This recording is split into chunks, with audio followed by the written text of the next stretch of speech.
There we go. Sup, ladies and gentlemen, Akalon here, and welcome back. Wait, video not available? What the?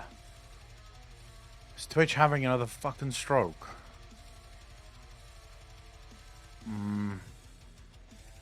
There we go. Sup, ladies and gentlemen, Akalon here, and welcome back to each and one of you.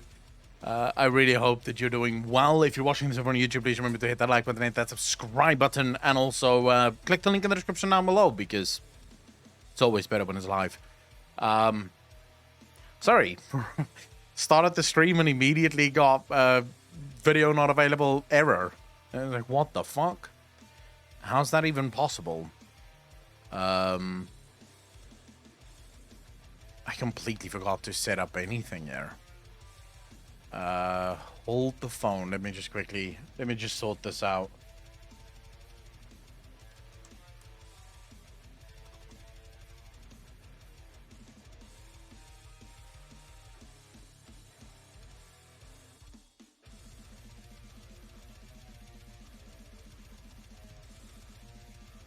Okay, that should be good. Papa Shango, how you doing? Dreadman, how you doing? Sorry about this, guys. I literally just sat down and I just hit start stream. I didn't even set up anything. Jolly, how you doing? Good morning. Good morning to you. Good afternoon from South Africa. Very happy to have you here. Super Cider, how you doing, brother? Yeah, I'm doing a hell of a lot better than what I was doing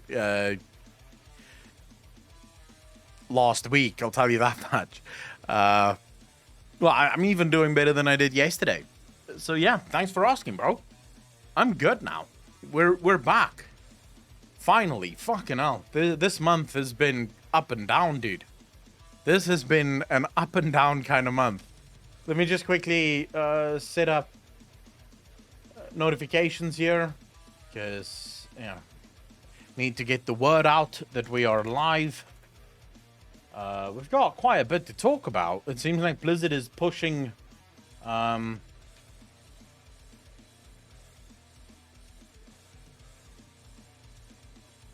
it seems like Blizzard is actually pushing the end of the expansion fast. I don't know if you guys saw that, but we'll talk about that for a bit, and then we'll talk about whatever else. Lysaria, how you doing? How is everyone? Let me start off by saying that I haven't seen you guys in so long. Let's first just hear, how's everyone doing? You had a good week? Your week started well, or is it really shite and it's hopefully still gonna fucking get there? Too bored, how you doing? Tiger, how you doing? Holy shit. There's so many people so quickly. You guys are way too fast. Getting over a cold? Oh shit. Sorry about. That's never good. How's the foot? The foot is good. It's still a little swollen, but at least the pain is gone. So, hopefully I'll be back in the gym tomorrow. Like, I'm aiming for tomorrow to get back to the gym. I'm literally feeling like I want to jump out of my own fucking skin here. It's the worst feeling in the world. Everything good here? No outages for now. Aureus, how you doing, brother? Waiting for the live later. When is the live later? I don't think I can watch it because there's going to be spoilers. Doing good, thanks. Very happy to hear that, Syria. We were just sitting here waiting for you to start the stream. Well, here I am. April 1st. Rio, how you doing, bro? Welcome to the channel. Thanks for the first time chat. Jolly, to you too. Thanks for the first time chat. Really appreciate both of you being here. April 1st is the live later. Oh, that's still so long ago. Well, so long to go. Like, why would you be excited about that? Plus, I can't get excited for that because there's legitimately, like, I'm not going to watch it because I'm going to get spoiled and I don't want spoilers. So, fuck. We'll get there. We'll get to Endwalker eventually, you know, to the point where I can also fucking see, watch live laters and stuff.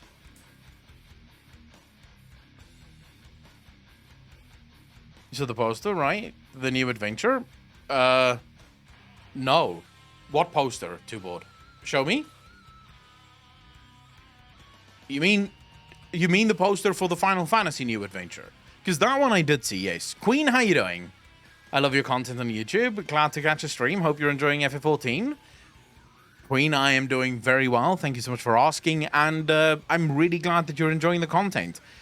We have some incredible videos planned. I literally just finished shooting one of my videos where I take a bit of a deeper look into why Final Fantasy XIV is actually so successful.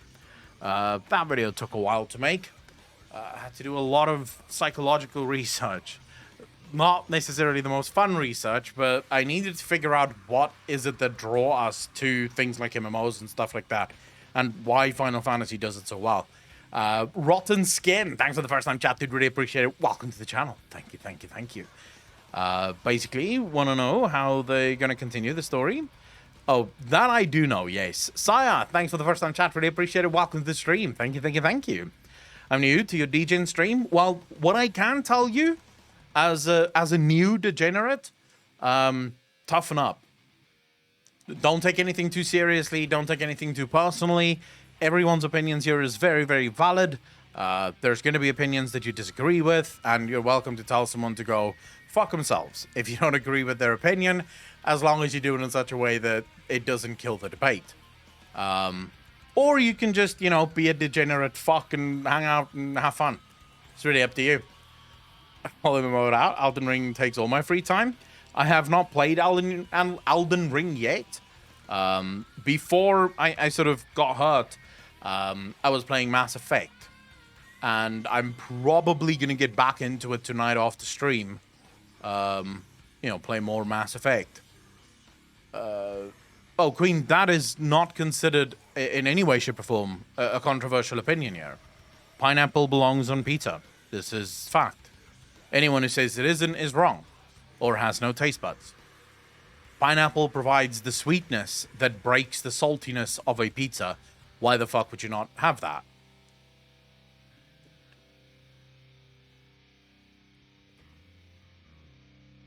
I'm excited to finally hear the details about the rework to the MSQ roulette. Dude, I'm excited for everything. Pringles, no. Tuesdays is not gaming days. Remember, on Tuesdays, we hang out, we talk, we react to stuff, we do shit like that. Queen, I'm so sorry. What was the last thing you heard? Adelia, how you doing? So for those of you that don't know, at the start of every stream, I play ads. I do this so that we get the first hour ad-free. And if you're a viewer that got to see ads, you shouldn't get more ads for the next, I think it's an hour and a half. I believe that's the rules on Twitch. Like, their algorithm, once you've seen an ad, your ads are turned off for X amount of time, and I think it's like an hour and a half or 2 hours, that you're guaranteed not to get more ads. And because you can't really control ads, there's not much you can do. Can be good once it caramelizes, but nobody says, let's put marinara and mozzarella on my bowl of pineapple. It's because it's not the same. Pineapple is good, dude. I don't know what to tell you. I genuinely don't know what to tell you. You are 100% wrong if you believe that pineapple does not belong on pizza. That's all I can say. Talmai, how you doing? I'm very good. Thank you so much for asking. It's good to be back, dude. I have been fucking chomping at the bit to get back into streaming. It's it sucks. Well, actually, ads don't pay the bills, Jolly. Believe me, if I had my way, I would not have the ads going. This is why I tell people straight up, get ad blocker. Either get yourself a browser, like the Brave browser, the one that I use, which has a built-in ad blocker, or just download any ad blocker that you can get your hands on. I don't want to play ads. I'll give you like full insights on how much I made last month on ads. Last month we had a pretty good month. It was decent. The average viewer size was about 125, which is around about average. Actually, no, that was March. Let's go February. February is 100 viewers. That's all right. In terms of ads, we made $27 in terms of ads. You tell me if that's worth a full month of playing ads, at least 3 ad breaks every single stream. $27. Consider the inconvenience that it is for viewers to watch an ad. I wish they would fuck off with the ads. In all fairness, I play the ads so that people don't get interrupted with ads. That's genuinely the only reason why I play ads, is because I don't want, if we're in the middle of a conversation or something that's important, now suddenly Twitch goes, oh, by the way, have you seen the new fucking Viagra? Now makes your penis bigger and larger and fucking more pumped for 4 hours. It's like, yeah, but I really wanted to hear what the streamer has to say. I'll check out the Viagra later. And it's like, for fuck's sake, can we get the Viagra ads off the fucking platform? No one likes ads. But Twitch is so hell-bent on getting viewers to pay money or making money out of viewers that I feel like they're destroying, in many ways, the viewing experience of their audiences. Rorio, how you doing, brother? Welcome to the channel. Thanks for the first time chat. Really appreciate that. Go God, how you doing, bro? Nvidia, how you doing? Meggy, how you doing? Definitely are. I missed your reply, sorry. My reply to what, Queen? The thing about ads is they need to be DPS like a motherfucker. Look, I get that companies want to make money, but there is a way for Twitch to have all the ads that they want if they only put in a little bit of effort. You take clips, yeah? You turn clips into YouTube shorts or into TikToks, right? Whatever the fuck. What do people call TikToks? I don't know. But whatever that is called, you turn it into that. You literally have a streaming service or a service where people can just watch clips of the clips of the clips of the clips of the clips, and you have the ads playing in between the clips. Bam, everyone wins. You have your ads, because ads is how most companies make money. Twitch doesn't make much money from subscribers. They make their money off of ads. So you can play as many fucking ads as you can possibly want, whilst not having to force streamers to play ads. YouTube doesn't force streamers to play ads, by the way. If I stream on YouTube on a Sunday, there's literally no forcing there. I turn off all monetization on the stream. There's no ads playing, because YouTube doesn't give a fuck. They're not doing live streaming for money, not in terms of ad money, because they have more than enough videos on the platform to play their ads there. Trying to watch Max for Race the World First, and I get an ad every 10 minutes, bro. I'm new to the stream. Love your YouTube videos, Jolly. I'm very happy to have you here. Very happy to have you here. To everyone that is new and old, and it's one great family. We're all degenerate as fuck. There are some weird conversations that come out of these. Some very, very, very weird conversations that come out of these. I can only apologize. Well, you know, I apologize only because there might be some sensitive people in the back. But too hot. 3 weeks to kill the jailer. That's a new level of DJing. Oh my god, dude. Dude, this is the first time ever that I have not played a single patch. I haven't played the patch at all. I didn't even install the game for the patch. Pete Diddley, you motherfucker. Thanks for the Prime sub, dude. Thank you. 7 months in a row. Bro, thank you.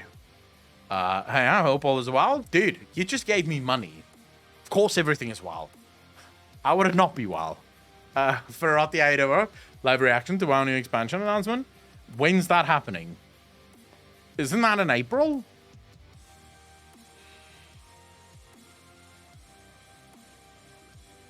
Okay, so Jacerate, you make I make money if you have Prime, YouTube Prime. I make money for every minute that you watch the video. So I get like a couple of cents or some shit from every viewer that has Prime. I have YouTube, not Prime, YouTube Premium. I have that as well. So I don't get any ads delivered to me, but a portion of the money that I pay for Premium goes to the viewers, goes to the content creators that I watch. April 19th. Yeah, that's so long still, but yeah, we'll probably do. Oh, well, that's where I found you, so I've been giving you many saints. I really appreciate the saints. I'm not gonna lie. I mean, YouTube Premium it's not crazy. Let's quickly see, how much do I make on YouTube Premium? It's not like a crazy amount of money that you make on YouTube Premium. But you do make money on YouTube Premium. It's here. Revenue. Do it for, I don't know, for February. YouTube Premium revenue is $100. Nixie in with the 5 community subs. Ladies and gentlemen, hearts in chat. There's 5 fuckers of you that just got subscription status. I basically some hearts. Say thank you, Nixie. Everyone. As a chorus, let's go. Everyone together. This is kindergarten. We all say thank you when money is handed out in the chat. You know the rules. Did you watch the conspiracy theory on Wowhead? What conspiracy theory on Wowhead? Well, because I've been so out of the loop. You don't understand. I've spent the last few days, like actually the last week, in bed. I've been basically bedridden for the last few days. Foot fucking elevated in the air. So I have been completely tuned out of everything that happens in the real world, like completely. The Primus is the jailer. Oh well, I came up with that. Man, fuck Wowhead. I came up with that. I have a video about the Primus actually being the jailer, like at the beginning of Shadowlands, so they can go fuck themselves. I came up with that first. Saya with the 500 bits. Thank you, thank you, thank you. Really appreciate that. Here's some more, bro. Dude, love you. Thank you so much for the money. Not the total big bad. Well, I actually believe he is the total big bad. I believe that okay, so let me quickly see if I can find this. If someone can link me that conspiracy theory, I'll tell you exactly what I think it is. What I said at the beginning of the first like at the beginning of Shadowlands as well. Where is it? Can someone link it to me? If you're not a subscriber, don't link. The bot is gonna fucking time you out. Like to take content ideas from others. It's not something new. It's a long one, but a good one. I'm not gonna read through the whole one, but I'll quickly give it a scan. No matter how they try to fix this, Blizzard can burn. Monster Bash, how you doing, bro? Thanks for the first time chat. Really appreciate it. Welcome to the stream. Thank you, thank you, thank you. I'm kind of right there with you. I want World of Warcraft to do better, but at the same time, I don't think World of Warcraft is gonna do better. Thanks for the follow, bro. Really appreciate that. Welcome to the channel officially. Thank you, thank you, thank you. Johnny Too Cool, how you doing, brother? So Blizzard announced the Mage Tower is now permanent. Yeah, I literally just scrolled over that. That is good. We'll talk about that as well. Once a community guy leaving Blizz, you're next. We'll talk about that too. Let me first get to. Let's just do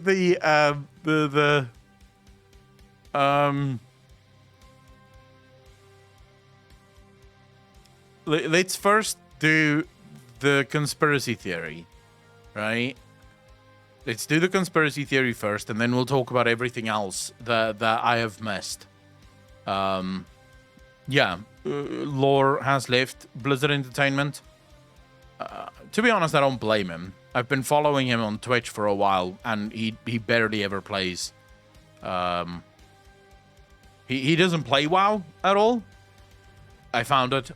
Shay, thank you very much. Okay, so here we go. That took a while, but okay. So there's the conspiracy theory, right? It's lore speculation. It asks, what if Saval isn't the true jailer? Now, before we get into this theory at all, let me be clear about one thing. This has about a 50% chance of being correct. Right off the bat, it has about a 50% chance of being absolutely true. Why? Because who the fuck knows? Does any of us really know? Have we been told anything really? No, of course we have not. We have no idea. The fact of the matter is, the jailer could literally just be an imposter, and we wouldn't know because we were never told. We were told that the jailer is the big bad. We haven't seen why he would be the big bad, but you know, it is what it is. Okay, so they start. My theory begins with the Shadowlands announcement trailer. Not the one where we see Sylvanas tear apart the Helm of Domination, the announcement trailer that we saw at BlizzCon 2019 opening ceremony. In case you need a reminder, here it is. Okay, remember that. The trailer begins with a close-up of the Helm of Domination, and Bolvar Fordragon narrates, introducing himself as the Jailer of the Damned. a title he used to refer to himself in the fall of the Lich King ending. The camera moves out to show the Hound lines broken on the floor as the scene changes to show Icecrown, the torn rift into the Shadowlands overhead. The Jailer of the Damned, a grim task which I have failed. Now the Eternal Veil screams, torn asunder by her. The scene changes again, and we reach one of the most significant parts in the trailer. Sylvanas, arriving in the Shadowlands, walks up to a figure kneeling and chained. As the narrator speaks about the darkest terrors, which should never be set free, we catch our first glimpse of the Jailer. Within the realm of the shadows lies the darkest of terrors, which should never be set free. Alright, I see what they're going for here. They're basically saying this looks very much like the Rune Carver rather than the Jailer. The next few scenes introduces the idea of the Shadowlands, showing us images of the realms we will explore. Bastion, Madraxis, the Shadowlands are infinite. Finally, we catch another glimpse of the Jailer as Bolvar says the same words we will hear throughout this expansion. Death comes, and the end of everything is just the beginning. The beginning of what? Bad Gamer OG, you bastard. Thank you so much for the primes up, dude. Really appreciate that. Welcome to the most degenerate chat on Twitch. Thank you, thank you, thank you. Okay, so, and here it is. It gets interesting. That silhouette of the Jailer absolutely does not look anything like the Jailer as we know him. Back in 2019, YouTube Pyromancer leaked an image, allegedly of the earlier concept art of the Jailer. Small correction here. It wasn't Pyromancer that leaked the image. It was another content creator over on Twitch that actually leaked the image on Twitter.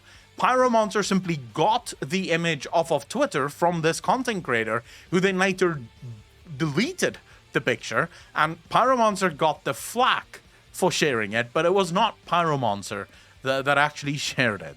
So just want to be clear on that, so that people don't go around blaming Pyromancer for something that he did not leak this image himself.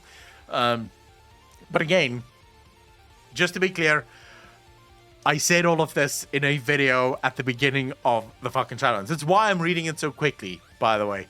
I'm reading it so quickly because I said all of this at the... I literally have a video out. Now, my video obviously isn't getting as many eyeballs as the Wowhead article, but at the beginning... Okay, so here's my theory. For anyone that is sort of interested in this, here's my theory. I believe that everything that has happened right now up until this point was planned by the Primus. The Primus wanted to get caught. The Primus wanted us to take out Zuval, and the Primus is going to be the big bad evil that no one saw coming. That is what the Primus is going to turn into. The Primus isn't the Jailer, but is in a way worse than the Jailer. He used the Jailer. And the reason I say this, the reason I can sort of loosely say this, is because we're told that the Primus has never lost a battle, the Primus is a master strategist, and that the Primus can see all futures. He went somewhere, who knows where, but he went to someone to learn how to see all the threads of fate. This is all we know. Of course, we weren't told anything else. Based on that, I surmise that nothing we've seen so far is by accident. Everything we've seen is exactly what the Primus wanted. And think about it. Zuval has effectively done everything for the Primus. The way to Zereth Mortis is now open. And even though the veil is closed, the way to Zereth Mortis is still very much open. The Primus didn't have to do anything. The Primus could legitimately just sit back and wait, because he knew that this is what Zuval wanted to do. Now, this would actually be, in my opinion, good writing, because it's the perfect misdirect. All of us were so busy looking at the Jailer and looking at Syed and Athreus, and thinking that Syed and Athreus betrayed his brothers and sisters the same way as Zuval did, that no one spared even a thought for the Primus, who is sort of silently in the background working his magic, the way that you would expect a master strategist to do. I believe it's in the Art of War, where they actually say the best wars are wars where not a single shot is fired, not a single drop of blood is spilled. I'm paraphrasing, of course, but the idea behind that book is, how do you defeat your enemy, okay, without doing anything? So you do not engage them with war. You do not fight them. You literally basically allow them to kill themselves. How do you do this? It's very much part of Chinese philosophy. It's what China has been engaged with for a long time with the West. You know, quietly they allow the West to effectively destroy themselves. And this is, I think, what Steve Denuser is writing in this. If he's smart, this is what he would write. Because this would be a genuinely cool story. It wouldn't necessarily be the best story, but it would be a cool story. It would at least salvage something from what I can only describe as the biggest dumpster fire of an expansion I've ever seen. There's a lot more that goes into it. And by the way, I don't know how to pronounce your name. I'm so sorry, but thanks for the first time chat. Really appreciate it. Welcome to the stream. Thank you. Another guy behind the curtain. Yes. The reason this would again fall flat, even though it would surprise me, and I would like the surprise that it gets, why I would still not view it as great storytelling, is because it would again be one of those outcomes where there were not enough hints that this would be an outcome. It would again come very much out of left field, and even now, if I make this theory, and when I'm telling you guys the theory, I'm sitting here going, but Accolon, that's a bit nuts, you know? It's a bit nuts to think that that is actually what is happening here. All in all, I feel for Wowhead, because I feel like, yes, they're really trying to make this into an interesting story. And this is a long-ass fucking speculation theory, right? This is long. I'm not going to cover all of this. I'm sorry. Like, holy shit. This is... What the fuck? All right. They put a lot of effort into making this theory work. Jesus. Yeah, I'm not going through all of this. But they're really trying to make shit interesting. And when I say shit interesting, I mean they're really trying to make shit, a literal bowl of shit, seem interesting. Because if I'm going to be honest with you, how many people here actually give a shit about the jailer? Like, in all fairness, chat, how many of you actually give a shit about the jailer?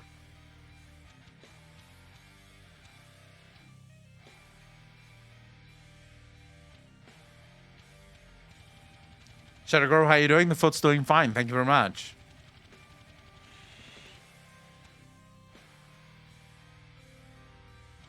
The thing is, Zuval doesn't matter. He's an uninteresting character. He's an uninteresting villain. So no one really cares. This is why I've stopped all speculation on Zuval or on Shadowlands in general. I don't talk about Shadowlands in speculation theories because I find Shadowlands to be wholly boring and just uninteresting to even fucking discuss as an expansion. Yeah, it sort of like, this is good, and I don't mind that they're doing this. Someone has to carry the torch, just as long as it's not me. You know? I'm gonna be very honest with you guys. It's been a long time since I've been this happy. You know? Going live on stream and knowing we're obviously going to talk about WoW, and I still like talking about it every once in a while. But most of the time talking about Final Fantasy, talking about other games, reacting to content, playing Final Fantasy, knowing that I'm no longer limited to just WoW is such a breath of fresh air. You have no idea. Such a breath of fresh air. New Witcher game announced? I have not seen the new Witcher game announced. What game is that? Any theories about what's coming up in FF14? I made a video on theories that I have for Stormblood, but in terms of what's coming up for Endwalker, no, of course not.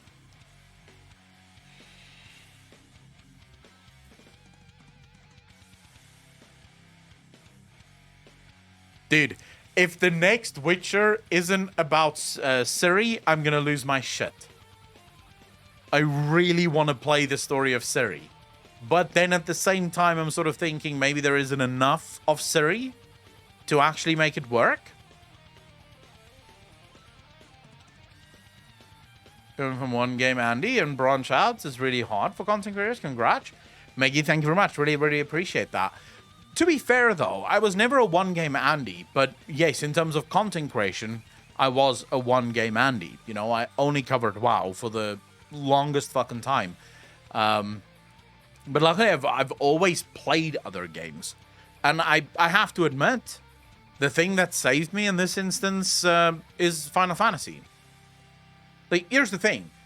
I feel like there's a lot of content creators right now, and specifically if you go on Twitch or Twitter, you'll see a shit ton of content creators that is praising World of Warcraft literally for everything that they do. Did you guys see there was a recent ad that came out for World of Warcraft? Did you guys see the ad? Please tell me someone knows what I'm talking about, because I don't want to watch it again. But there was an ad for World of Warcraft where they sort of highlight why people should be playing it. It is... fucking hell. Seriously? None of you have seen it? Jesus. Don't tell me I have to do it myself. Now I have to show you guys. I fucking hate you all. Why are you like this, chat? Why are you fucking like this?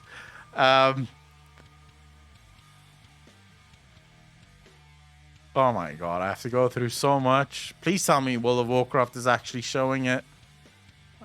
The World of Warcraft Twitter feed, they have to, right? Why wouldn't they show their own ad? But this is from March 19th. Okay, maybe it's still to come. When the fuck was this ad? I don't know if it's on YouTube or if it's... it probably is on YouTube. But when was this ad? I saw it in the week. There were streamers and content creators going apeshit for the ad. Couldn't have been March 15th. Can someone link me the fucking ad, please? To get those dumb WoW ads with the card game stuff or slot machine. I don't know. Which one was that?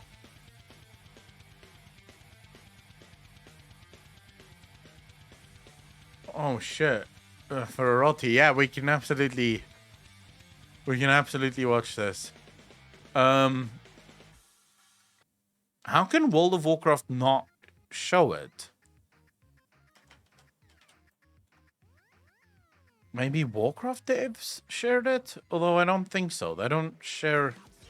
Maybe. Let's see.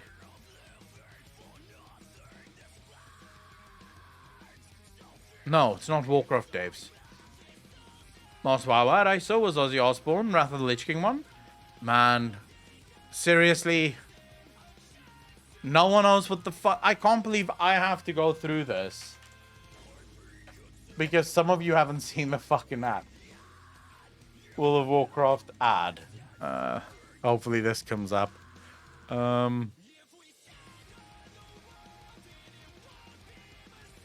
Man, it's not even on, like, searching for the WoW ad. It doesn't even pop up immediately.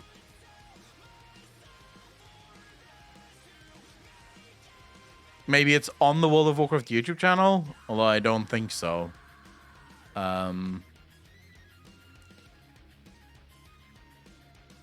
No. Wait, they hate their own ad so much they don't even have it on their own YouTube channel. Are you serious right now? I'm assuming they've probably removed it. I know where I can find it, but I really didn't want to do this.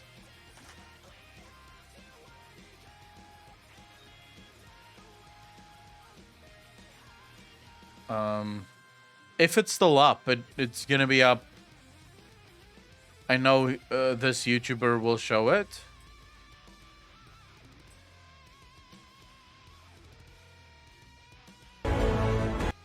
All right, let me quickly show you guys this. Let me quickly show you. All right, here we go. So this is the new World of Warcraft ad.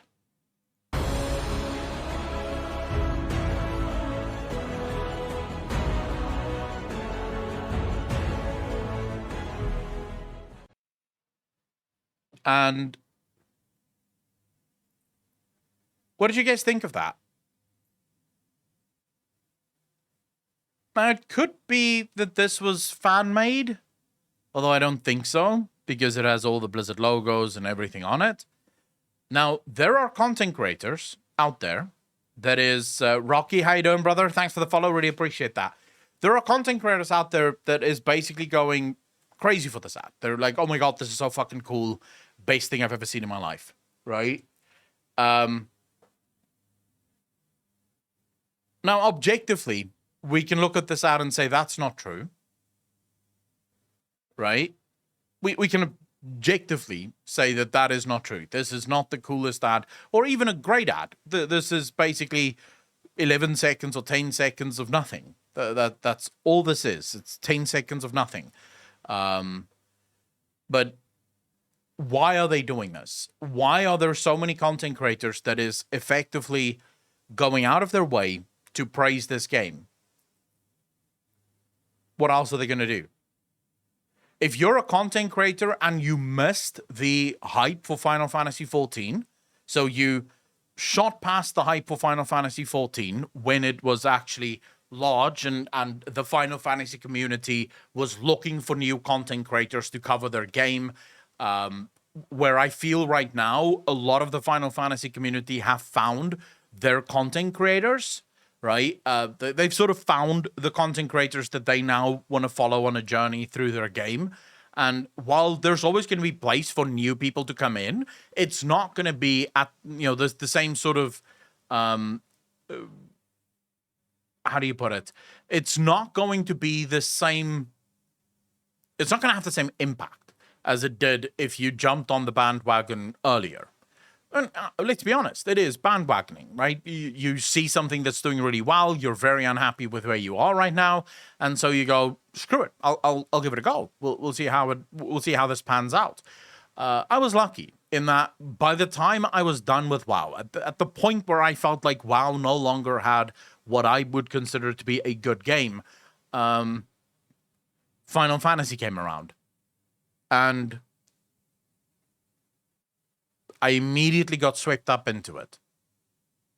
Like, immediately. There was a point in December of last year that we were streaming for about 500 people in Final Fantasy XIV. Then I stopped playing Final Fantasy for a while because there was all sorts of issues and, all that shit. But even then, the channel still grew as a result of it. So at the end of the day, if you're a WoW content creator right now, you're basically stuck between a rock and a very hard place. Because I want to believe that most WoW content creators are honest enough that they can admit their game isn't good. To themselves. Not necessarily to their communities, but to themselves. They can say to themselves, where it's quiet, where no one knows anything, and no one hears anything, they can sort of be like, this game is not doing well, I'm not having as much fun. But you can't really admit that to your audience. Because the only audience you have left are the die-hard people that is still playing World of Warcraft. And coincidentally, the people who refuse to listen to anything negative about World of Warcraft. So what exactly do you do now? There's literally nothing that you can do. Great, just gotta eat, so can't blame them. No, I don't blame anyone. I feel sorry for them. Because I know what that's like. I was there before I fully made the decision to walk away from WoW. I was right there. I haven't had fun in World of Warcraft and the content creation side of World of Warcraft for almost a year. For the last year, I've basically been making World of Warcraft content because what else am I going to do? I have to work, I have to pay my bills, so may as well make some WoW content, right? But I haven't really had fun. Here and there were videos that I really had fun making. But for the most part, I wasn't having fun talking about World of Warcraft. I wasn't having fun making videos about World of Warcraft. So I feel sorry for them because they know they have to continue this. Otherwise, they lose everything. Or they have to take the leap to something else. They have to take the leap. And that leap is scary, guys. I'm not going to lie to you. It is fucking scary. Just the idea, even now, the idea of me going to play another game is almost unconscionable for me. If I think about, you know what, maybe... So right now, I want to play Mass Effect. I'm almost done with Mass Effect 3. Well, I say almost. I still have probably a good 30, 40 hours of play before I will be done with Mass Effect 3. But I'm close to done with Mass Effect 3. And I would love to play it on stream. I won't play it on stream because I am not certain enough that my community will stick around for that. And I don't blame them. People watch streamers for very specific things. Some people will watch streamers because, you know, they like the just chatting bit. And we see this. When I do a just chatting stream, I may go up to, what were we last week? We were up last week to about almost 200 viewers during the just chatting bit of the stream. Then you go into the reaction part of the stream and you lose like 60, 70, 80 viewers. Because there's a lot of people that's in here because they want to be part of the conversation. But then as soon as the reaction stuff start, they're like, well, I'm not really interested in this. Or I'll watch it over on YouTube later. I'm not going to watch it now. I'm going to leave. And the same goes for games. You know, you can have 200 viewers, swap to a different game, and suddenly all of your viewers goes, yeah, I'm not here for this. You know, I don't care about this game. So I'm just going to move on, you know? And that's really it. That's how it plays out for almost all content creators. It's a scary thing when you start to think, you know what, I want to make a switch. I want to try something else. I want to see how that works out. It's very scary. So I don't blame them, but I do feel sorry for them. Monster, I really appreciate that. I try to be as honest as humanly possible. Maria Pigeon, how you doing? Are you going to react to the videos in Discord? I will react to some videos today. Yes, I will. Blizzard will never change, since there will still many players pay 6 months subscribe for the stupid mount. They will change, because that number is going to go down, and it's going to go down fast. Look, if the next expansion for World of Warcraft sucks, do you think World of Warcraft is going to stay the way that it is? Of course not. WoW cannot survive 3 bad expansions in a row. There's just no way. I refuse to believe it. ME3, good times. I feel a sense of pride and accomplishment knowing I was part of the voting process for default fame shape. Oh shit. I'm literally right now playing female shepherd. For the first time ever, I am playing a game where I have the option to be male, and I decided to go female. That being said, this is about the 4th or 5th time I'm finishing Mass Effect. So, let's just be clear. I've played 4 times as male shape, and I decided to go female shape because I wanted to see what the differences were, if any. I believe male shape is actually best shape. I'm going to be honest. Even now, my female shepherd is just not vibing with me. I'm not getting the same from female shepherd. Mainly because I can't see myself in female shepherd. Male shepherd, I'm like, yeah, I'm Commander Shepherd. Let's fucking do this. You know? Female shepherd, I'm not female. It's difficult to play as a female shepherd when I'm not female. I don't have the same connection to the character. But I'm loving the game. I'm doing basically 100% completion rate playthrough. So I'm literally completioning this bitch.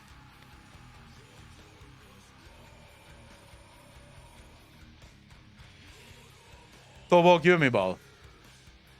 Female, female romance scenes. Yeah, but the problem is as female shape. Zucchini, thank you for the gifted subs. Really appreciate that. Hearts in chat. Look, guys, people are giving away money here. It's raining money, and that's better than raining main. So let's see some hearts. I really appreciate that, Tsukimi. The female options, so Fame Shape's options for romance is so fucking limited, dude. You cannot get Miranda. You cannot get Ashley. You can get Liara, but I finished the game twice with Liara as my romantic partner, as male shape. So I wanted to not be Liara again. I wouldn't go for Garrus because he's ugly as fuck, that guy. Zucchini, thanks for the primes. I really appreciate that. 15 months in a row. Thank you, thank you, thank you. Really appreciate that. The fact that you can't get Miranda actually is the thing that kills me.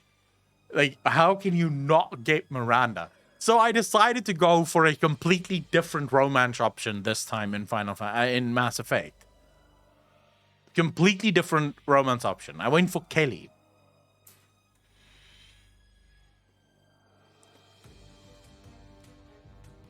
I just went for Kelly. I hope you guys know who Kelly is. Female, just... Oh, yeah. I did that, Ralston. I finished the game with male in Cyberpunk, and then with male V, and then I switched to female V. My second playthrough of Cyberpunk was with female V so that I could romance Judy. Jack was hot, but no matter how hard I tried, I could not get Jack. I could not get Jack.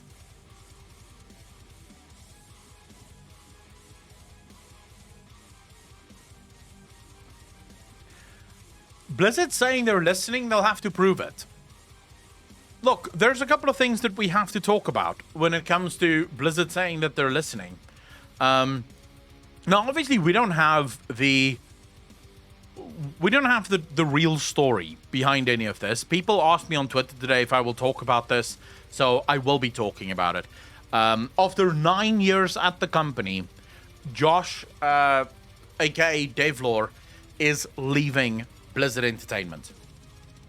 Now, to give you guys a little bit of backstory on who Josh is, Josh started his career as a YouTuber. He made Q&A videos and sort of discussion videos on World of Warcraft. People would ask him questions and he would answer the questions in video form. He then made the switch to World of Warcraft. He got hired by Blizzard, effectively, to be their community manager. He's been at the company for 9 years, and he has decided to leave for a better opportunity elsewhere. That's basically all it says. Now, I've seen the speculation. I've seen the comments. I truly believe that things will get better at Blizzard after the MS deal goes through, including story, new leadership will come in and get better people. Jolly will have to wait and see. So I've seen the speculation theories. I've seen the conspiracy theories around this. People saying that he was actually forced out. I've seen a lot of people saying that he didn't do his job well and they're getting rid of all the people that isn't doing their jobs. I can tell you that is not true. Based on every single source that I have heard from, Josh, if it wasn't for Josh, the community managers would have been in like a much bigger mess than what it is in. Josh effectively was doing like 3 or 4 people's work as a community manager. He was working overtime to try and pick up the slack as Blizzard was laying off community managers and sort of letting them go because they're not as important. He was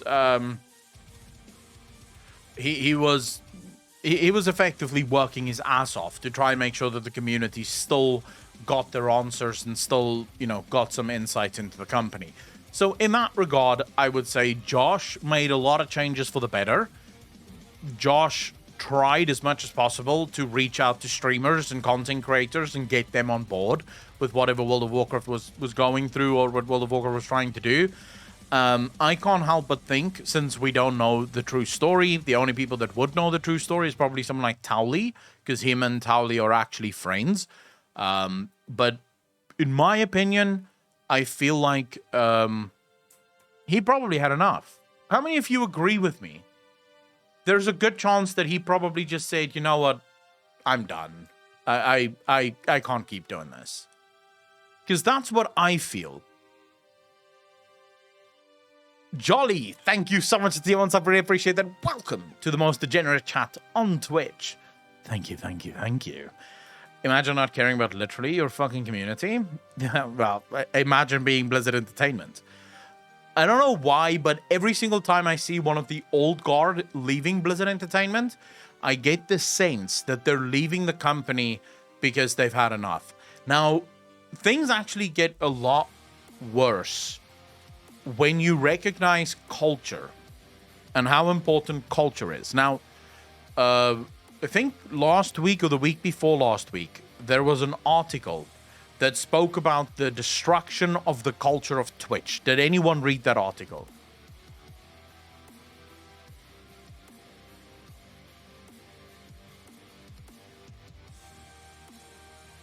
Shadow, yeah, of course. Shadow, I have always been one to praise when praise is worthy. Always. I have never been the kind of guy who finds fault even when I can't find fault. For example, I praised Blizzard for what they did with 915. Absolutely. So the article basically spoke to some of the old guard, the people that have already left Twitch, and they sort of drilled down into why are people so unhappy and why are people leaving Twitch. And it boils down, in most of their minds, to culture. The original culture, the thing that started Justin TV, got completely destroyed when Amazon bought Justin TV. Basically, as soon as they got their hands on that Amazon money, they started hiring like fucking nuts. They started employing as many people as humanly possible to grow the company. The problem was the hiring process was so fast that the original culture around Justin TV got destroyed in the process. It's very much like immigration into a country, assimilation, things like that. Immigration works well if it is controlled, if you do it slowly, so the people come in, they assimilate, they become part of the culture, and then you get more people in and they become part of the culture. The problem if you move millions of people at the same time into a new country, the host culture starts to struggle, because the host culture now has to compete with a bunch of other cultures for the host culture. And very soon, and also for the people that's coming into the country, they start to struggle because their culture has to compete with a bunch of other cultures. And before you know it, you have an uncultured group of people all trying to figure out what their place is in the world. So this is basically what happened to Justin TV. And I want to say, I think this is what happened to Blizzard Entertainment. I think what happened at Blizzard Entertainment is Mike Morhaime had a specific culture that he manufactured within Blizzard. The people that worked there had a sense of belonging, a sense of being, and they had a goal, a vision that they wanted to work towards. As Activision took over and Activision started taking more and more power within the company, we know that Activision have been hiring hundreds of people, more developers, just throwing developers at the problem. And I think what's happened is the core culture at Blizzard have been completely eroded to the point where someone like Devlor, who used to love the company, found himself now feeling a little bit on the outside. He's on the outside, he's looking in, and he's not sure if his two guilds merging is another good example of that. How many of you have ever been in a guild merge or have been part of a guild merge? Because I think everyone will know it's almost always a complete failure. Almost always a complete failure. It almost never fucking works out. Every single time I've ever been in a guild merger, we end up leaving a week or two later. The guilds end up splitting apart again because things just don't fucking work. You have different cultures that just doesn't connect. People just don't have fun playing with people that they don't care about or don't know. And I think that's what's happening within this company. The core principles of the company have reached the point where the vast majority of developers do not give a shit about WoW, do not give a shit about the player base of WoW, because it's a job. It's a job. They didn't become part of a company that had a culture and that culture was sort of transferred onto them. They became part of a company where the job is to make money. It's to make content, to make money. That's it. That's your job. Go and do it. Well, that's not what games is. Games is so much more than that. But because you have no culture that underlines the importance of what you do here, you can't blame them for thinking this way. It's not their fault They just joined a company that had a mandate to make money. So again, we can lay this squarely at the feet of Mr. Bobby Kotick and his management style that is completely fucking bonkers, if you ask me. But it is sad to see Devlor go. I didn't always see eye to eye with the guy, and there's been some, shall we say, anger from my side towards Josh, especially with him and Ian's attempts at interviews or Q&As, where they would so blatantly take the softest questions, like these softball fucking stupid questions. You know, the game is an absolute mess, and they may take questions about transmog and character customization, and it's like, look, I get that those things are important, but your game is a fucking mess. How about you speak about the things that actually fucking matter? Because right now, your game isn't fun to play. And you're sort of spending time talking about RP crap and talking about transmog shit that isn't going to fix the underlying issues of the game. So we had some issues there. You know, I had some harsh words for him. At one point, I was actually blocked by him on Twitter. He since unblocked me. I don't know why he unblocked me, gonna be honest with you. Because it's not like I've gotten better at controlling my emotions. I still say whatever the fuck I want. But, he unblocked me. I'm probably gonna get blocked again soon. I don't know. We'll see. But yeah, it's I mean, all I can say, Dev, is thanks, you know? Thanks for everything that you've done, and even though I didn't always agree with you, I could see the work that you put in, and I could see it based on how it paid off, and I could see how many people loved you within the community, the people that knew you better than I did. So, you are going to be sorely missed. And it just proves to you that the old guard truly is leaving the company. The old guard truly maybe has now had enough. And it's time for them to move on and leave Blizzard to its own devices. I don't think Blizzard is going to do any better, but we'll see. So Ian, who are you wearing today? Exactly. Maybe he started agreeing. I don't think so. Oyako, Transmog and RP is important. Transmog and RP is important if your game is doing well on all other fronts. Transmog and RP isn't important if the rest of your game is a complete mess. Indeed, will be the image of inclusivity? Yeah, probably. It is nice to be able to play the job you want without consequence. Dude, what Final Fantasy does with their job system is absolutely perfect. Not even going to disagree with that. Not even for a moment. Jason, how you doing, brother? Off topic, who is better in your opinion? WoW's Bloodlust Heroism or Final Fantasy's Limit Break? I'm going to be honest with you. I've only used Limit Break once, and I think I haven't even noticed whenever people use Limit Break. But I can talk about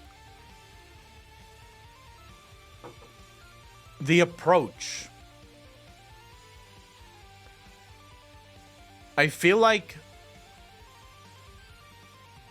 So that's an interesting question. What's better, World of Warcraft's Bloodlust or Final Fantasy's Limit Break?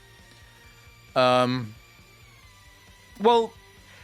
Jeline, they're sort of different, but they're not really. Because they're both group-wide buffs, if you will. One is a buff that either, you know, that gives you a shit ton of haste, so you can pop that in times of oh shit moments where your healers really is going to use the haste, or you pop it during burn phases, right? To do crazy fucking damage and shit. And Limit Break sort of fills the same spot.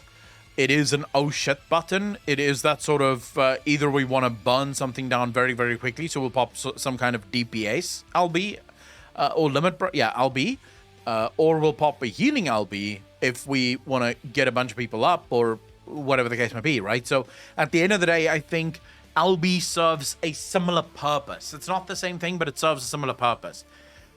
I prefer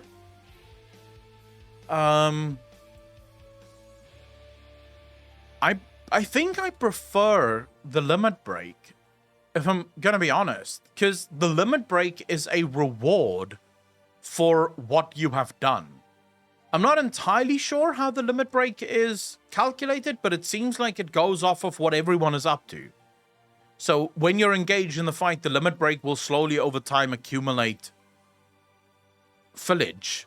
And then when it's full, you can expend it for massive heals, massive raises, something like that. Am I correct in saying that? Or is it actually calculated based on the amount of DPS that you're doing? Or is it a time thing? What exactly is it?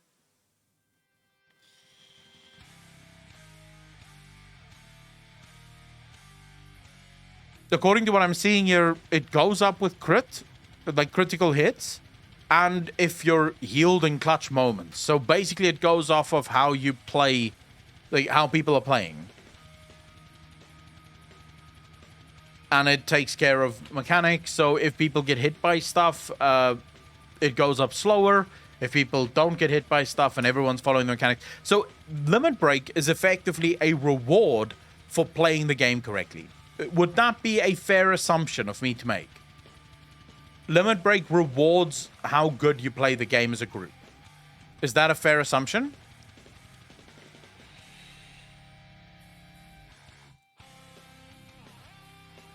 You see, I like that because it's that reward for doing everything correctly. And I think that's fun, you know? I think that is a fun thing to work at as a group, especially if you have your own static and everyone is working towards that exact same goal. I think it's less important if you're in a pug, for example. I think in a pug it barely matters, if at all. But in a full-blown static, I think it gives it more of a group feel. It builds group cohesion. I also like the fact that it's completely within your control when you wish to use it. It's not something that just folds up and as soon as it hits full, bam, it happens. It's nice that you give the group the opportunity to go, right, we're going to need this limit break right now. But Brain, thanks for the first time chat. Did really appreciate it. Welcome to the channel. Thank you, thank you, thank you. It rewards you astronomically if you survive an attack via brute force that's meant to kill you, for example. Throwing a TB, cleave on party, and they still manage to survive it. So yeah, it effectively rewards clean gameplay. Or clutch gameplay, things like that. I don't know exactly how it's calculated, but we can probably figure that out if you have enough time and you actually sit there and you try to figure out. I'm sure someone has done that already. I prefer that, I would say. One of the things, like, I can actually make this a little bit different and just say, I love that there isn't as much party-wide shit in Final Fantasy XIV. The way you help your party is by either helping individual people. So if you're a raid mage, for example, you can raise quite often and quite easily. If you're, if you're a healer, you're healing people, you're getting people out of problems or out of trouble or out of bad spots. By playing your job correctly, that's how you help the group. But there isn't that necessity on buffing everyone around you unless you're a support class and that's your job, right? As a support class, your job is to buff everyone else, to give everyone else a little bit more DPS or do this or do that. I don't know exactly how all of the support classes play in Final Fantasy XIV, but I do know that their job is more support oriented. So they can heal a bit, they can DPS a bit. They're sort of filling both. I like that approach more than, because here's the thing, buffs used to be really cool, right? Like buffs used to be very cool in World of Warcraft. There used to be this time where you had a how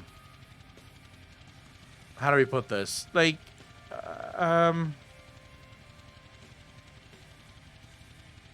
there used to be a time in MMOs where buffing was really fun, especially when you needed reagents to do it, and you'd see all the buffs going out before the boss pull, shit like that. it was actually fun. It was part of the game. But I feel like games have also moved on a little. You know? I don't feel like buffs still have the same impact as they used to have. Does that make sense? Is there anyone that disagrees with that? Itam, thanks for the follow. Really appreciate it. Welcome to the channel. Thank you, thank you, thank you. R&D, thank you. Lord, how you doing, brother?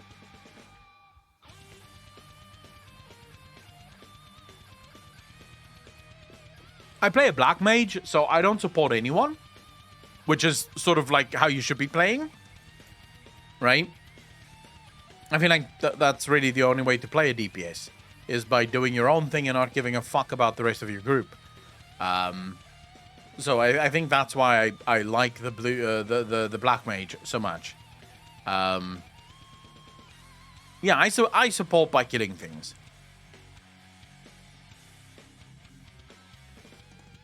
So yeah, I feel like buffs no longer really matter. And I feel like there's better ways to do it.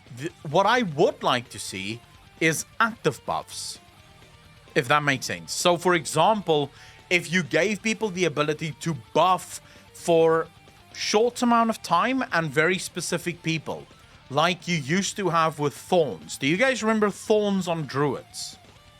Druids used to have this thorn mechanic where if the tank was going to take a shit ton of damage, the druid could throw thorns on the tank, which would help the tank survive a little bit and also do a bit of DPS back.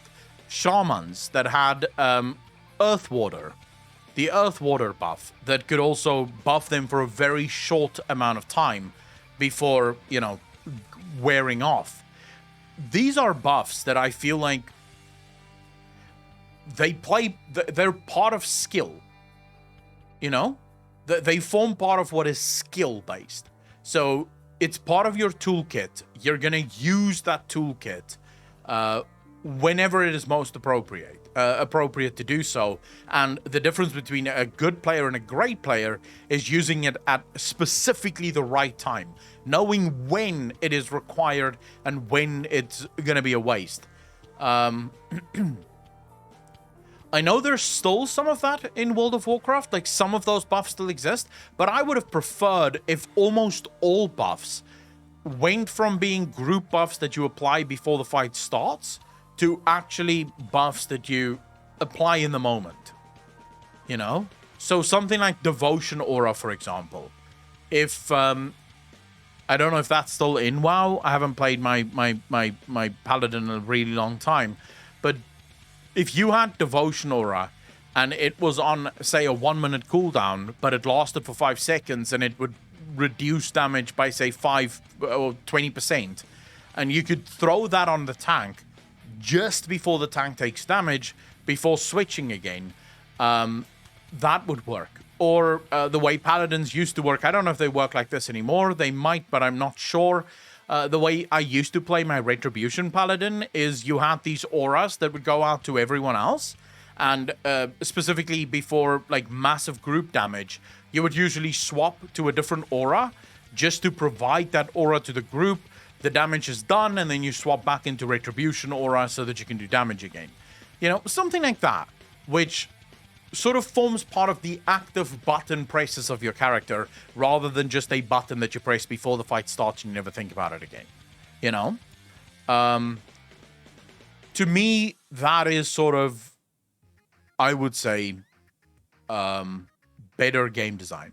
And from what I've seen so far in Final Fantasy XIV, now that could change. Maybe when I get to Shadowbringers or Heavens or Endwalker, there are classes that get abilities that is different.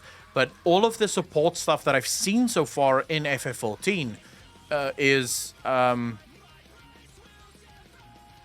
in the moment stuff. Like you have to know the fight to know that now is the time to throw this on this character or whatever the case might be. Pedro, you bastard, thanks for the Prime Tip, did really appreciate it. Welcome to the most degenerate chat on Twitch. Thank you, thank you, thank you. Really appreciate it, brother. Does WoW have game designers, you think? No. No. There are no real game designers working for WoW anymore. They've all left.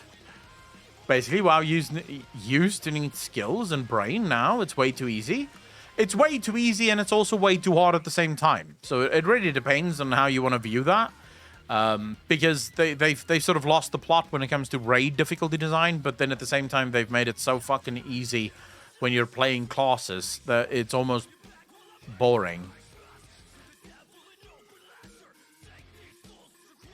It's also really strange to see that Ritual First is still not finished, and it's the 14th day. I mean, are we upset about that?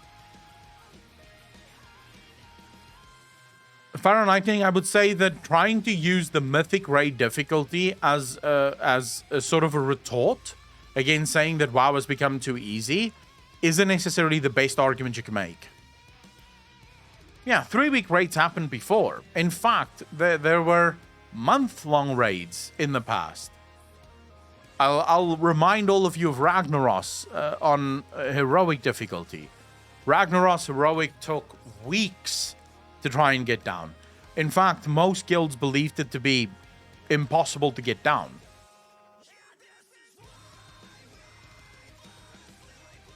Pedro, I haven't seen it, but we will take a look at it.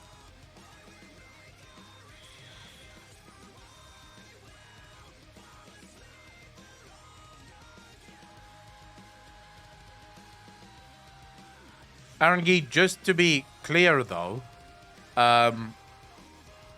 they did manage to clear it within a day, but they were also doing old Savage raids at the time, I believe.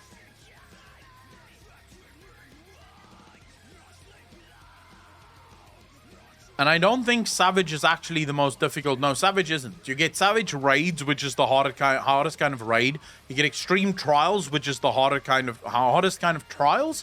And then Final Fantasy's actual, like, their most difficult content is Ultimates. Now, I don't think they would be that quick with Ultimate Raids or Ultimate Fights, because the Ultimate Fights are designed to be nearly impossible.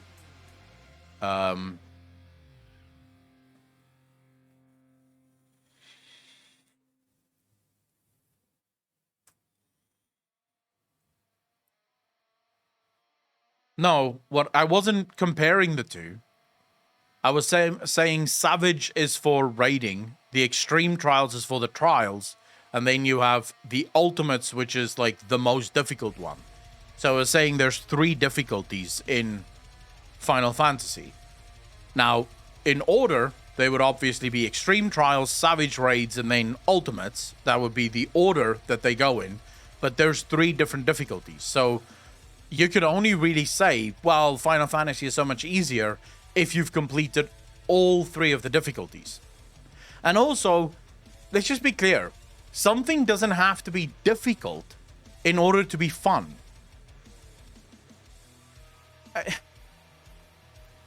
I don't know what... Okay, can I just ask, what is this obsession with people saying that World of Warcraft is harder than Final Fantasy XIV and therefore it is better? Is there truly people that believe that the harder a game is, the better it becomes? Silver Gaze, thanks for the bit, dude. Really appreciate it. Can you ask Siri what 0 divided by 0 is? I don't have Siri, but it's 0.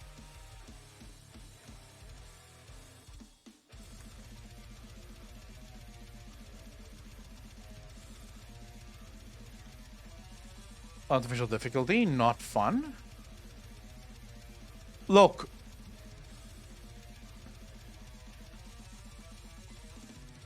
You get games that is incredibly fun, but also actually kind of easy. They're just meant to be fun, you know? So, for example, I'm playing Mass Effect right now. I'm gonna keep going back to it because it's literally what's on my mind the whole fucking time. Because I'm right now I'm dreaming of Mass Effect effectively the whole time. But I'm playing it on normal difficulty. I'm not playing it on insane or the hardest difficulty that there is. I'm playing it on normal difficulty, and I'm having the time of my life. I'm one-shotting basically every enemy in the game I'm having the time of my life because I'm not playing Final Fantasy. I'm not playing Mass Effect for the difficulty in the fights. I'm not interested in figuring out the exact tactics on how to take a group of mobs out. I'm interested in the story that lies beyond the group of mobs that I'm about to take out. So for me, if I had to play the game at the hardest difficulty, I'd probably be bored. I would most likely be bored because, you know, I don't want to spend time on the fights. The fighting is fine. It's not horrible, but it's not why I play the game. I play the game because I want to have fun and I want to see the story, even though I know the story, but it doesn't matter. It's still a good story to see. The difficulty, and then there's games who, through their difficulty, become insanely good. And this would be, Elden Ring would be a good example of this, right? Having Elden Ring, or the Dark Souls games, their difficulty is what draws a lot of people in. But a game absolutely doesn't, or a fight. Let's do apples to apples comparisons here. A raid being difficult does not automatically mean that that raid is fun. It's not a one-for-one comparison. You can't say, wow, this raid was really hard. It must have been fun. Sometimes raids are hard because the bosses are designed really awkwardly. There are fights in World of Warcraft where the fight is awkward. And the awkwardness of the fight is what makes the fight hard. It's not that the fight is impossible to do. It's just a really awkward fight. It doesn't make the fight fun. It's not by any means one of the most fun fights ever. It's just awkward. And that's why people are wiping on it the whole time. So I would say that, for me, the world first races taking so long doesn't automatically mean that World of Warcraft is the better raiding game. But Brain, I would love to be on Allcraft. Like, if Asmongold and Rich asked me, I would jump at the fucking opportunity to be on Allcraft. It would be so much fun. I have mad respect for both of them, so it would absolutely be awesome to be on Allcraft.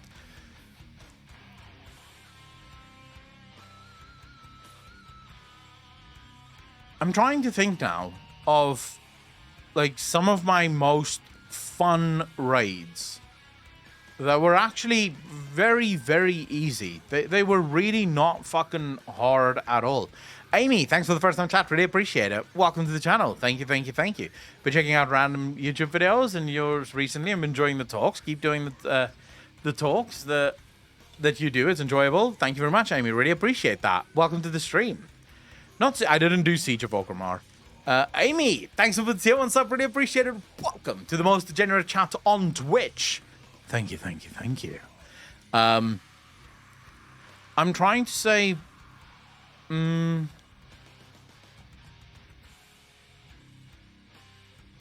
can't remember what the fucking raid is called. First raid of WoD. It was the very first raid of WoD.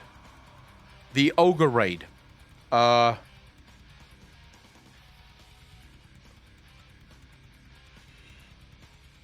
was it called? Was it Highmall? Yeah, it probably was Highmall.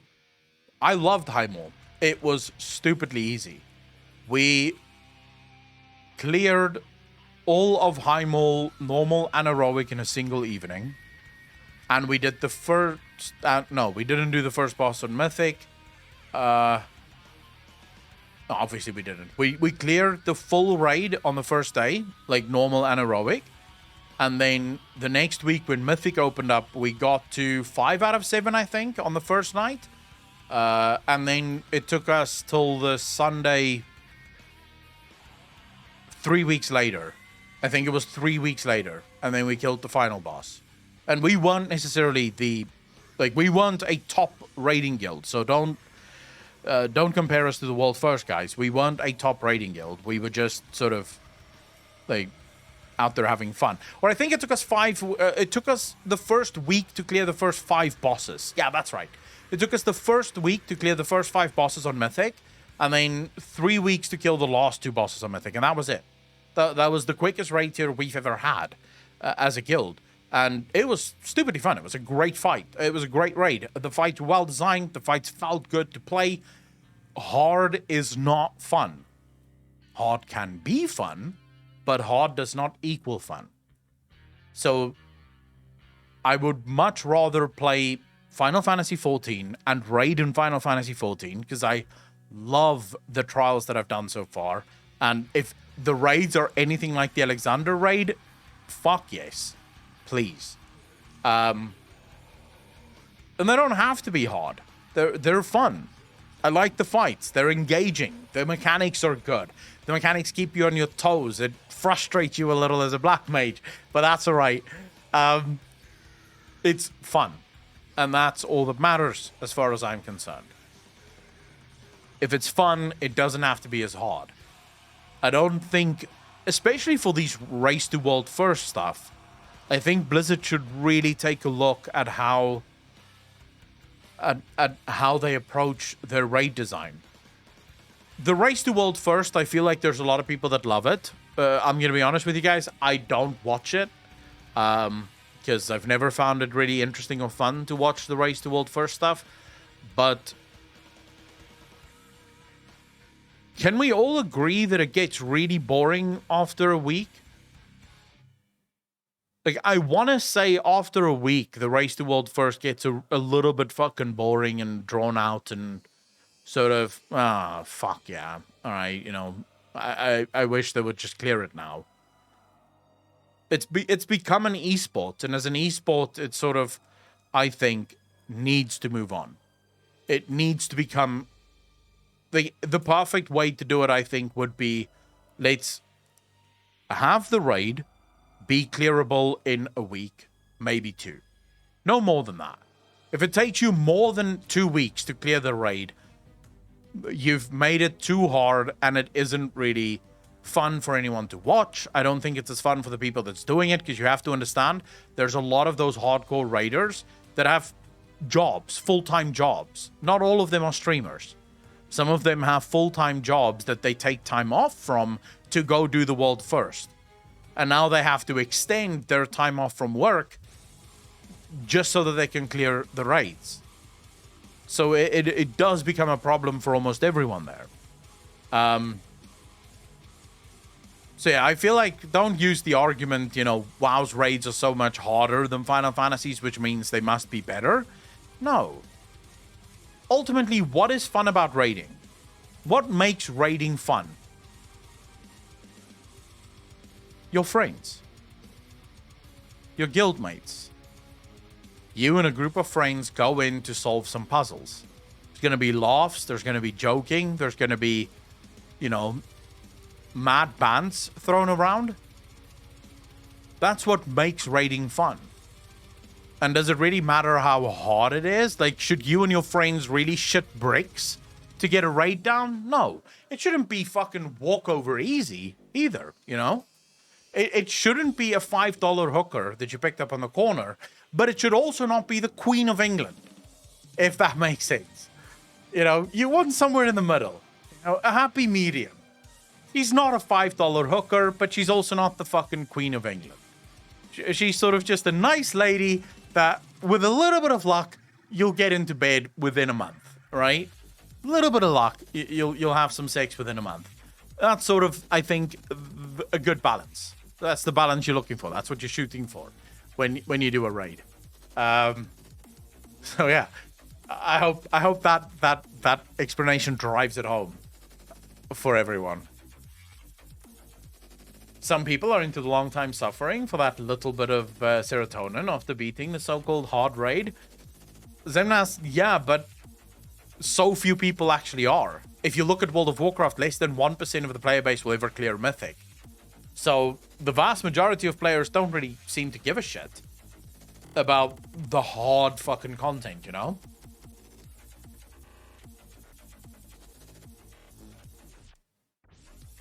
I do like that, BH, about Final Fantasy XIV. We need to do some serious donating to get you the Queen Echo. Yeah, I would have to be fucking rich.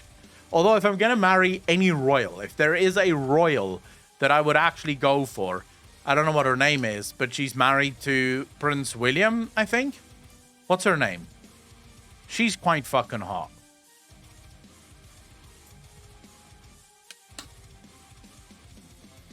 She seems classy as fuck.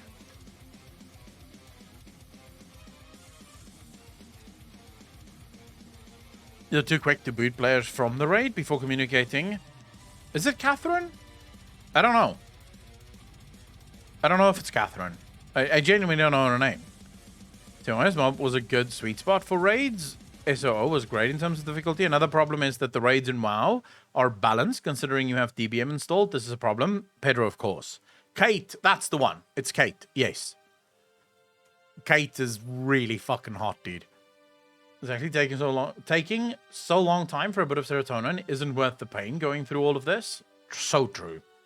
But I never played WoW, I just hear it. Catherine Middleton. Yeah, that's the one. Dude, she's like proper lady. If you want to talk about like marrying a lady, I would say that's the one you want to marry. Like if you want to marry a lady, you'd probably want to marry her. Elegance and style, bro. Elegance and fucking style. I'm trying to see now, because there was something else. Is she life goals, though? Go-Kart Mozart? So, chat, I have a very, very important question to ask all of you. And you have to be honest. You have two options. You can marry... Actually, let's do three options. You can marry very classy, like Kate Middleton, right? So super classy, elegant, you know, like old school lady type. Or you could marry emo, goth babe, rocker chick, right? Or you can marry cheerleader. Which one of the three do you take?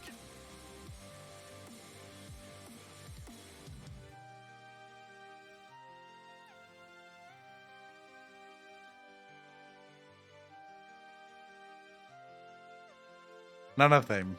Fake Mankey, then who would you marry? Southern Belle? Goth, can't have the normal dude. Classy, goth for sure. All right. None, classy, huge city goth mommy. Oh shit. Kind of ready with it. Are you sure this isn't a way for you to justify shipping Sylvanas or Ajara? Dude, I don't need to justify shipping them. But mostly a sex robot. All right. Seems like a lot of people here, at least, is into goth girls.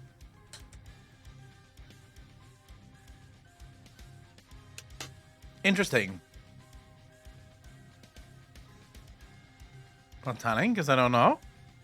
That is interesting to me, that so many of you are into goths. What's wrong with you, chat? Like, I'm not saying goths aren't hot. You get a lot of fucking hot goths. Let me tell you. Goth girls have too much baggage. Goth Jiv is a meme for a reason. Nothing's wrong with goths. But chat is fucking apeshit for goths. Is that only those three are an option? Goth rock are the best of those three at least? Yeah, but that's why I made those three the option. I didn't go for just normal girls because a lot of people would probably say that. Goths are hot? Yeah, but so is classy ladies. Like, I could go... The only one I would probably not go for is cheerleader. Depending on what kind of cheerleader it is. Like, if it's a cheerleader that's just sort of... She is a cheerleader, you know, she is hot, she is sort of very popular and whatever, and she's got the body of a cheerleader, but she's also intelligent and has depth and, you know, sort of cares about more things than just makeup and shopping, then maybe. But every single cheerleader that I have ever fucking met in my life, the only conversation they can have with you is about the makeup that they have on or the makeup that they would want. Now, as a guy who couldn't even give a fuck about the clothes that I wear and would wear no clothes if that was an option, that is not really my strong suit. If you want to talk about topics that I can actually say something about makeup is not one of them. Fashion, even less so. So it's conversations that wildly bore me as a result. So I would easily date goth girl, easily date classy, elegant girl. I would probably not date cheerleader.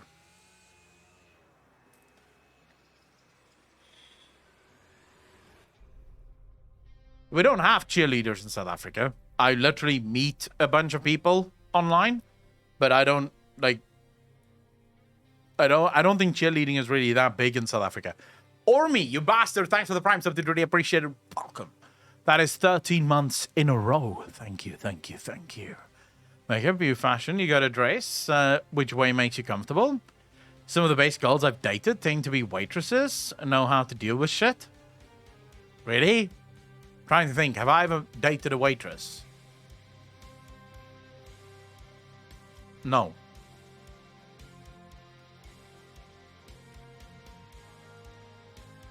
No. No, I've never dated a waitress. Or a bar lady. Come to think of it, I've only ever really dated, like, career people. See, how come my girlfriend carries me and F14 is healer, so I'm fine? Yeah, that makes sense. Look, I didn't ask whether or not she should be a gamer, because I'm literally talking to a bunch of gamers. How many gamers is going to say that I don't want to marry a fucking gamer? When I was 10 years old, my mother had same problem with my father when we eat dinner. My mom grabbed a big butcher, destroy the refrigerator and kitchen, and all dish on table. Since that day, I decide I don't want to get married. Wait, Jolene, my mother had some problem with my father when we eat dinner. My mom grab a big butcher. What? Your mother fucked the butcher while you were eating dinner and broke the fridge. How were they fucking? That is some next level sex right there. Jesus.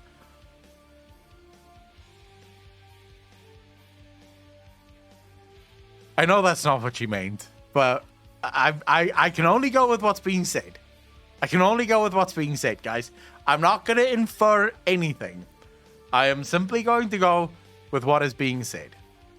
And based on what is said, there were people being thrown against refrigerators and fucked who were also butchers that broke the fridge. Now, I don't know what position you're in or how you're fucking. I have heard of fucking on the counter. I have heard of fucking on the washing machine.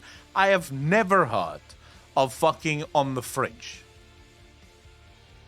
Have any of you?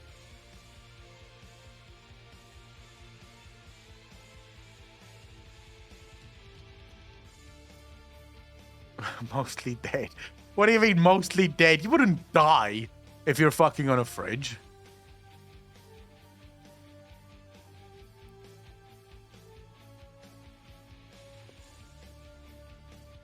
If you're a gamer woman, it's really not as hyped as people make it out to be.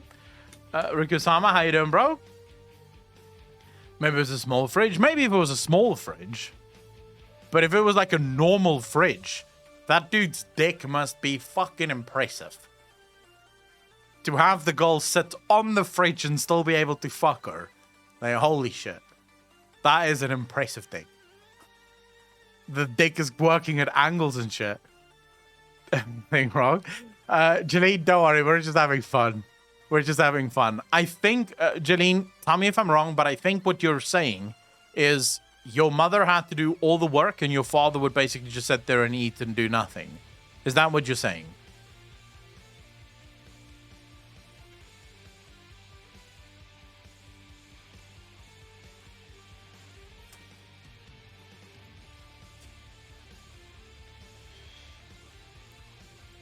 Dennis, you are basically talking about, like, that guy can't walk straight. Like, he has to roll it up, right? Because it's not just, if it just hangs, he's going to step on it. If you can do that. If it's even possible. Now, I'm sure it is. I've seen some porn videos where there's some guys with some monsters. I got a dick like a fridge, let me tell you. You do not. Let me tell you. pictures or it didn't happen. I'm gonna take a nap. Don't you dare react to my video suggestion without me being awake. I can't promise shit. I'm just hanging out here. If it's a mini fridge, that would work, but that would also be a little bit uncomfortable. I'm 6'1", so mini fridge would mean I would have to be somewhere between on my knees and standing up, which is a weird position to be in. You can send dick pics, but I want creative shit. None of that fucking close-up dick shit. Like, creative as fuck, bro. Show me what you're working with. I'll share it on Reddit. With your name. With your name. If you're gonna send the dick pic, be fucking proud of it. Own it, boys. Own it. Break out my googly eyes. A lot of people tend to like partners who are quite similar to them, including habits, personality, hobbies, etc. So here's the thing. Rue, I think it was, who said this. I think, yes, a lot of people have this sort of fantasy about gamer goals. And obviously, the gamer goal fantasy is being blown up by places like Instagram that will sell you on what a gamer chick looks like, even though most of the goals on Instagram are not gamers. They have found an audience. Most of the goals on Twitch that hang out in the just chatting section are not gamers, but they have found an audience. They have realized that if they cater to the gaming community, the gamers will make their money. And that's why they do it, right? The vast majority of gamer goals is nothing like the goals on Instagram or Twitch.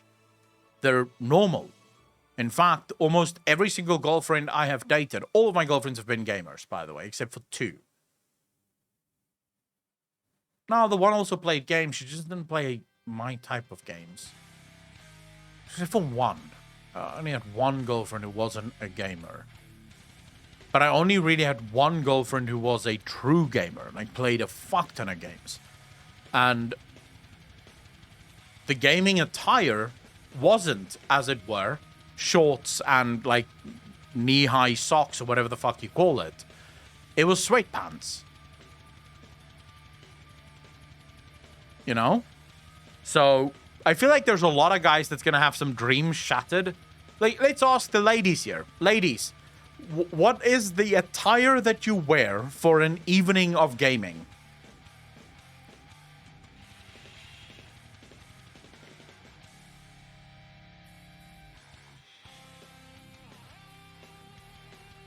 PJs, okay. That is, dude. Sweatpants all day long, baby. There we go. PJs, comfy clothes. What, ladies? We got that here. Well, Death Knight, we don't have goals in the channel. This is true. But we do have guys that pretend to be girls. So when I ask the question, there's a lot of guys that pretend to be girls that answer the questions. But we all know that there are no goals on the internet. Not really. In fact, I would go so far as to say that goals might be a myth in general. There is a chance that there are no goals in the world, that we've all been lied to. Because I have not seen them. But that's just a theory. Can't prove it. You know, let's just leave it at a theory for now. But there is a chance. I'm just saying. There is a chance that all of this is just CGI. You're saying we don't exist? Who's we? Who's we? I play F, and you're a female. We're a real man. They so hot. No goals. Lol, I am a goal. I dare you to join a Discord call with me, and I will open my cam to prove that I'm real. I can't know. You could be using CGI technology. You could be just faking it. Oh, shit. Look, guys, don't take everything so fucking seriously. It's just a joke. It's just a joke. Ascension, how you doing, brother? Thanks for the primes. I've really appreciated 11 months in a row. Thank you, thank you, thank you. Very much appreciate it.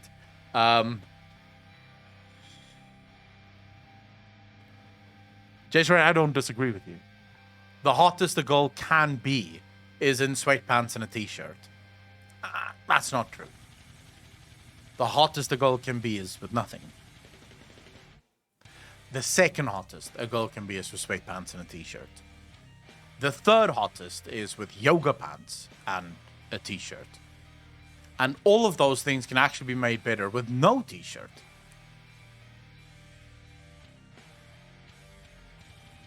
Effectively, if a girl has nothing on, that is basically what we're going for. You know? I wouldn't want to see a girl in my shirt.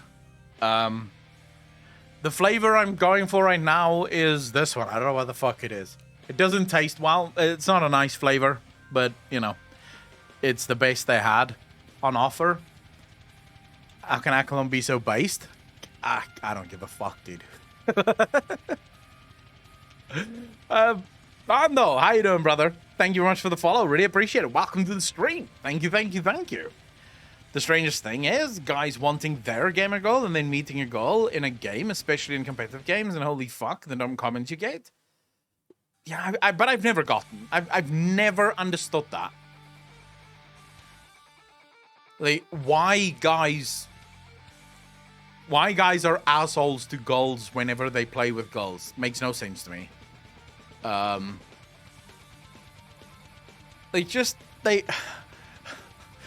Here's your opportunity to meet maybe your future wife, and now you're being a dick to her.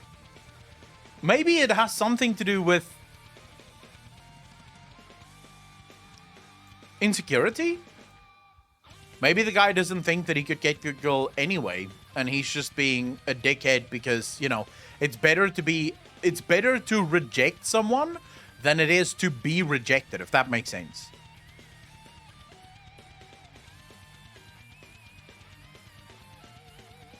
Wolfart, just want to interfere there. It is a well-known fact that every girl is on, like, peak happiness making sandwiches. It would not be a meme if it wasn't true. Memes are real. They're based on facts. It's well known. Like, girls love making sandwiches. I can show you a manga that you may like as a lore nerd, off-topic stuff, but oh well, it's out here in chat now. Death Knight, why? What makes you think I would read a manga? Obviously, oh, have to make sandwich. Bye, catch you later.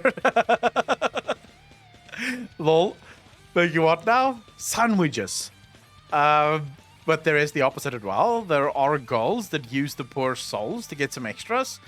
Two guilds that got destroyed because girls and their simps. Yeah, but I blame the guys there. Look, I don't blame a girl for having simps or for making use of her simps.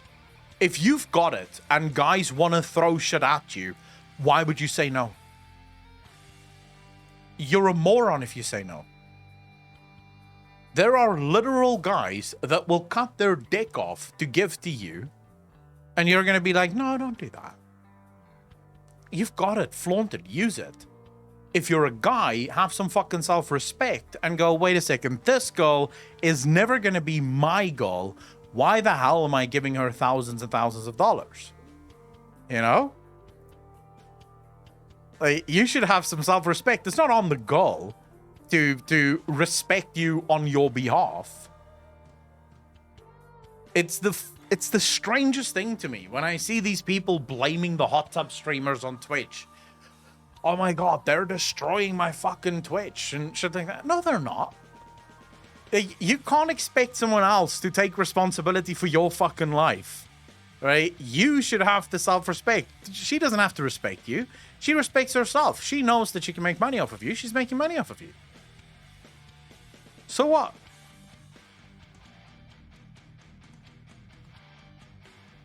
Respect the struggle. Imagine paying 1k for a fart jar from Amaranth? Wait, Amaranth has an actual fart jar? Grohl, how you doing, bro? Thanks for the follow. Really appreciate it. Welcome to the channel. Thank you, thank you, thank you. The lack of responsibility and self-accountability from people annoys me. To be fair, though, I genuinely feel sorry for girls nowadays. And I realize this is maybe a little bit more serious than what the streams usually are, but I feel sorry for girls. I think that these days, if you want to marry a man, like an actual guy that has respect, that understands responsibility, that's going to take responsibility, understand his own self-worth, because, by the way, guys, that is actually kind of important to girls. Grohl, new to the fucking channel and already dropping the cash, bro. Thank you. Really appreciate it. Can we get some hearts in chat? Ladies and gentlemen, come on. Be a man. Drop some hearts in chat. Grohl, I really appreciate the 5 community subs, dude. Thank you. You're fucked. You're shit out of luck, girls. I meet so many guys, and I see so many guys out there who, for lack of a better word, and I don't mean this as a bad thing, but they're soft as fuck. Like, what happened to men? Like, seriously, what happened to men? I'm not saying that men can't, like, talk about their problems. Don't take me wrong, right? I'm not saying that men can't talk about their problems, and I'm not saying that men doesn't have problems, but I go on Twitter, and I see these people just laying themselves out there, just, like, throwing all their fucking dirty laundry into the universe. First of all, you shouldn't be sharing your dirty shit on Twitter. If you're going through horrible shit, if you're going through depression and you're going through whatever, you should not be sharing that shit on Twitter. That's probably the worst place for you to share it on. But what happened to the guys? Like, sometimes I feel a little bit alone. You know, I don't even like sharing when I get hurt. The only time I'll tell you guys when I'm in pain is when the pain is stopping me from streaming. So I feel like I have to be honest about why I'm not going to be streaming. I wouldn't even talk about, like, physical pain. There is not a chance in hell that any of you will ever know if I'm going through some kind of hard, depressive thing until I figure it out. Like, I can talk about my depressive phase 2 years ago now because I kicked its ass. I got over that. But at the time, I wouldn't have told anyone about that. That was my shit to deal with, and I'm going to deal with it. I'm not saying that's healthy. It's not healthy. You should be able to talk about shit like that. But it just feels like there's guys who really... They've become so emotional about stuff. Maybe I'm wrong. Is that attractive to girls? Like, I could be wrong. Do you find it attractive when a guy is just so emotionally open and bleeding heart and you know, confesses all these feelings and his feelings is literally everywhere? Is that attractive to you, or... My fucking mustache is annoying me. I have to go to the barber.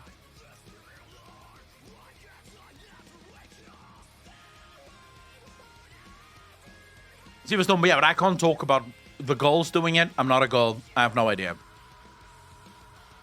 I think a guy who is too far away from his masculine side is destroying the fabric of attraction. I agree with that. Like, if you're a straight girl, like, look, if you're a gay girl or a lesbian girl, doesn't matter what the guy is, you're not going to find him attractive. That's your business, right? But if you're a straight girl, you obviously want to date a man. But it feels like a lot of guys aren't really men anymore. They're boys, you know? And I genuinely don't like that. Genuinely do not fucking like that. I feel out of place in this world. Minion, how you doing? Coddled by the mothers and had an absent, non-existent father. Boys to play video games. I feel yin-yang is a good map for life. You need both, kind of. Look, I'm Grohl. I'm at no point saying that men shouldn't have emotions. We have emotions, of course we do. And we should be able to talk about them. But it should not rule our lives. It should not be all we talk about. It should not be the only thing that defines us. You know? I don't know. Maybe I'm just old school Maybe I just still think in a very old school manner. Maybe I'm wrong. Maybe I'm the one who's completely wrong and out of touch with what men should actually be. So I would be surprised if Final Fantasy XIV can make me cry. I don't cry. Not for anything. Like, nothing. I can't remember. You want to know what happens when I'm really in pain? I laugh. But I don't cry. It's very rare. Like, last time I cried, I was a little boy.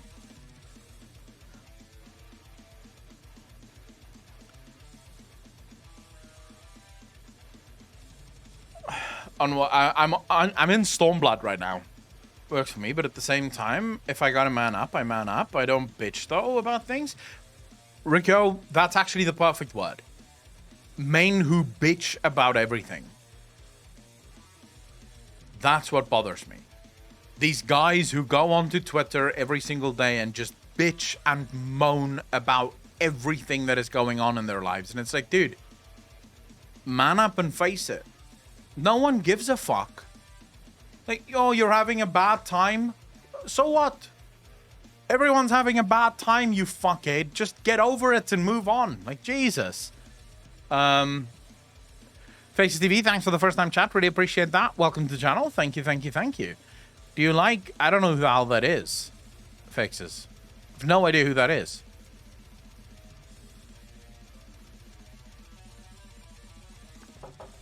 If I cry during Shadowbringers, I'll have to wear a green mohawk and a pink beard for a week.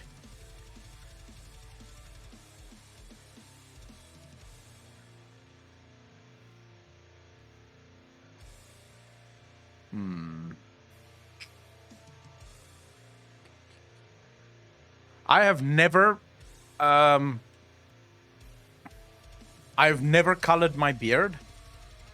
Nor do I think I would enjoy coloring my beard.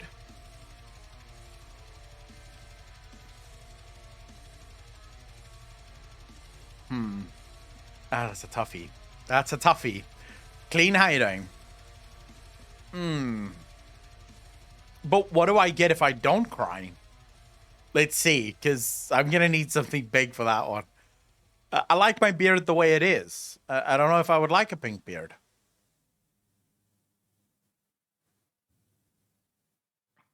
No one's saying crying over Shadowbringers is going to make you weak. That's not what we were saying. No. That's not how this works. Fiction has become a bad thing. It scares me. It turns people into lackluster, bloated suckers. Growl, very, very fucking true. I'll throw you a generous sub. Oh, shit. Really, Sarah? One sub? But if I lose almost everything. This one scene in Shadowbringers usually gets people. It's not something you expect.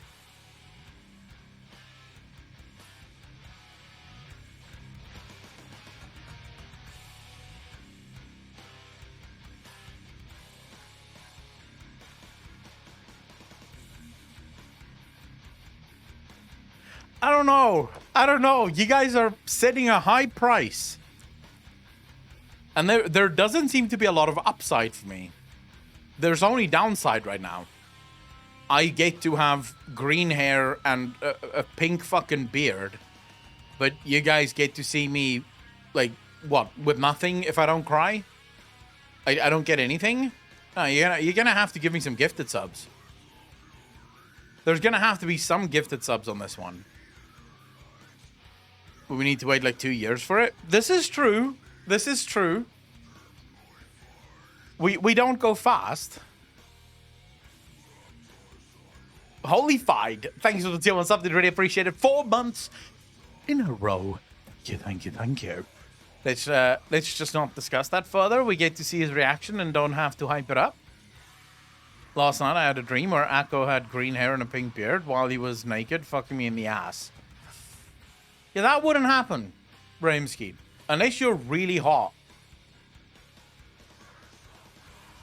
Like, you'd have to be really hot for me to go, yep, if the only way I can have sex with him or her is by having green hair and a pink beard, you're gonna have to be next level hot.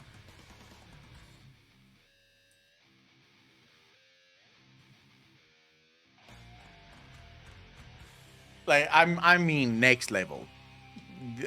You'd have to be Kate Beckinsale hot. We're given a choice between pink beard or race changing to Lalafell in Final Fantasy 14. Which would you cringe at the most? No, obviously the pink beard, because other people are going to see me in the pink beard as well.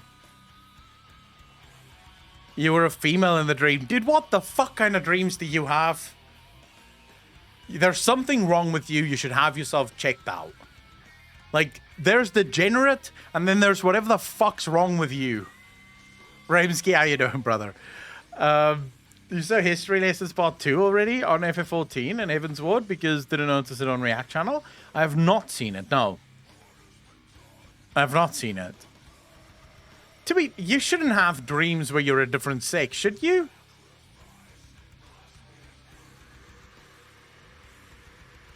We're both happy. I'm talking about that dream. I dream about moving a lot. Must be that one relationship. We're reading these novels too much. Oh, that makes sense, yeah. What history lesson spot? I haven't seen... I don't know what you're talking about.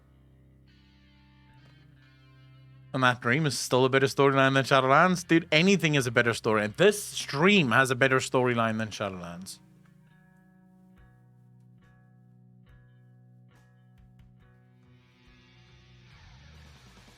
Oh, I haven't checked out suggestions in almost a week because we haven't been streaming in almost a week. So I'll have to go check it out.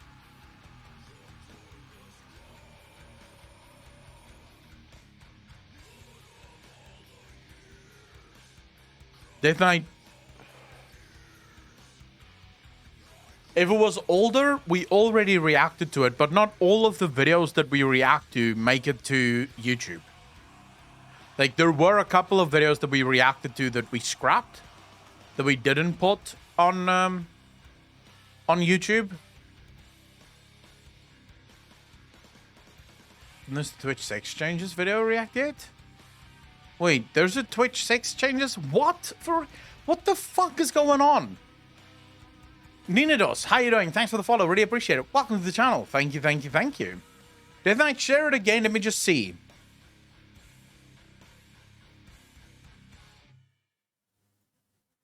If you're sharing, there's so many videos on content suggestions. It's absolutely fucking surreal. Has YouTube ever taken a video of yours down or given you a hard time? Yep. Yep. There's currently Skundy. Thanks for the follow. Really appreciate it. Welcome to the channel. Thank you, thank you, thank you. Let's see. There's currently a video, actually, that I have that's been blocked. It's on the React channel. Quickly show you.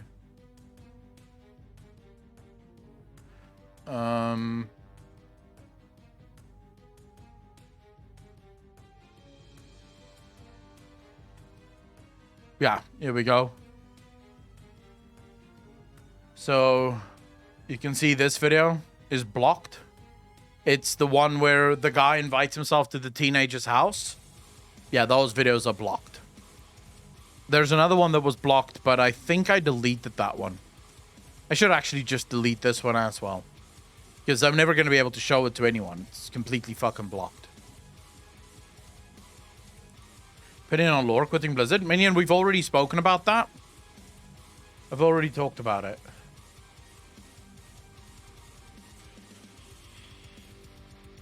Oh, that one. No, we haven't watched that one yet, Death Knight. We haven't watched that one yet. We will. Like I said, I haven't been reacting to videos for over a week now. If you swear in the first minute of a video, you can't get man. No, that's not really how it works. They don't like it when you swear in the first minute of a video, but you can still get monetized. It's just, it's not worth it because you don't get all the ads. Have you seen the cash shop comparisons? For what? Final Fantasy and World of Warcraft? I think not. I don't think so, no. You can share it on content. For anyone that wants me to react to any content, Discord, there is a tab in Discord called Content Suggestions. You can share all the videos that you want me to react to there. And we'll react to them every Tuesday and Saturday officially. And then during the week, we'll still react to videos as well, you know, as they pop up. Really depends on the day and what we're up to on that specific day. WoW Systems tier list. I don't think so. Nerdy Jessica, thanks for the tier 1 sub for 6 months in a row. Thank you, thank you, thank you. How you doing, Nerdy? Are you awake now, or are you only now going to bed, Jessica? Like, you guys will have to share it with me, Vidget. There's a WoW Systems tier list. I want to see it. I want to do it. I want to do it.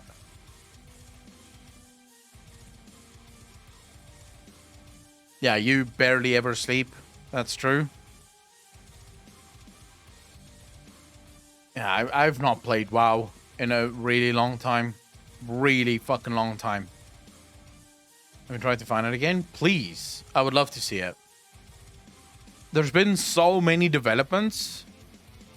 There's been so many fucking developments. And it's hard to keep up with everything. There's a video that I want to watch here. From a guy that's doing proper clickbait. This is from March 18th. Oh shit, Vidget. Let me remove that for you.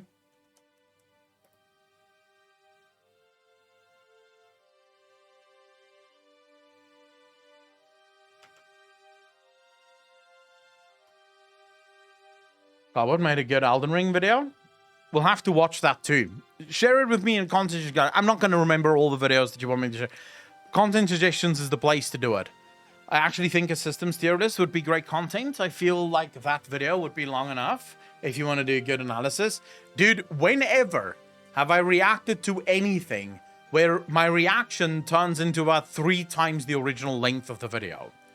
That's like every single reaction video I do is millions upon millions upon millions of hours longer than what the reaction fucking video is. It's ridiculous. All right, wait, hold the phone. We have a Carbot one here. I like Carbot. Carbot is actually funny. Let's see this. Elden Ring's video.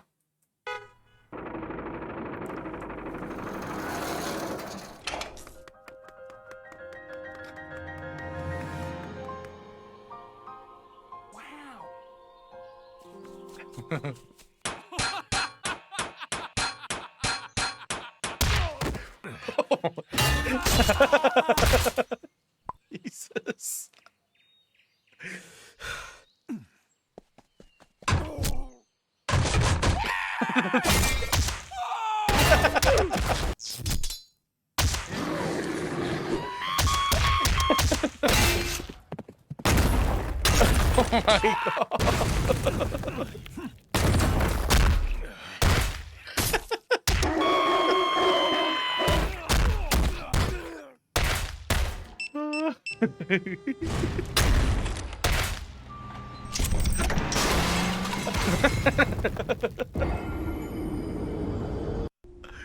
Oh my God. Oh my God.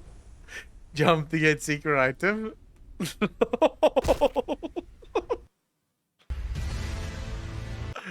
Oh my God. Okay, that was well funny.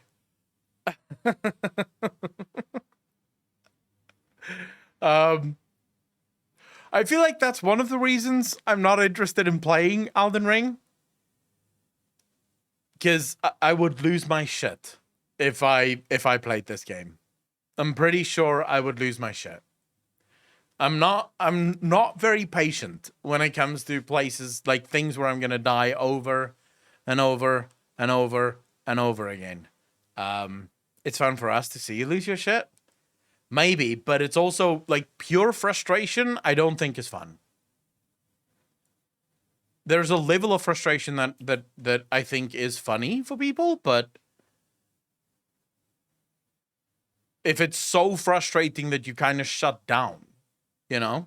And I've watched some streams of streamers playing Elden Ring where the frustration makes them shut down, where they just potato. Like, they're just potatoing, dude. They're just fucking playing. Can't think of anything else. They're just sort of trying to get it down. Elden Ring? But I'd be willing to maybe give it a go. Not right now, because right now we have to get through fucking Final Fantasy 14. But I'd be willing to give it a go when Final Fantasy 14 is over. If you guys are still interested in seeing me play it then, we can absolutely give it a go. But before we can give that a go, we have to first play Star Wars The Old Republic. And then once Star Wars The Old Republic is gone, we're probably going to go back to Final Fantasy 14 to play the next patch. And then we'll probably play Elden Ring or Guild Wars or something to that effect. Am I going to try Hogwarts Legacy? Dude, I am going to play the shit out of Hogwarts Legacy. Oh, there's a thing I didn't watch. I didn't watch the Hogwarts State of Play. Did you guys watch it?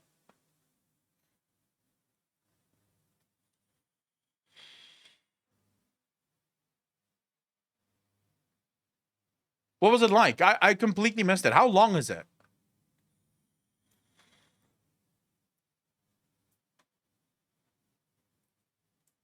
Because I really want to see that, actually. It's 14 minutes. Oh, my fuck. Then I'm watching it now. Fuck you all. Legacy. This one, right? State of Play, the official one. Here we go. All right. I want to watch this because just for clarity here, I've been very excited for Hogwarts Legacy. It seems like a game right up my alley. I'm a huge Harry Potter fan, so why wouldn't I?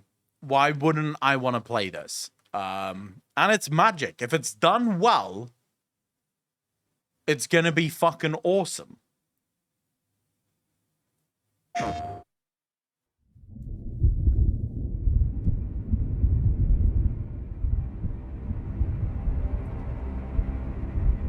I'm joining Slytherin. Okay, wait, before we watch it even, what house are you joining? When we're playing this, what house are you joining? The people on Twitter don't count. If the people on Twitter hate your game, you're doing something right. I know it's single player council, Mike. Slytherin 100%. 100% Slytherin, boys. That's exactly what I'm going to join. That's my house. That's what I want.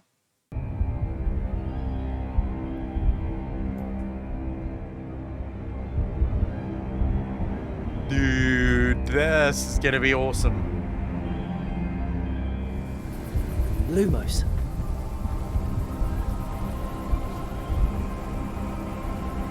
Man, the graphics is fucking awesome.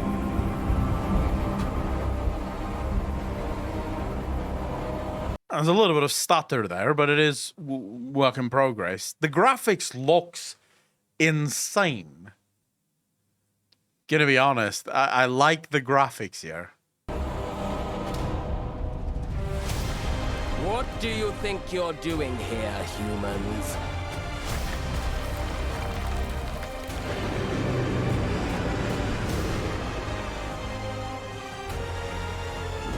Oh my god, the magical creatures. This is gonna be awesome.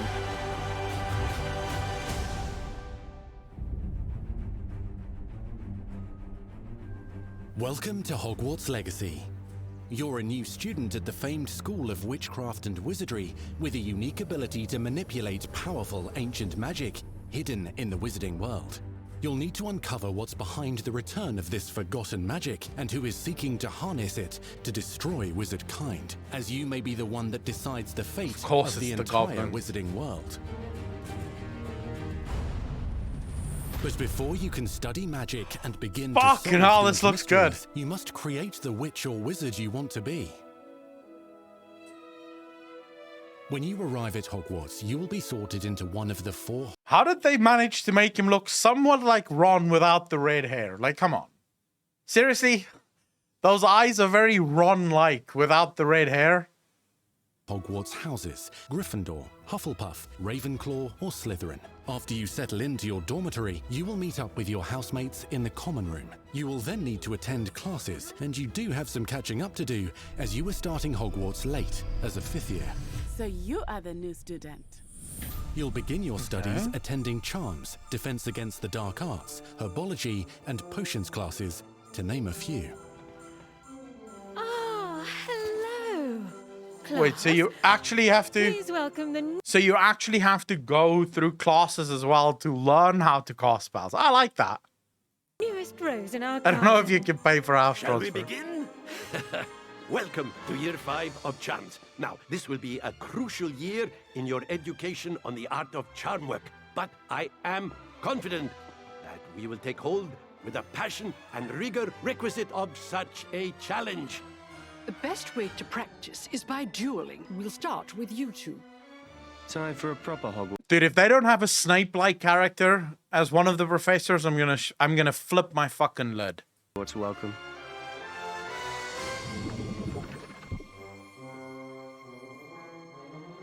You may begin.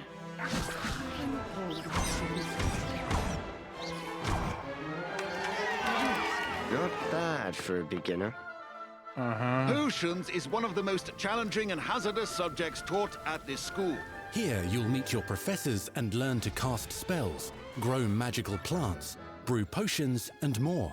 In between classes, you'll be able to explore the castle famous for its secrets, enchantments, and mysteries. Tell me this doesn't look amazing. Like, You'll how the... discover dungeons and secret passageways, How can this not make you want to play? as well as challenging puzzles that will require magical skill and a clever mind to solve. Oh. You may even find yourself in Okay, that's a bit interesting. Okay, that pisses me off a little. You're casting spells and opening secret doorways, and look at the student walking past going, I didn't see shit. I'm not even fucking looking. Screw that. that will require Just magical look at skill this. and a Look at the clever student mind to walking solve. past here. Just like, fuck that. Nope. You may even find I don't want yourself any part in of this at iconic all. locations you've never been able to explore before.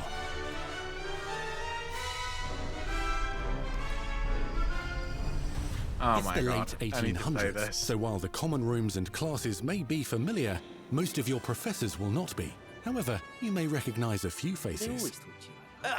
All in good fun. Once Sir Patrick lets me join the Headless Hunt, I'll be right there with them. This offering is sure to win them over. Don't forget why I'm here, sir.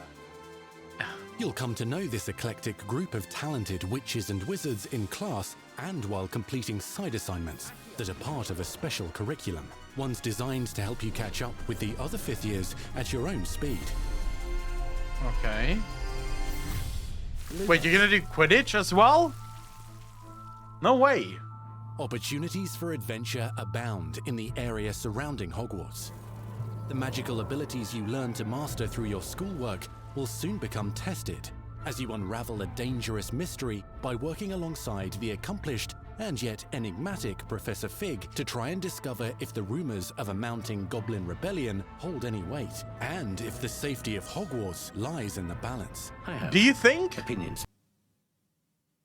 I don't think... Was Dumbledore alive then? How old is Dumbledore?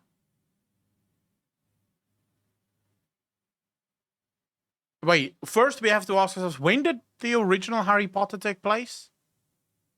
Was it akin to the year that it released in? Yeah, I know he's over 100, but I think this is also too...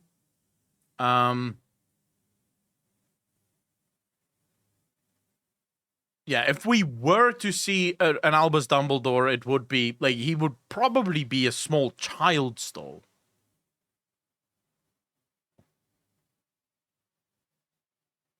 Dumbledore was born in 1881. There you go.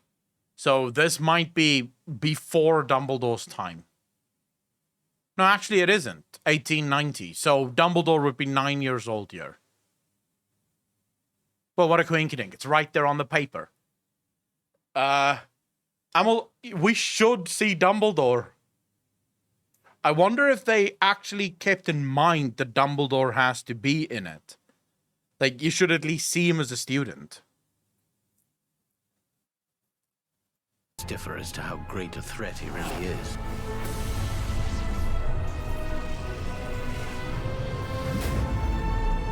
It really would be. Loyalists are capable of so much more than people realize. The wizarding world of this era is fraught with dangers. Creatures corrupted by a magical force, powerful goblins, and sinister witches and wizards, all willing to fight, even kill, to achieve their own goals. But am I allowed to cast forbidden magics? It's the only question I have for this game. Am I allowed to cast forbidden magics? What's that one spell? Avracadabra. Avada Kedavra, I believe. Avada Kedavra. Is that the one? Yeah. Am I allowed? Can I cast? Oh, yeah.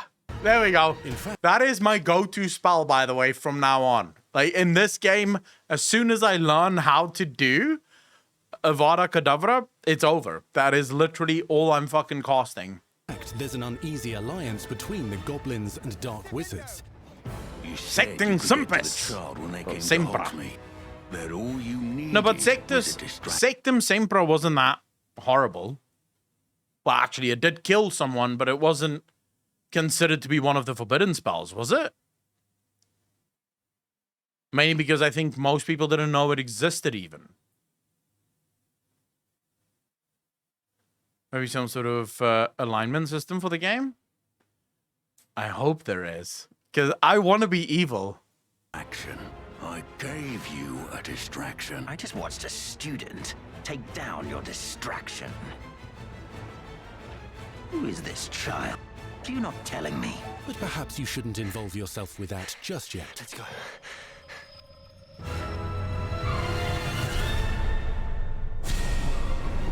Oh my god.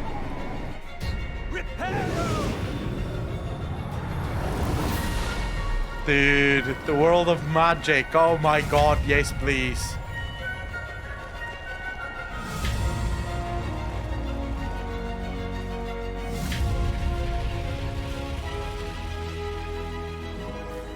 Enemies possess unique defensive and offensive abilities, including blasting curses, stunning spells. Wow, you enchanted just fucking weaponry, steamrolled and him. more.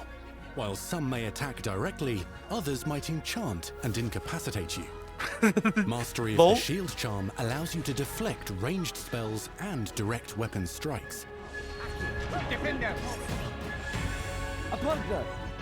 Okay, the combat looks really cool. Allowing you to follow up with extended spell combinations. But now I have a question. I have one question. Is this going to be one of those almost Dark Knight-esque kind of games where it's basically button mashing? So, and obviously they're not really going to show us that right now, but I really hope that that's not it, where you're effectively just button mashing the fuck out of it. Students who become particularly adept at spellcasting will find many ways to exploit their enemy's weakness.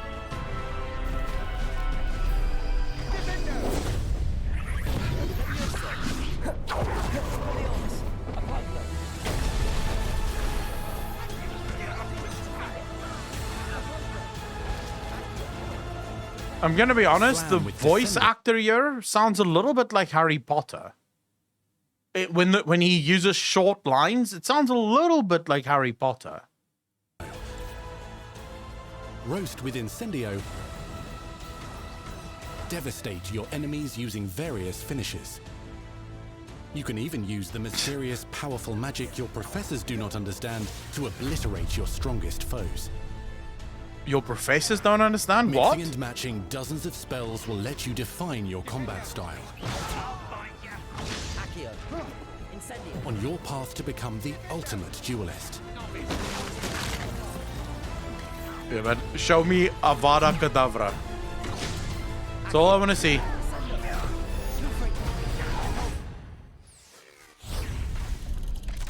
Perhaps you'd be good enough to blast each other to pieces on your own time. In addition to classes and spells, you'll have access to a deep set of upgrades, talents, and skills to aid your progression as a wizard. Complete challenges throughout the world to earn experience. Level up your abilities by choosing talents to upgrade your spells, plants, and potions to increase their power. Decide which talents best fit your playstyle to allow you to focus on your favorite Wait, you can stealth this game as well? What the fuck? You can also loot, buy, or craft your own magical gear that will increase your offensive and defensive capabilities in combat. Gear can be upgraded and specialized to allow for greater abilities for your chosen playstyle. Use a strong, even motion when cutting your ingredients. Okay, that's gonna be fun for us keyboard and mouse warriors. Greater abilities for your chosen playstyle. Like, take a look at this. Even motion when cutting your Well, fuck. Probably just gonna have to be what? WDSA, WDSA, WDSA, WDSA, some shit like that. Or probably AD. Because my keyboard doesn't have that button on it. Just press R in a circular manner. Fucking bug.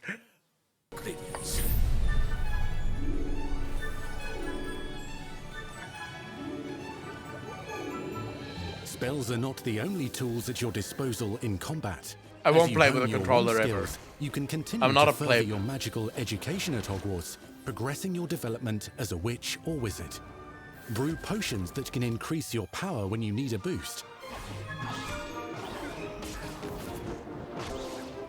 Grow and deploy magical plants to mob the battlefield and keep your enemies at bay. Okay, I like the Even unleash customization deadly so mandrake far. Seedlings to incapacitate unsuspecting enemies.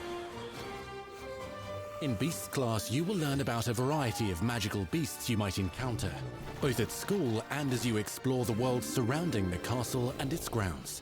The goal of today is to remind all of you how to maneuver on a broomstick safely. Learning and mastering broom flight is highly recommended so that you may travel around the world more quickly. I like the freedom so far in the game. It feels like it's really going to allow you to play whichever way you want. And what usually happens with games like that is it gives you replayability. Because even though you've already seen the story, I'm bringing this up again. Mass Effect right now, I'm for the first time playing through as a Sentinel, which provides unique challenges that you wouldn't have gotten with the Soldier or with the Vanguard or anything like that. So it gives you the ability to play the game and it feels a little bit different every single time. So I kind of like that. I like the amount of... It shows. Now, remember, this is what it shows. It doesn't mean that this is what it's going to be. So before you pre-order, maybe wait for it to launch. Apology homework. You're despicable. Some abilities may be taught to you by students who become your friends. As you develop relationships with these schoolmates, they can accompany you on your journey as your companions. And over time, you'll learn their stories. Can you have relationships with them? This is an important question. This is our chance. Natsai Onai is a brave adventurer driven by the justice she seeks. Poppy Sweeting has a kind heart and loves magical beasts, connecting with them more easily than with humans. But what happens now? Unafraid of detention or breaking the rules, Sneaking in the restricted section again! is Sebastian Sallow, a charismatic Slytherin. We've been over this, boy. Hufflepuffs cannot reverse. You're in your final year, Riffin. You're in your 5th year. How old would you be then? You wouldn't really be preteen. Or did they say final year? I think you'd be, yeah, you'd be 17, so you'd be... Did they say 5th year? They don't look like 13-year-olds, do they?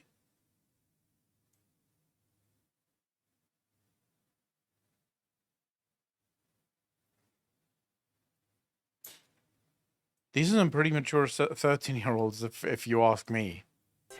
This is our chance. 17-year-olds may date one another, Mike. It's only illegal if you're like playing the professor and you're dating one of the fucking students. Onai is a brave Digit, how you doing, bro? Banadonna, how you doing? Seeks. Thanks for the Prime sub, dude. Really appreciate it. 3 months in a row. Thank you, thank you, thank you. My man, keep up the good work and keep telling it like it is. Cheers. One fat fuck to another. Dude, thank you very much. Really appreciate that. Yeah, I didn't actually keep in mind the age that they would be, because the main character strikes me as if he would be... For some reason, I assumed that you're basically in your final year. So I assumed that you're like young adult. If they're really only 13, then I guess just fucking go with it. Although, why do all the characters look so weird? Is it the engine that they used? Because the character faces is weird as fuck. Poppy Sweeting has a kind heart and loves magical beasts, connecting with them more easily than with humans. But what happens now? Unafraid of detention or breaking the rules, Sneaking in the restricted section again! is Sebastian Sallow, a charismatic Slytherin. We've been over this, boy. Triple cannot reverse a curse. With a troubling family secret. Nothing can. The sooner you accept that reality, the better. You'll meet these students and more as you explore common rooms, hallways between classes, and I don't know, even I have no idea. Maybe. Welcome to the Room of Requirement.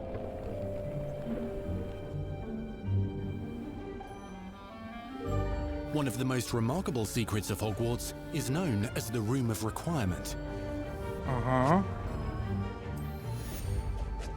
You're introduced to this space that seems to sense what you need and then provides it for you. Well, that's helpful.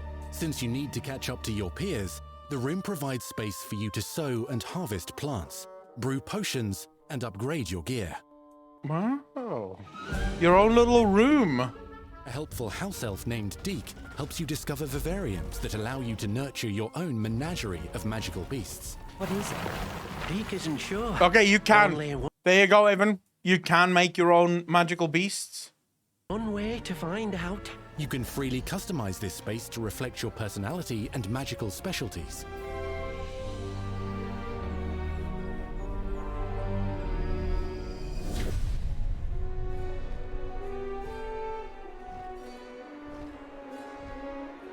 Not everything you need on your journey is available at Hogwarts. You'll want to visit the nearby wizarding village of Hogsmeade, where loads of shops and vendors can provide you with the supplies you require. From potion ingredients and recipes, to seeds for magical plants, to all sorts of gear. Looking like a complete knobbing. But Hogsmeade also has its dangerous side. A band of dark witches and wizards, emboldened by the turmoil of the times, wander the village outskirts. You must avoid them or defeat them. As you explore, you'll find the world surrounding Hogwarts is alive with activity, wonders, and areas of unusual interest. As the school year progresses, dynamic seasons and climates will fill the sky with lightning or sunshine, or coat the ground with snow or rain. Unique wizarding hamlets pepper the countryside, each with vendors and residents so who far, have stories I think to tell, this game, it has promise. That's a good way to put it, Kovat. Be on the lookout for enchanting magical puzzles that may very well have been designed by Merlin himself when he was a student at Hogwarts. Oh. Magical beasts roam the lands outside the castle walls. Some have been corrupted by a mysterious dark magic. Ollie, how you doing? Thanks for the first time chat. Really appreciate it. Welcome to the channel. Thank you, thank you, thank you. It definitely is ambitious. I'm well in agreement with you there. The question is, can it pull it off? Because we've seen many games that have tried to be this ambitious and failed. So this game can really go one of two ways. It can actually go, it can actually blow us all away, you know? or it can just end up feeling quite empty, quite bland, boring, same.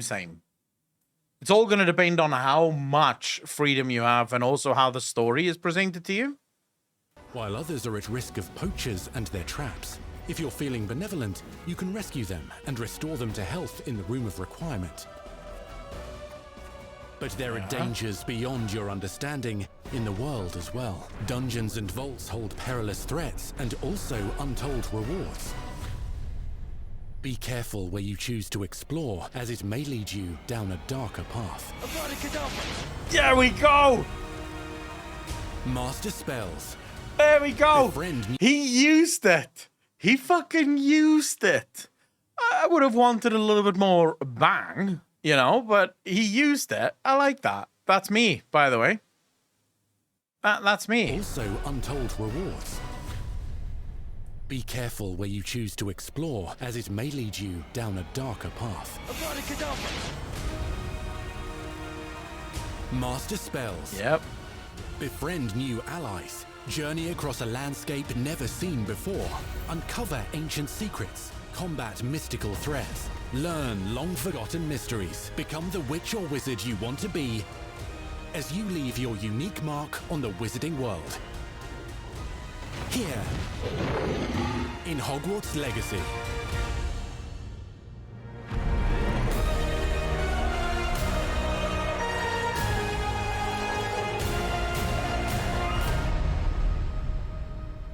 Bro, I am so fucking ready for this game. I am so ready for this game. What month says holiday 2022? Because I'm pretty sure it's not our holiday 2022. Promising, but doesn't look like they put as much thought into it as was put into Zuval.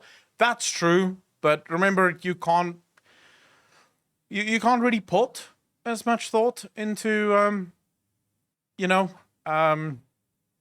anything as Zuval. You have to understand, Zuval was dreamt up over 20 years ago. And that's so clear to anyone that has ever played World of Warcraft. Who among us have not sat while playing the earliest days of Warcraft 3 and thought, you know what, I'm pretty sure there's something bigger going on here. When you ventured into ICC for the first time, you thought to yourself, well, surely this couldn't just be Arthas.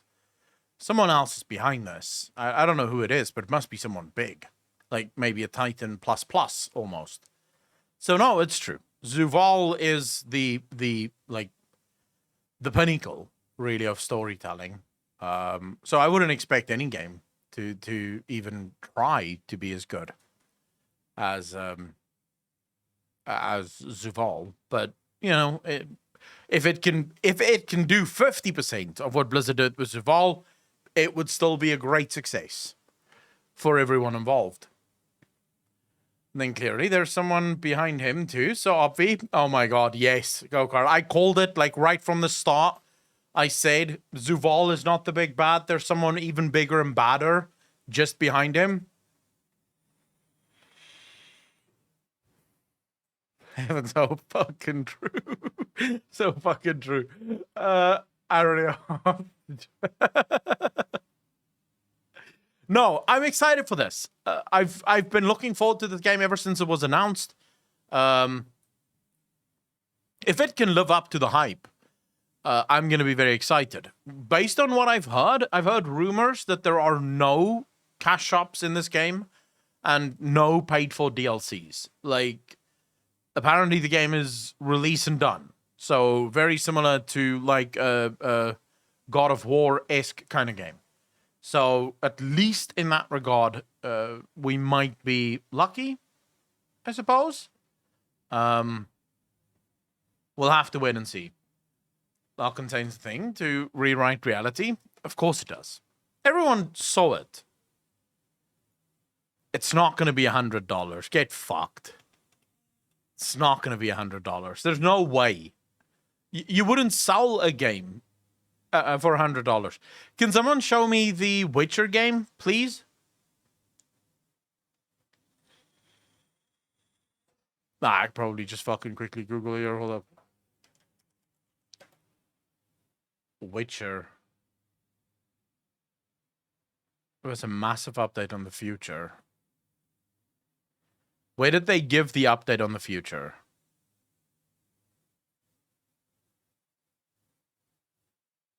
I don't want to watch other people's videos about it, because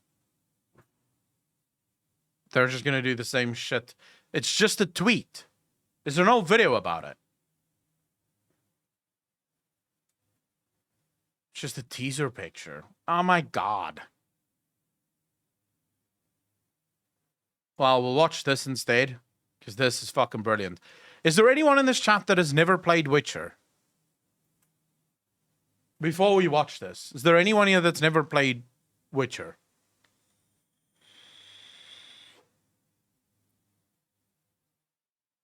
You guys have never played Witcher. Oh my god. Oh my god. You've missed one of the greatest games of all time. You have to go back and play it. With a cat-like medallion, or like a lynx. It truly is amazing. But look at this, like, look at this trailer. The music in this cinematic is actually the thing that kills me.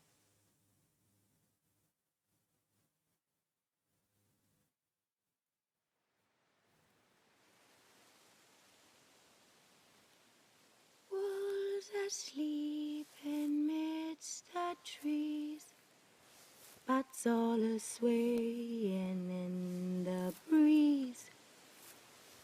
But one soul lies anxious, wide awake, fearing all manner of ghouls, hags, and wraiths. So, for those of you that don't know the story behind this song, by the Pally, did I say thank you for the sub? I don't think I did. Thank you for the 2 months sub. Did really appreciate it. 2 months in a row. Thank you, thank you, thank you. This song is what monsters sing about The Witcher. So it's a monster folk song about witchers. That's the backstory of this song. It is amazing. Nice tune. Been a while since I heard it last. Folk have forgotten it. Got other things on their mind. Things like me. They paid me for you. In times past, no amount of coin would convince a witcher to take this contract. Times have changed. Oh, and I should point out, for anyone that isn't following this, witchers never took contracts for high vampires. She's like a high vampire. High vampires are almost unkillable, and most witchers who try to go up against a high vampire ends up dying because they're too strong. But also most vampires don't really cause shit, which is why they tend to not take the contract if you want to kill a high vampire, because most high vampires are intelligent, and witchers don't like to kill intelligent monsters.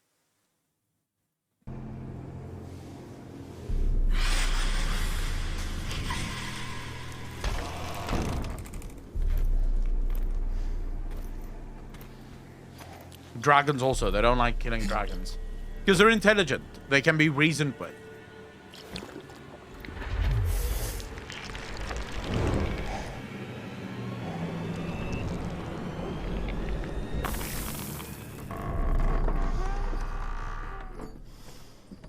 Man, this game.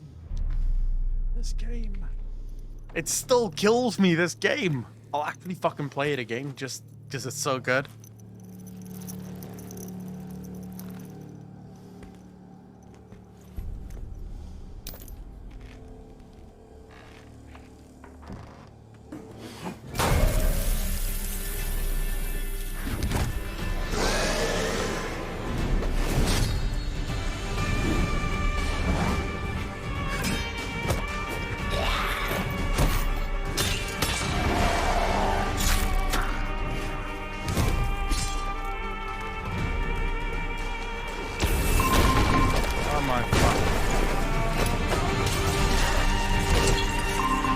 Dude, what the fuck? Hold up. Me and Avast is gonna have a fucking problem soon.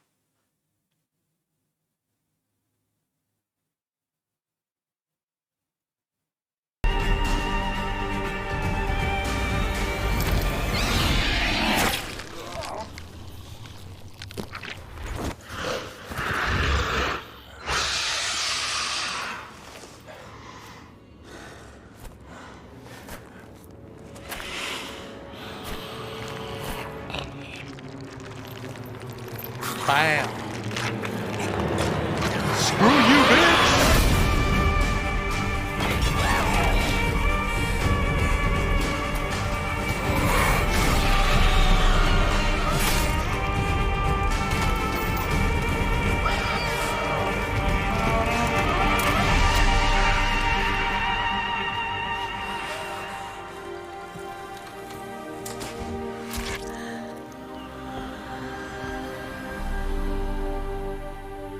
It's all silent for the night.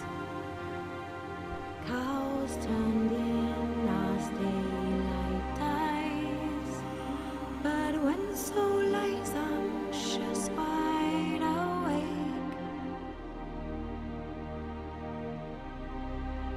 For the Witcher, brave and bold, paid in coin of gold. He'll chop and slice you gut and dice you, eat you up whole. Eat you Dude, this whole. game, bro. You have no idea what you're missing until you play this game. There is, like, listen to me, hands down, there is no better RPG than Witcher 3. Witcher 2 is amazing, but it really is dated. It shows. When you play Witcher 3 or Witcher 2, you very quickly realize, this is an older game. Witcher 3 held up so well. Like, so well. You could obviously go back and try to play like Witcher 2, and if you've never played Witcher 3, Witcher 2 will probably not put you off, but if you have played Witcher 3, Witcher 2 is going to feel less good, if you will. But it is so fucking good. Remember when the Witcher author said, video games are stupid and childish? Good times? Dude, the Witcher author actually sold the rights to his book to CD Projekt Red for, like, not that much money. Because he didn't think the games were going to do well at all. He was convinced that they're maybe going to make one game, you know, and it's going to do all right, but it's not really going to get anything. And he ended up suing them for more money. He ended up suing them for more money. And they gave it him. I think they paid him ultimately like $20 million for the rights to Witcher. Because obviously they knew they're going to make another game out of this. But it is, dude, you have to fucking play this.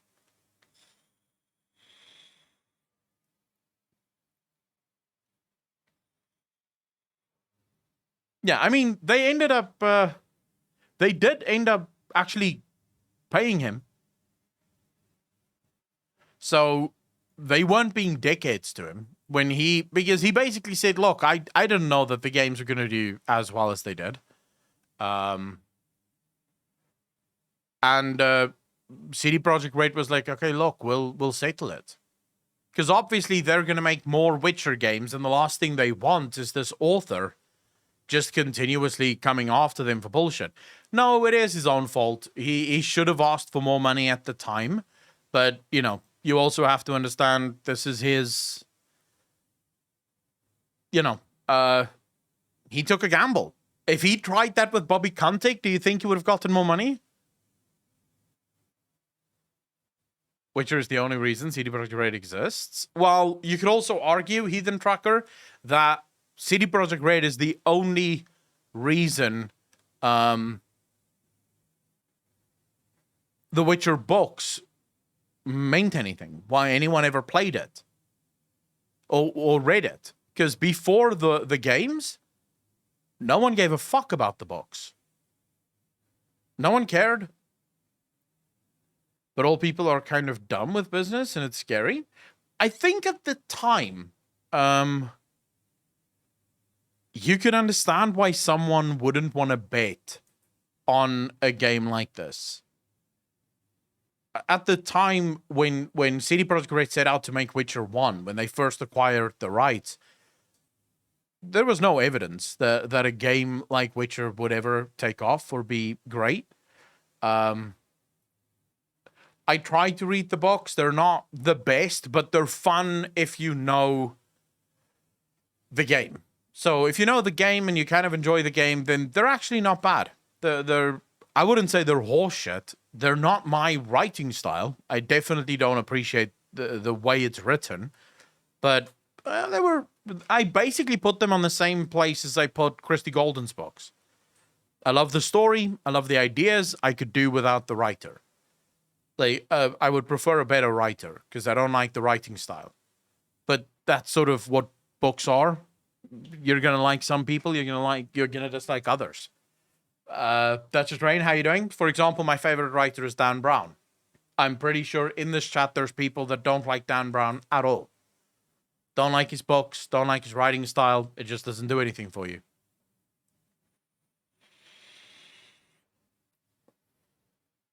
Evans, imagine if Witcher 3 asked you to play Witcher 2 in order to know what the fuck is going on. It's actually one of the most insane things about Witcher. You can never have played Witcher 2 and you will not be lost at all in Witcher 3. The parts that is important for you to know from Witcher 2, they recap for you. In a sort of clever way. They don't waste your time like 20 minutes of cutscenes, but in a very clever way, they allude to things that happen in the first two so that you don't feel completely lost in the last one. So it's actually done really well. Witcher 3 is a full-blown standalone game. You don't have to play the others if you don't want to. No, Adelia. I started, Naut Zus, thank you so much for the follow, really appreciate it. Welcome to the channel. Thank you. I started with 3. I did not start with 2. I played Witcher 2 after I finished Witcher 3, which is why I had such a horrible experience in Witcher 2. Because the gameplay, the controls, it's all weird. It's just different. The graphics is also not as great. But I played Witcher 2 after Witcher 3. And no, I loved Witcher 3 story right out of the gate. Witcher Talk, haven't finished Witcher 3, sadly. You have to. But now, right now, what most of you should play is Mass Effect. If you haven't played Mass Effect, then I am judging you. Like, what the fuck are you doing with your life if you're not playing Mass Effect? Or have never played Mass Effect? What do you mean, strange experience?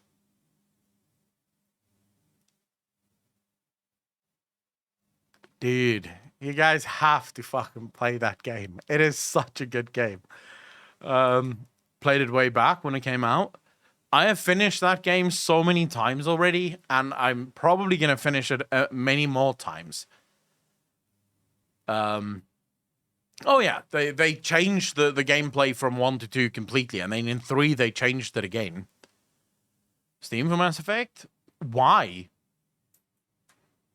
Evans, just, like, legit, get yourself Game Pass. It's, I think, $15 a month. Might be cheaper than that, even. And then you can play it.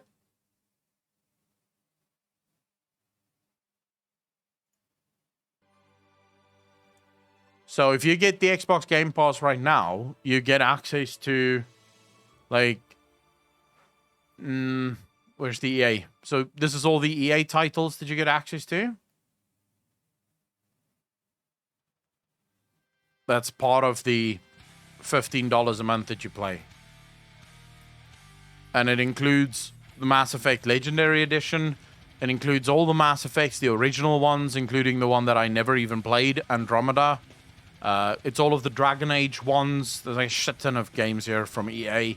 And then obviously all of the games that you get from Xbox Game Pass anyways.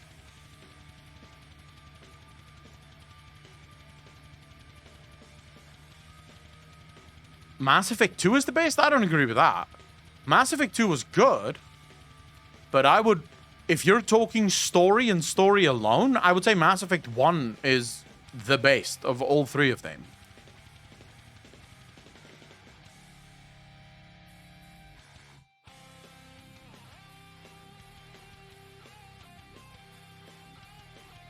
Yeah, 1 is absolutely the best story because it's the most sort of crucial.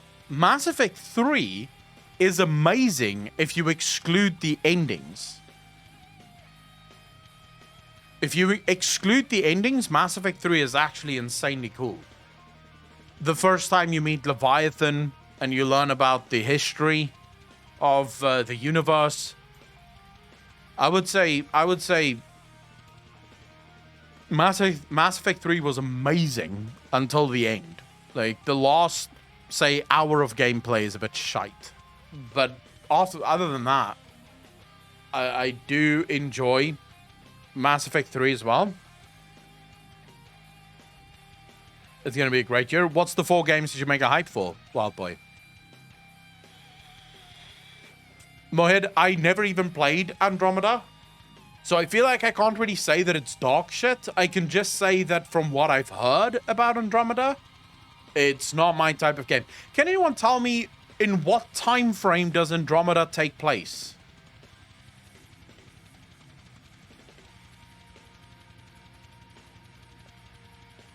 Tiny Tina's Wonderlands. What the fuck? Another galaxy. Why? What? Andromeda starts middle of Mass Effect 2.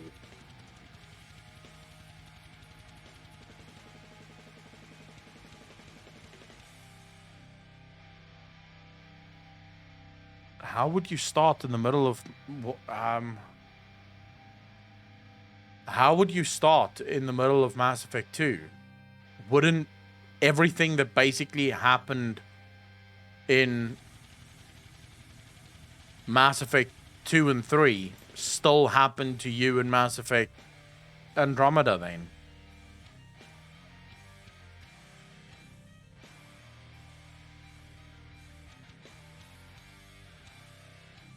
Years after Reaper invasion in the Andromeda galaxy?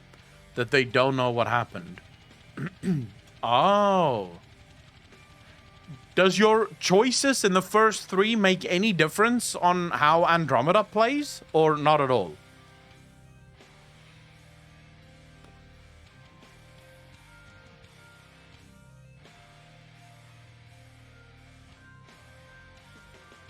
It's a completely different game. Well, fuck me. Oh my god, no way.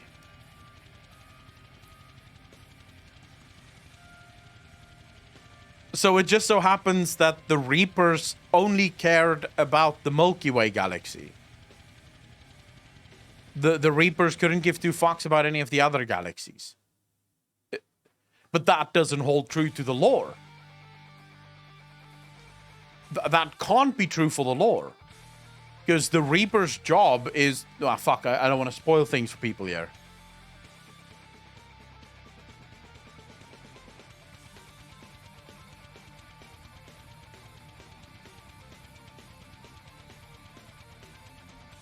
And to make it another 3 games until Andromeda bombed.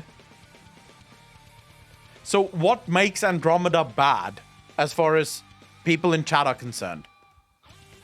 What is it that makes it bad? Is it that you expected Mass Effect 4? Or is it that the game itself is just horrible?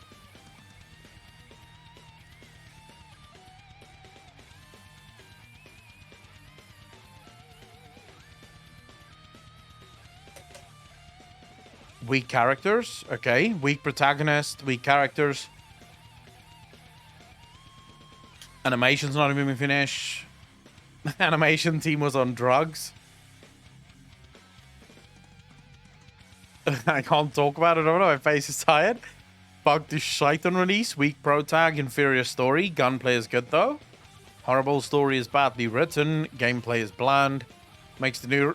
Okay, if it makes the user story look good, then I think... I think we have a winner.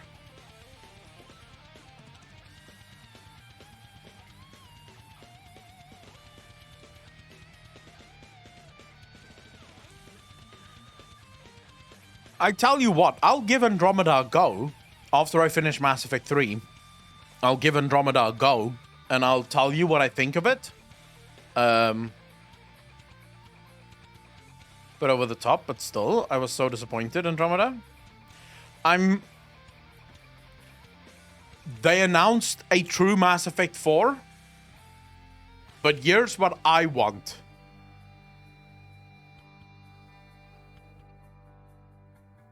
I want a full remake of the first 3 Mass Effects, where the story takes a different turn. Or at least where you can't end up winning. Does that make sense? That's what I would want. Want to have reality be remade?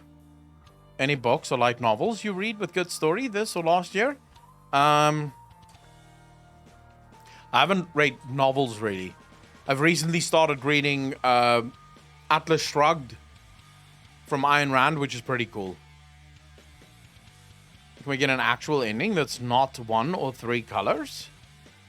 There's actually 8 endings in Mass Effect, by the way. People don't actually know this, but there are 8 endings in Mass Effect 3. Remember, they added a bunch of endings in the first patch? Because people were so fucking angry when all you got was the 3 endings, the original 3 endings. So they actually added extra endings to the game. There's actually now some cool endings. I will say that. There is some really cool endings now. There's still 3 main endings, but depending on your choices throughout the game, every single one of those endings will have a different effect on what you're doing, as well as one of the endings relies on how you chose at the end of Mass Effect 2. So choices that you made in Mass Effect 2 will affect the end of your choices in Mass Effect 3. It's a really fucking deep game, guys. Like, it's seriously deep game. Just found out on the hardest difficulty in Outer Worlds, it's a survival game. You have to eat and drink and sleep. I might revisit it before the next game. Wait, are you serious, Wildboy? Synthesis, although it's a bittersweet victory. Yeah. The synthesis ending, if you made the right choice in the ending of of ME2.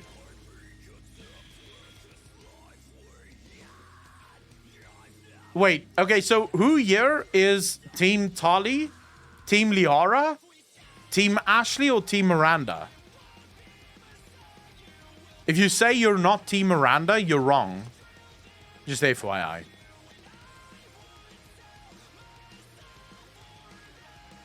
How the fuck can it not be Miranda? Like, seriously, how can you say to me that Miranda isn't your team? Because she's not Tali? Who gives a fuck if Miranda is manufactured, Mike? Liara is hot, and I finished 2 games with Liara as my romantic option. She is hot. But I've sadly, since I've been playing Fameshape, now I've been forced to sort of go with Kelly.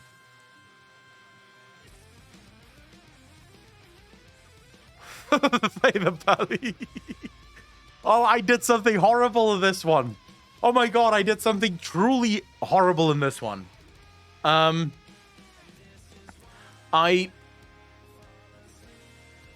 So, for the first game, I was with Liara. Then in the second game, I invited Liara up to my, cabin, but I didn't, I told her, let's be friends. You know, it's been a long time, I haven't seen you in a while, let's just be friends, you know, and you're still important to me.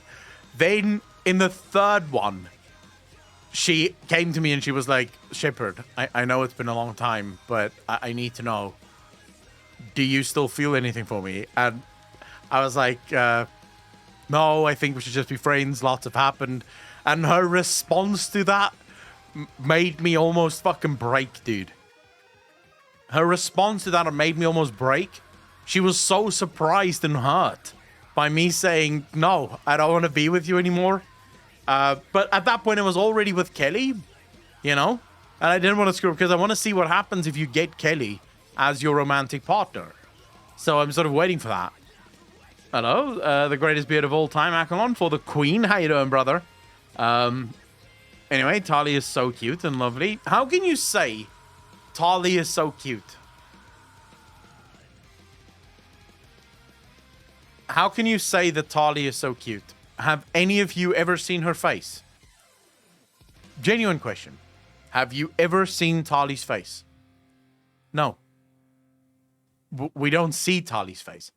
By the way, I have actually been with Tali. I finished one of my games as Tali, as the Team Tali. And right at the end, where you're about to get fucking freaky, she takes off her mask and the camera shifts to behind her. And you're like, I literally did this just to see her face, and I don't even get to see her fucking face. Screw this game, dude. So, no. It was Rex all along. There is a pic of her in the cabin. Not without her mask, Riffin. Surely not.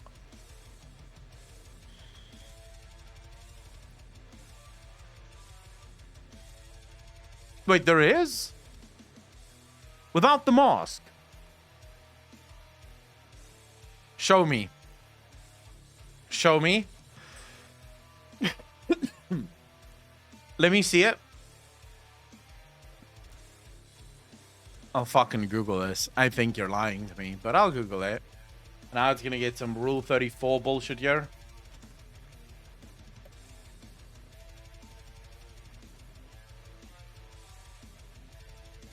Okay, I see a lot of people making their own faces for Shepard.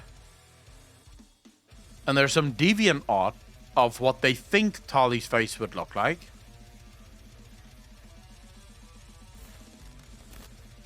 She's not horrible. Fluxwolf, thank you so much for doing something. Really appreciate it. Welcome to the most degenerate chat on Twitch. Thank you, thank you, thank you. It is very much appreciated. She's not horrible, you know. She ain't bad.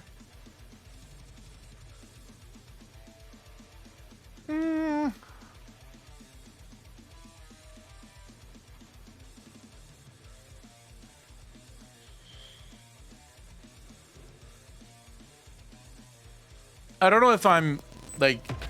Foxwolf, thank you for the gifted sub. Did really appreciate it. Ladies and gentlemen, some hearts in chat. Gifted subs deserves some hearts. Really appreciate it, Flux. Thank you, thank you, thank you. Video game female character with a body, so she can't be bad at face. Well, her face isn't brilliant.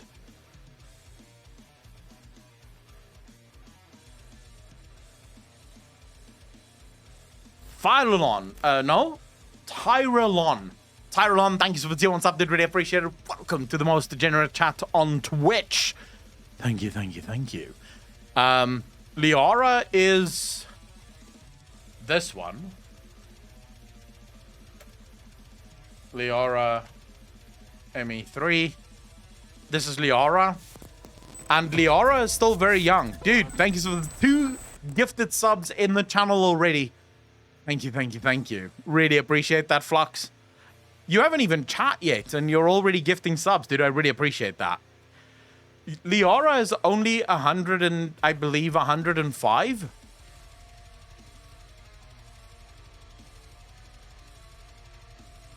Yeah, she's only 105, so she's still very young. And the way they wrote her makes that very clear. I'll watch you on YouTube. You're awesome. Fluxwolf, I really appreciate the support, dude. Thank you, thank you, thank you. Yeah, she's very young for an Asari. The Asari is over 1,000 years old. They get over 1,000 years old. So for her, she's like stupidly young. Or for her race. She's not even reached maturity yet. She's considered a teenager in Asari culture. How old is Tali? I think the Asari and the Krogan live the longest in the Emmy universe. They both live over 1,000 years. Talia is like 18. The more that I dig into the lore of that race, the more convinced I am the Asari are not real. Liara sounds even younger. By their matrix, Liara would be younger.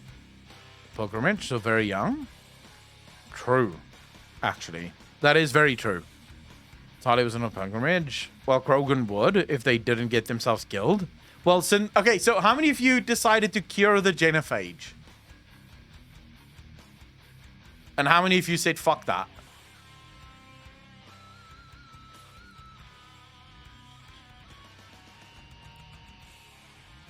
Dude, I managed to do the unthinkable in my last playthrough. I managed to get both the Geth and the Quarians to join in the final fight. Like, bro, I am so fucking proud. So fucking proud. Can I just show you guys something? Like, I'm gonna try and show you this. Hold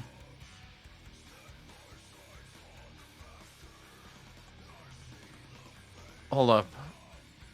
Hear it? Still cry for Morden. Oh yeah, that was very sad. Cerebat. But I want to show you this. I'm really proud of this.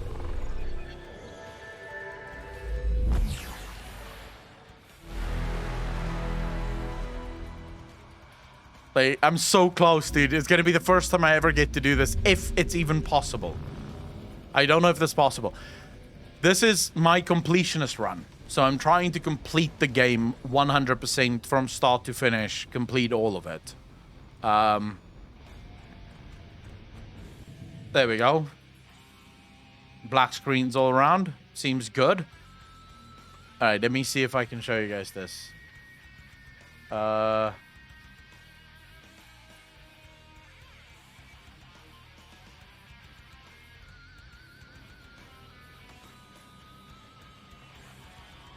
Alright. I just need to go to the Normandy quickly. Because that's what I want to show you guys. We're not going to be playing. Don't worry about it.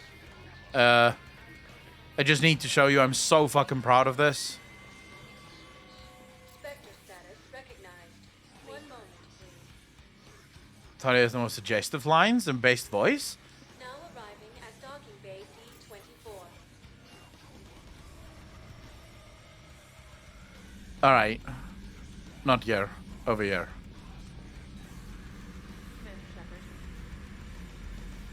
Good amount of culture as well. This is my first Fame Shape playthrough. Alright, so take a look at this. I'm so fucking close, dude. I'm done. I have filled the bar. I didn't even see this. Last time I checked the bar, I was still like this much off. But look at that. The bar is filled. I have completed it. I am like total military strength full. I don't know if there's more military strength that I can possibly get. Maybe. Maybe I can get it a little bit higher. I don't know. I don't think there's much on the map yet for me to do. Like, much left on the map. Like, let me show you guys. Commander Shepard. Dude, I love this game. This is genuinely one of my favorite games.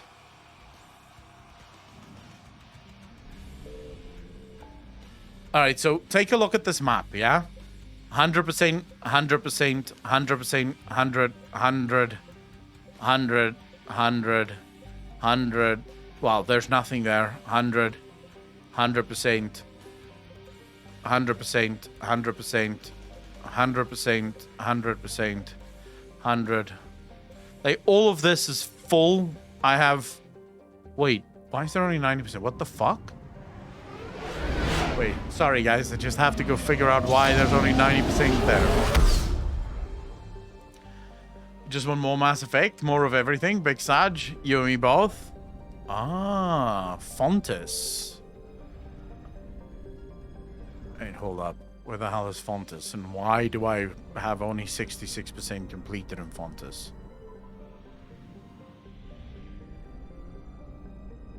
Oh, shit. Oh my god. Reapers, really? Dude, no! I'm not gonna be able to fucking complete this galaxy. Oh, shit! It's right there. Gods. Reapers eluded. I don't think I can do this. I can. Go, go, go. Okay, there we go. Sorry, I just quickly have to do this. You can't fight the Reapers. They're too strong. You just have to run away from them. Here we go. Final planet.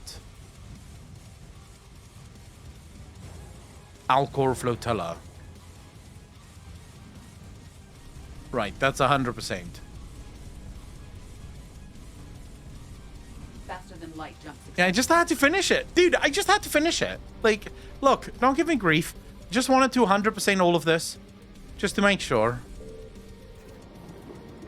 The second one? No, this is the third one. This is Mass Effect 3. And I think I know exactly where to hand this in as well. I think I know exactly who to give this to. Check out what Blizzard's doing in Season 4 of WoW. Kirill, what do you mean? How am I supposed to check out what Blizzard is doing in the 4th season of WoW? How are we on the 4th season of WoW? Who gives a shit about that? You're cleared to dock, Normandy. Do you need ground transport? Yeah, send me to the embassies, please. Yes, Commander. Season 4 coming later this year with new twists. Okay, we'll check it out in a second. I think it's this guy that needed my help. Yeah. Hold up. Let me just quickly... Because there's going to be... Undoubtedly, there's going to be voice lines now. We got your people off to Kuna, Ambassador. Utterly sincere. Thank you for your assistance, Commander. This is not a debt we can repay. Were you able to evacuate any civilians? Yes. How many? Not enough. Oh shit, they got fucking wrecked. What is this? Wow, you were talking about? Do I have anything that I haven't gotten yet? Let's just quickly see here. Cerberus ciphers. I don't know where I'm gonna get that. Shore leave. Okay. Target jamming technology. I don't know where I'm supposed to get that either. Omega. I missed that. I fucking missed that, and now it won't disappear. And then we have priority the Citadel. Maybe I have to continue the story in order to get this last bit. The Alco described his emotions before speaking. He did. Did you not hear him, Faye the Pally? He did. He went sincerely. Thank you. You missed that? So not 100% you say? Yeah, sadly I can't go back and do it again. So...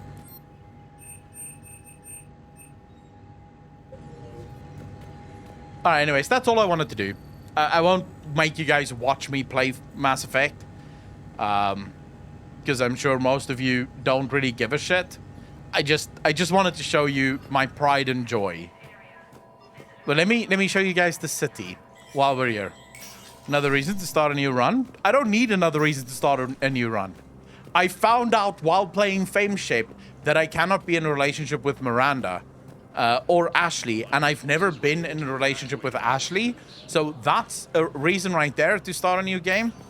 I need to start a new game and then Please select a one moment, please. ship Ashley. Making the previous content relative again. Now arriving at Presidium Commons. So look at this place all shot to fuck. When you decide to keep her alive. Wait, you kill her? Are you a fucking mad lad? Why would you kill her? I'm sorry. Don't be left out in the cold. Are you nuts? Ask about our full service warranties. Please visit any of our LCOS I can't believe you kill her. In all my runs, I kill off Ashley. Caden is a bro. Dude, I've never not killed Caden. Like, never. Like, what are you talking about? Look at this, by the way. The reason this game kills me as much as it does... Look at this place. This is the Citadel, by the way. It's a space station where all the races of the galaxy meet. Here you have the Asari. They're considered to be the most beautiful of all the races in the galaxy. Obviously, you have humans. You have the Solarians.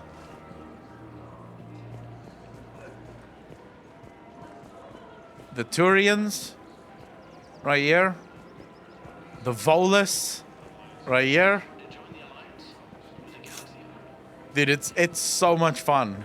Like, the game transports you to this,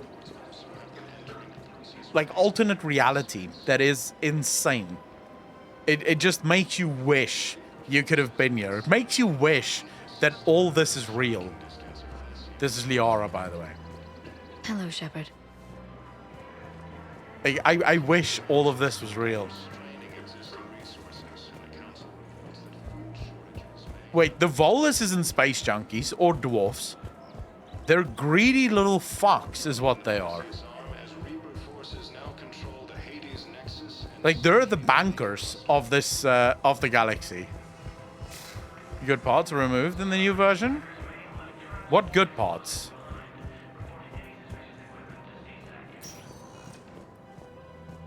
Yeah, they're effectively goblins. They are effectively goblins. Miranda's ass is still in the game. Don't worry about it. Miranda's ass is still in the game. Here you have the refugee center. This is where all the refugees are hanging out due to the war and being displaced. I want to show you guys the Batarians. The ugliest race in the game. Look at that. Look at those fucks.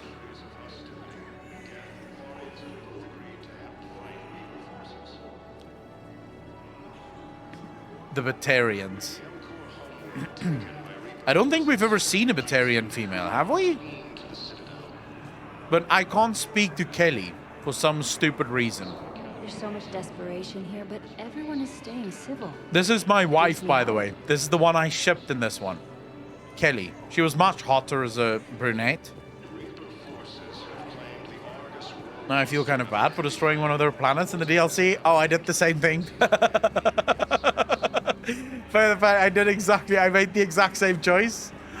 I just wrecked them. Nice. Like, can you actually make the decision not to wreck them, though?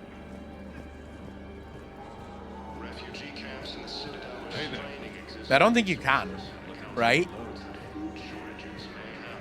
It seems like that you would be completely fucked. Yeah, the planet would be fucked if you don't kill them. That's like one of those choices where you just don't have a real choice. But anyways, I'm not going to waste your time more with Mass Effect. I will be playing it tonight off the stream. I know most of you don't really... I should probably just save. Don't really care for it. But this, by the way, is how I spend my free time. When I'm not streaming, I'm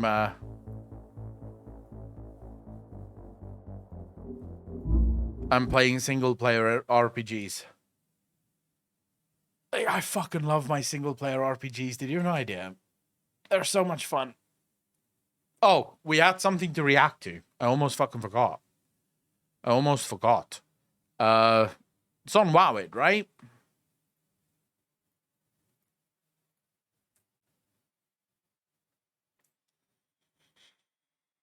Dude, but the Prothean thing is so cool. Square Enix, did they do something? What do you mean, what happened to Square Enix, Fluxwolf? I don't think anything happened to Square Enix. RPG, whether I play or watch someone else play.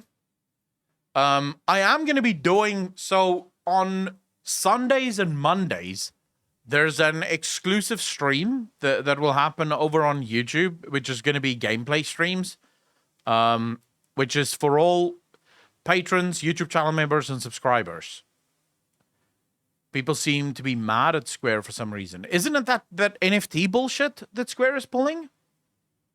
Fluxwolf, I feel like that's why people are mad. Square Enix is trying to put NFTs inside their game. Yeah. It's gonna fail. Like, people should not give two fucks about that. Like, you should not care. It is guaranteed going to fail. Where's that link? Here we go. Where have you left off on Stormblood, by the way? I think Square is fine. Just a big, greedy company. So everyone right now is very angry at Square Enix, and it is understandable why people are so angry. With Square Enix now sort of jumping on the the bandwagon that is the NFT craze. What's funny to me is that the NFT craze is actually starting to die off. Look, I've been on record, and I believe this with all my heart. I believe there is a future where NFTs will have a place and where NFTs can solve a lot of problems. That future is not now. There would have to be a lot of legality changes in order to make NFTs what people think NFTs are. For example, there need to be some kind of legality that allows for NFTs to transfer copyright. If that was the case, then NFTs would have inherent value because you'd be able to transfer the copyright of a digital item from one person to the next by simply buying the NFT. Right now, in legal terms, that is not what happens. Just because you buy something doesn't mean you own the thing. Just because you buy World of Warcraft doesn't mean you now own the IP to World of Warcraft. The IP still belongs to Blizzard. You just bought the game, right? So we would have so many changes needed in order to turn NFTs into what you would think they tell you NFTs are. I hate when I see these people going, NFTs, take charge of your future and, take charge of your money and it's the future. And it's like, yeah, it might be the future. It's not the future right now. Right now, it's a scamaz. It's what it is. It's a fucking scamaz.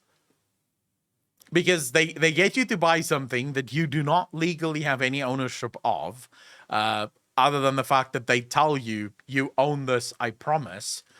Like, okay, thanks, I guess, but could you also send me the papers that prove that I own this thing? No, you don't need the papers. You've got the NFT.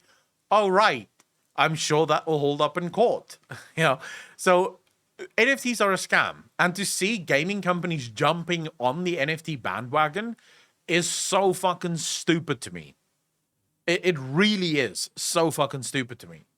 Because we all know, every single person that is in this chat right now knows for a fact that it is going to be used as a scumbag mechanic. Is there anyone here that thinks that, no, Akalon, that won't happen, don't worry about it. It's not going to be a scumbag mechanic at all. Dildo, thank you so much for the follow. Really appreciate it. Love your name. Thank you, thank you, thank you. They're going to use it to milk their audience, and there's going to be people stupid enough to buy it, right? Obviously. That's just how it goes. There's always someone stupid enough to buy something. Oh my god, I don't have ad blocker on this. Are you fucking serious right now?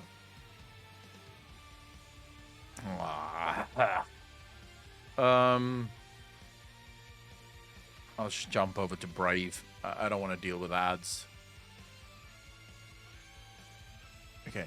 Could be wrong. I equate NFTs to a Ponzi scheme for the digital age. It's not a Ponzi scheme in what it tries to achieve. If NFTs are successful and if they are navigated correctly, they can be freeing as fuck. Because for the first time ever, it will allow for digital artists. Zoral Checks, thank you for the prime time, did really appreciate it. Welcome to the most degenerate chat on Twitch. Thank you, thank you, thank you. it will allow for complete emancipation of the internet digital age if NFTs are allowed to mature and come to fruition. Because it will allow people like painters, for example, or digital artists, for the first time to take full control of their works and be able to sell their works to other people, including the rights to their works, right? And they will also now be able to defend their work from anyone copying it. Because as soon as you turn it into an NFT, it will automatically become copyrighted if it's done correctly. But we are so far off that future. Right now, NFTs are basically used to finger fuck digital artists. Digital artists lose thousands of fucking dollars every year. I want to say millions, actually, if you go across the board on all the digital artist sites. Millions of dollars a year is lost because the people literally just copy-paste the pictures and turn them into NFTs from digital artists. So right now, it's incredibly scammers. And people who are right now buying NFTs, like, I want to tell you right now, if you invested in an NFT, sell that thing as quickly as possible. The only value that NFTs have right now is that you have one and someone else is willing to pay you thousands of dollars for the one that you have. But outside of that, there is no value because you don't actually own the thing that you think you own. It's a thing that anyone can copy and make more of.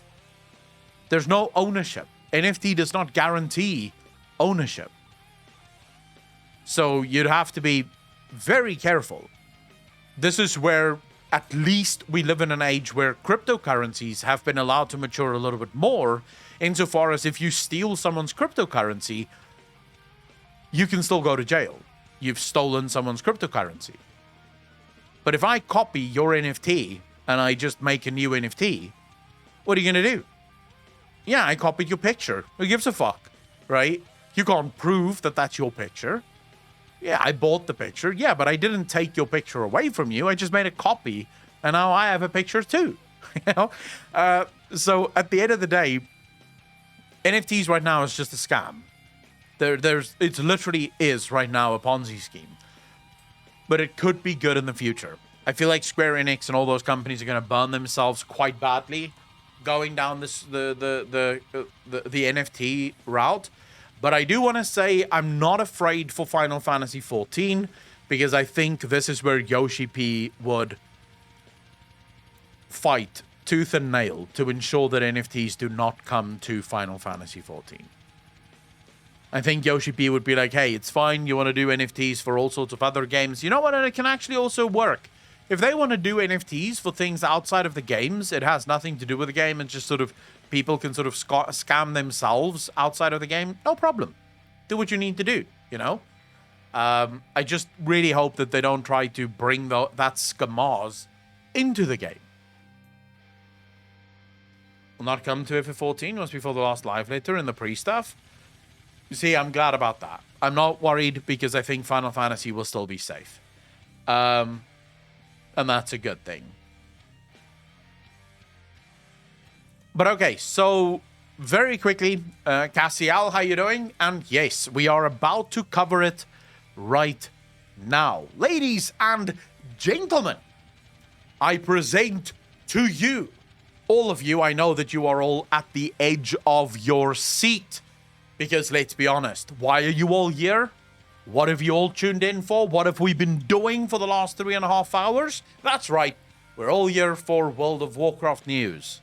Because that's what makes all of us happy. I know you guys play WoW in secret. You don't want to tell anyone because you don't want to be the moron or nerd that is playing World of Warcraft. But I know in secret, all of you are sitting there logged into World of Warcraft now, grinding away at Zereth Mortis, listening to me wail on World of Warcraft and how bad it is. Right? Let's be real. Be placed. Thank you for the Prime sub. Did really appreciate it. Welcome to the most degenerate chat on Twitch. Thank you, thank you, thank you. So, ladies and gentlemen, brace yourselves. I don't want people to get too excited. If you're on heart medication, take your medication right now. Sit down, relax. Blizzard has announced Season 4 coming later this year. With twists. This is not a regular Season 4. This is a twisty Season 4. Let's see what they have in store for us. Now that Season 3 is well underway and players are pursuing, I just want to say, I fucking hate the seasonal system within World of Warcraft. It's like, what the hell? This isn't an esport. This isn't some kind of fucking sports day. This is a game. Get your seasons the fuck out of the game. No one cares. This is an RPG. You don't need seasons in an RPG. Just make the fucking game, you assholes. But anyways, now that Season 3 is well underway and the players are pursuing all the seasonal aspects of Mythic Plus and competitive PvP, we'd like you to join us in considering what might come afterwards. Later this year, after the current season has run for a typical duration, okay, we're planning to conclude Season 3 and begin Shadowlands Season 4, a fresh take on what a season of WoW might include. Can we just, oh my god, why are we doing fresh takes on this? Look, it is so easy. You have leaderboards for Mythic Plus. You give leaderboards for PvP, you give leaderboards for raiding, and they reset with every new tier. You don't have to call it seasons, you don't have to release any new seasonal bullshit. Just have the leaderboards and people will have fun with it. I hate the fact that they're... Why seasons? If something is cool, just make it fucking cool. You know? Just add it to the game if it's cool. Don't do seasons. No one cares. Anyways, enough about the seasons thing. I'm going to lose my shit. In Shadowlands Season 4, your PvP efforts will reward you with a new higher tier of PvP gear along with other season rewards, such as mounts and titles. A bunch of reskins. Of course, I hope you guys are ready for another 4 or 5 reskinned mounts. This time with new colors and all.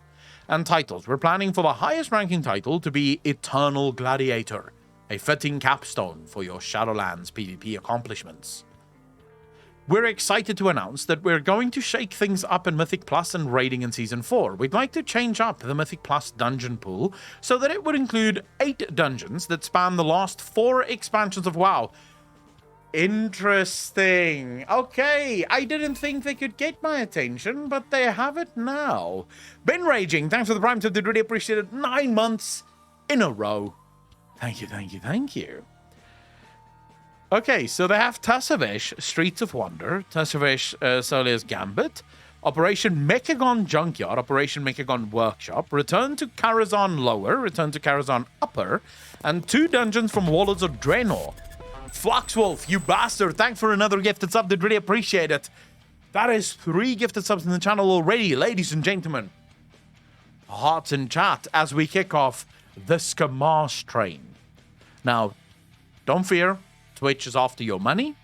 If you give your money to me, you make the bar go up, you're going to get absolutely nothing in return except for the hollow victory of seeing level 2 turn into level 2, into level 3, level 4, level 5, and ultimately level 6.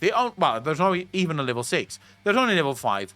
And all that's really going to happen is my bank account is going to be smiling. So if you fall for the scam, I thank you. 2 dungeons from Warlords of Draenor. I wonder which 2 dungeons that's going to be. To that end, we've stated a community poll where you'll help us decide which 2 Draenor dungeons are included in Season 4 Mythic Plus rotation. Okay, so people who are into Mythic Plus, is anyone excited for this? Because I will tell you, I'm not even playing WoW and I've never been into Mythic Plus, and I think this is great.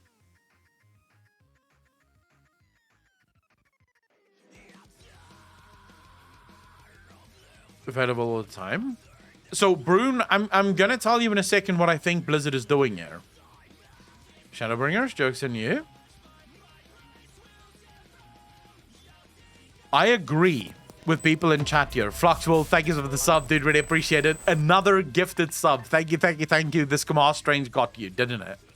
You wanted to see it go to level 2, didn't you? I thank you. Thank you very much for that. Hey, dude, I will take your money all day long. All day, every day, no questions asked. It's how it goes, you know? I'm going to buy myself some hookers and coke. I'm just as excited for the flexible. So, I'm with everyone in chat here. This should be available all the time.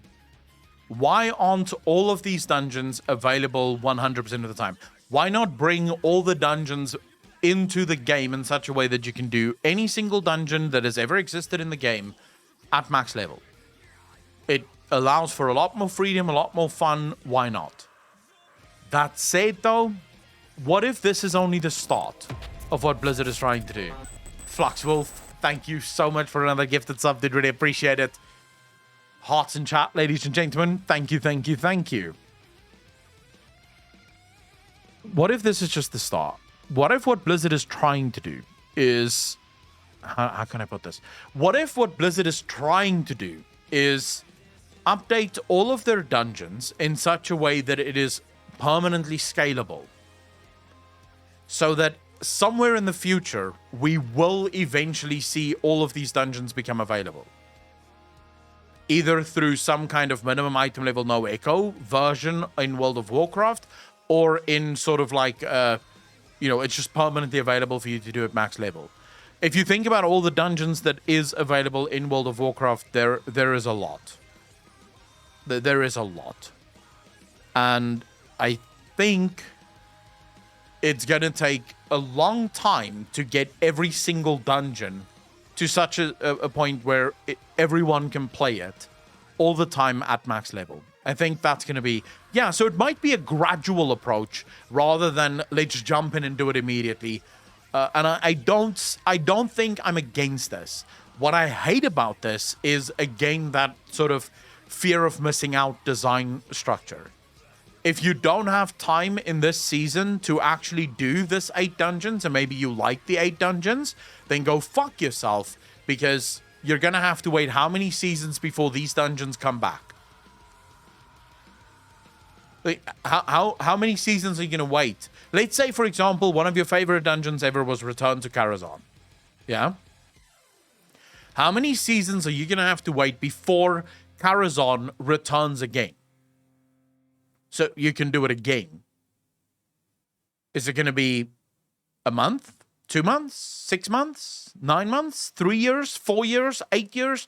How long could it take?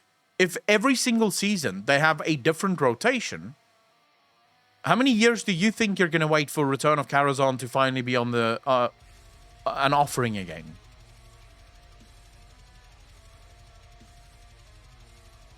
So I sort of think, Cassiel, you could be correct. It could be a case of they do this as the season thing, and then as soon as the season ends, they leave it as now max level stuff that you can do.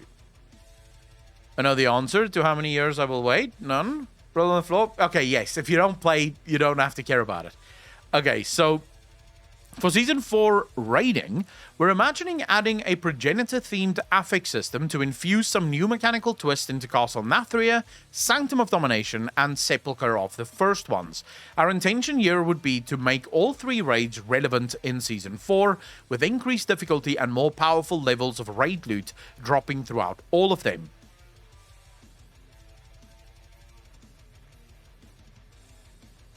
I think I made this video all the way back in BFA.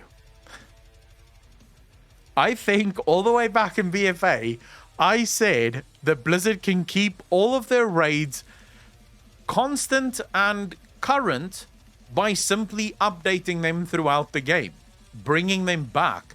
That increases the amount of content that you have to do. It increases the amount of enjoyment that you can get if this is something that you care about. What I hate about this is the fact that it offers better rewards. Why?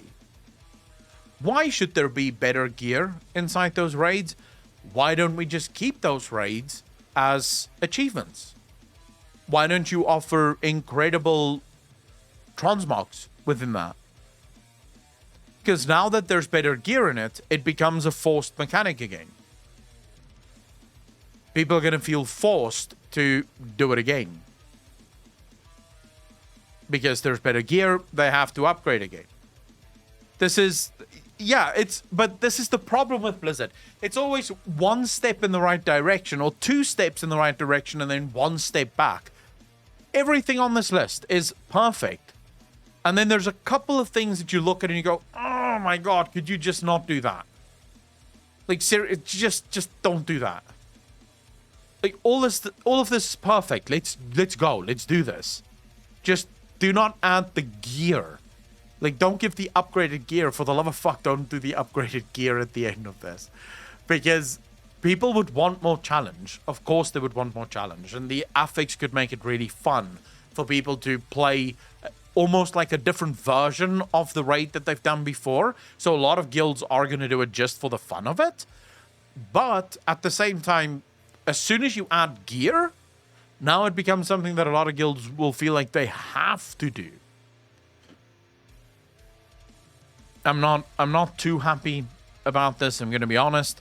But overall, good changes. As an addendum, there will be no Hall of Fame for Season 4. We're not looking to position this as a competitive event.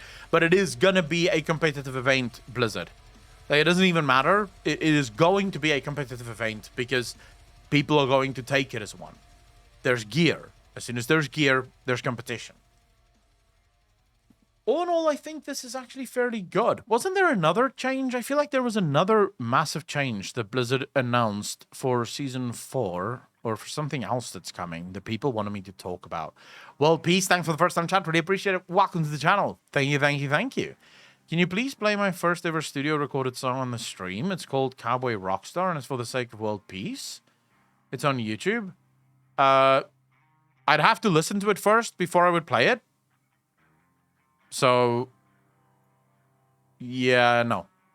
I would first have to give it a listen. So if you want to join Discord and link it to me in DMs, I'll give it a listen. I'll see if I think it's if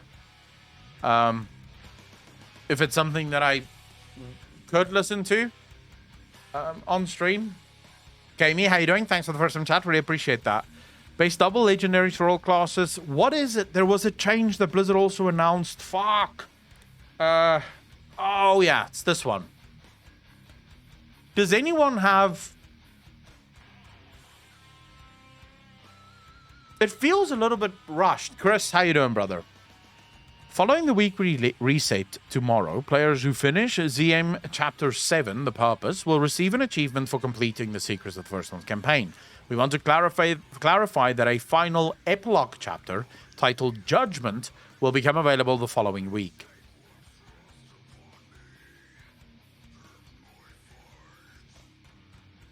Why does the end of Shadowlands feel a little bit rushed? It's like they want to get it over and done with as well. They just get it done.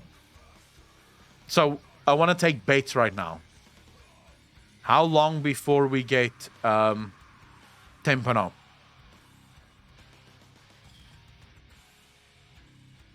I never played Titan Quest, no. Fluxwolf. Apparently the story was rewritten 6 months before release. For what game is that? Dante Snyders, thanks for the first time chatted. Really appreciate it. Welcome to the channel. Q1 of Q2 of 2023. It's not going to be 1 month, makes what fuck. No, it's not going to be 1 month. This year, December? Are you high, Digit? How?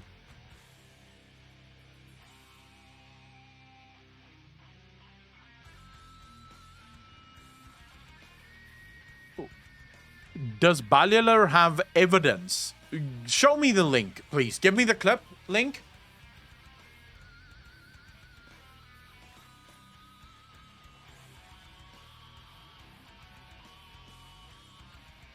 I feel like no matter how much time they have, they're not going to make it amazing.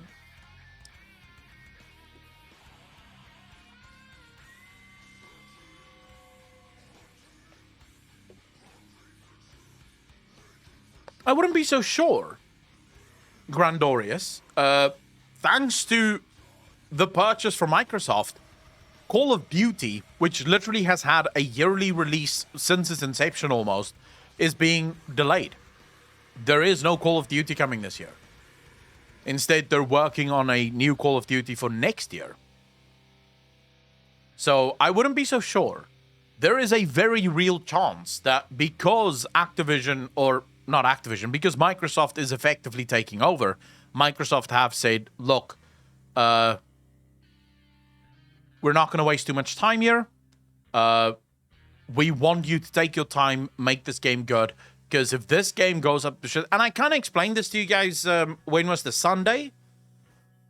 Here's the thing that most people should understand. When you sign an agreement Fluxwell, thanks for the gifted sub. Did really appreciate it. Thank you, thank you, thank you.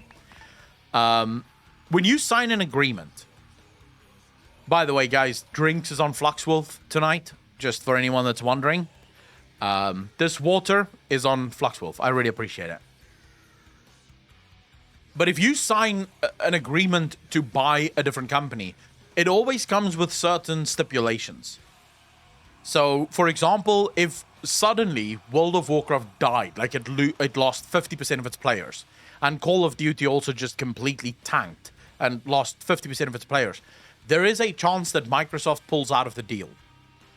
That Microsoft says, no, never mind. Fluxwolf, you incredible bastard. Thanks for the free 3 community subs. Did really appreciate it. Thank you, thank you, thank you. That is now how many subs? 9 subs in the channel. I really appreciate the generosity, bro. Really appreciate it. I would send you a dick pic, but it's 400 subs for dick pics. So, moo pics is all you get, sadly. But so there is a chance that if World of Warcraft or any of the games for Activision Blizzard does poorly or worse, Microsoft could pull out of the deal, which means they may take their time for the next expansion. They may actually go, let's see where this goes. Let's do our best. Let's give ourselves time to launch this. And also you have to understand Bobby Kotick isn't really, like, he doesn't really care anymore. You know, he's going to make his millions of dollars off of this sale, if it's not billions of dollars off of this sale. So Bobby Kotick doesn't care anymore. None of this bothers him. He's probably now just told the Daves, do whatever the fuck you want. I don't even care anymore. You know? Happy to support an awesome streamer like you. You are underrated. Fluxwolf, I really appreciate that. I would say I'm exactly as rated as I want to be or as I deserve to be at the moment. Like, I don't know if I could deal with 10,000 or like even 5,000 viewers at the moment. I mean, it would be nice to have, but at the same time, I like the fact that I come here, we go live, and we actually get to hang out.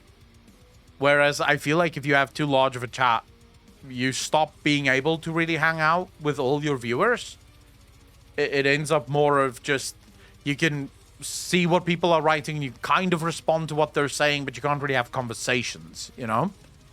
As you're not X-rated, I don't care. But what if I were to start an OnlyFans and get X-rated?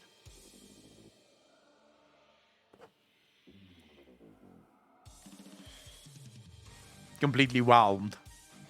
Someone. Why with such group you can feel more personal? It's true. It is true. So it's sort of unique in that, yes, with a smaller group of people, I'd be your first sub. Irikar, how you doing, brother? With a smaller stream, you do get more personal conversations. It's more a conversation rather than just watching a streamer. But then also as the stream grows, if you were one of the first, you sort of form part of the core group, you know? And that becomes something again. Like, you're part of the first people, okay? You're part of the OG viewers. And that becomes a thing again. So I think as streams grow, they sort of shift and change the way they sort of fill a different gap for the viewers of the stream. Run dungeons and raid with you in FF14. We have to play FF14 tomorrow because we're not even at the first dungeon in Stormblood yet, which is fucking insane. But okay, so the real Shadowlands rewritten 6 months before beta. This is a long video. This is 56 minutes. We're going to be here for 3 hours.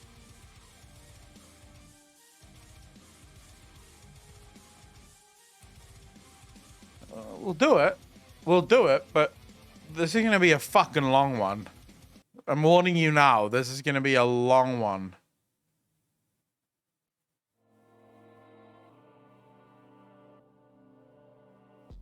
Now, we have a funny story. We do I indeed. did not know that there was a film directed by Richard Attenborough. And, you know, that's, I mean, movies like, you know, Bridge Too Far, called Shadowlands, where Anthony Hopkins plays author C.S. Lewis from Larne in Northern. Is this a joke?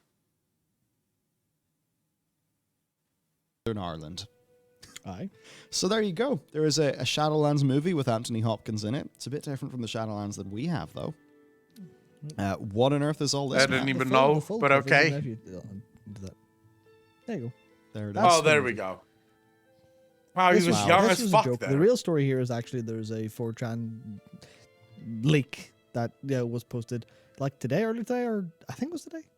I don't know. Time doesn't exist anymore, but Oh wait, this is a cover of a leak? Why don't you just give me the fucking leak?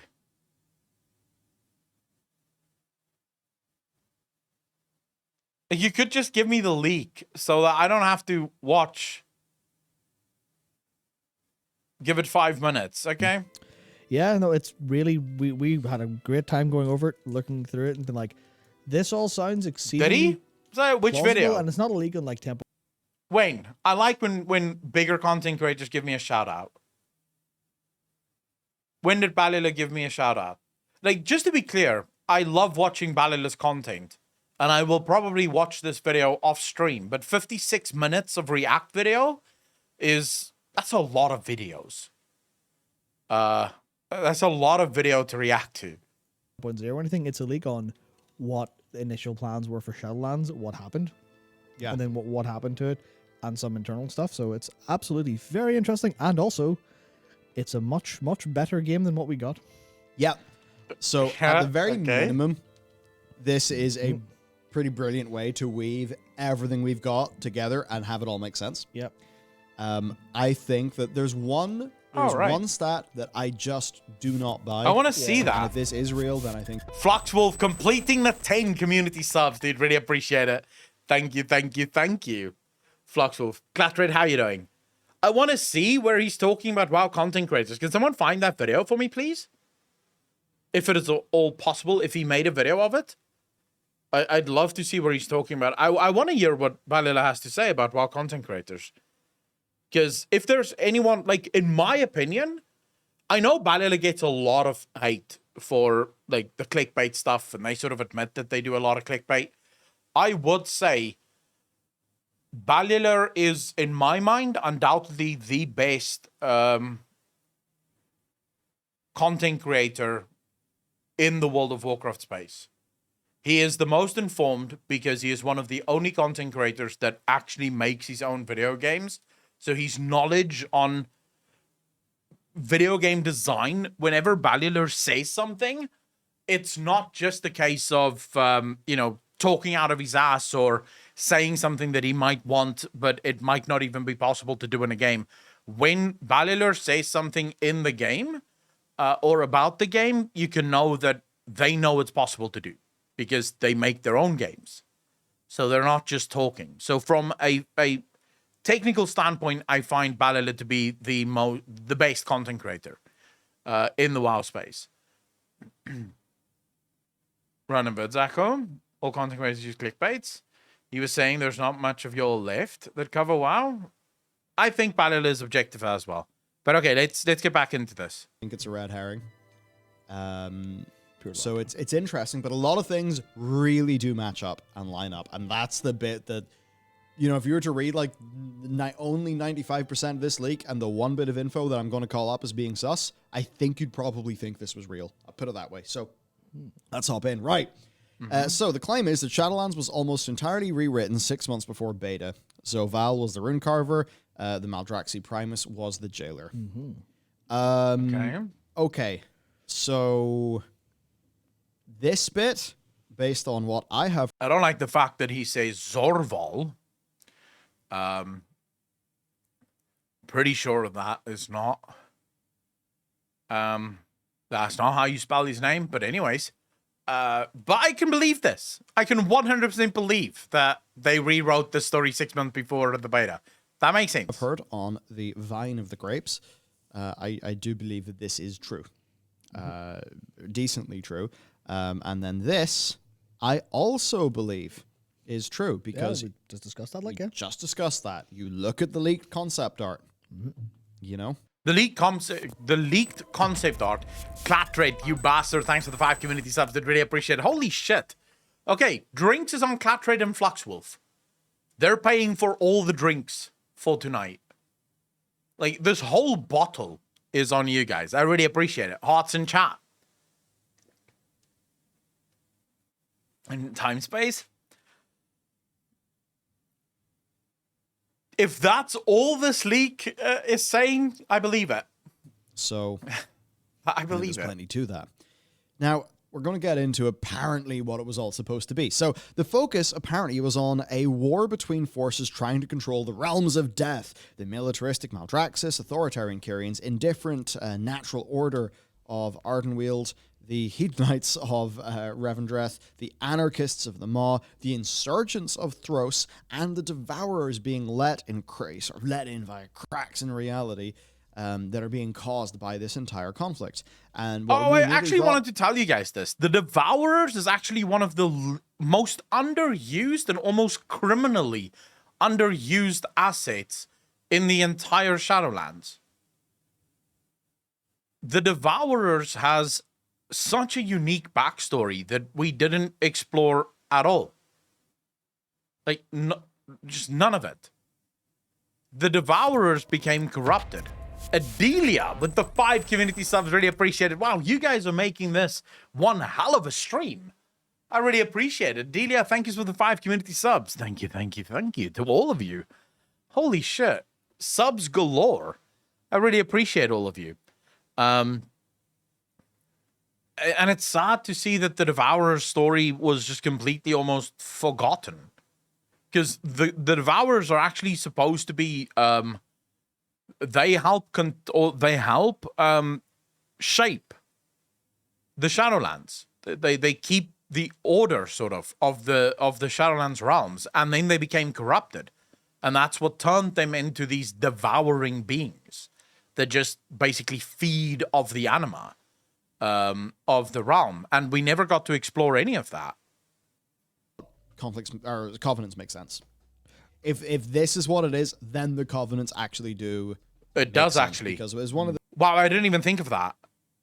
So imagine if it was true that the focus was on a war. Remember when I actually said this when we first heard about the Shadowlands and the 4 covenants? I said, wouldn't it be cool if you can go. If PvP is now not between Horde v Alliance, but PvP instead is between different covenants. So you have the different covenants that you join and you PvP on their behalf. There's like PvP battles, giant outer world PvP battles between the covenants, and the covenants are trying to attack one another and take over from each other. Wouldn't that have made you a lot more interested in your covenant? Wouldn't that have been actually very fucking cool from a covenant perspective?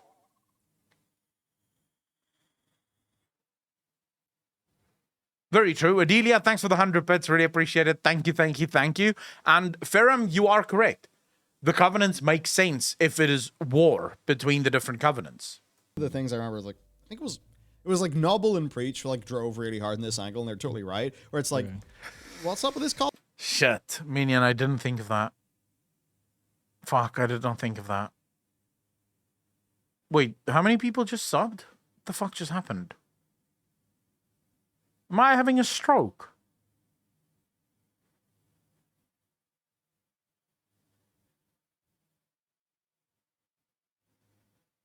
Is Twitch having a stroke?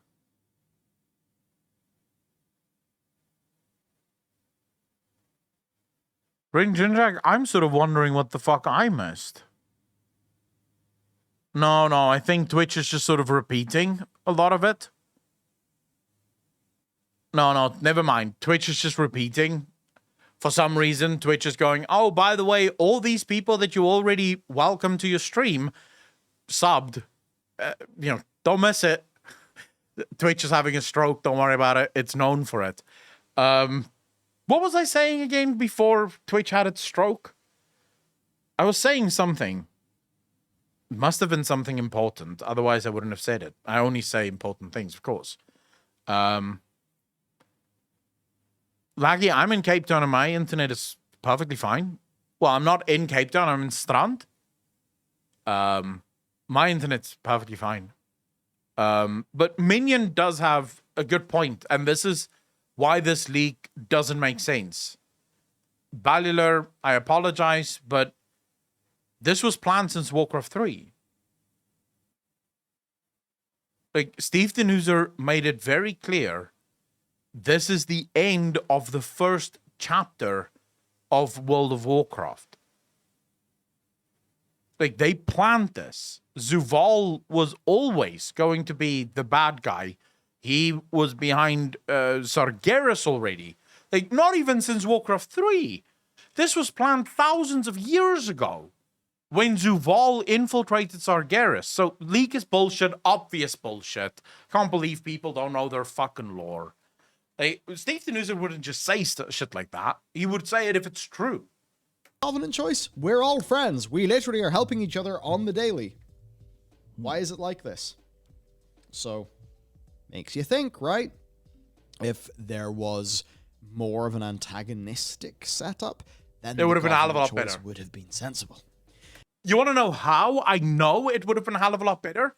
Because before the alpha or beta, before we could taste shit, when they announced the Covenants, the questions that people asked at the Q&A at BlizzCon was exactly that. Will we be able to PvP against each other?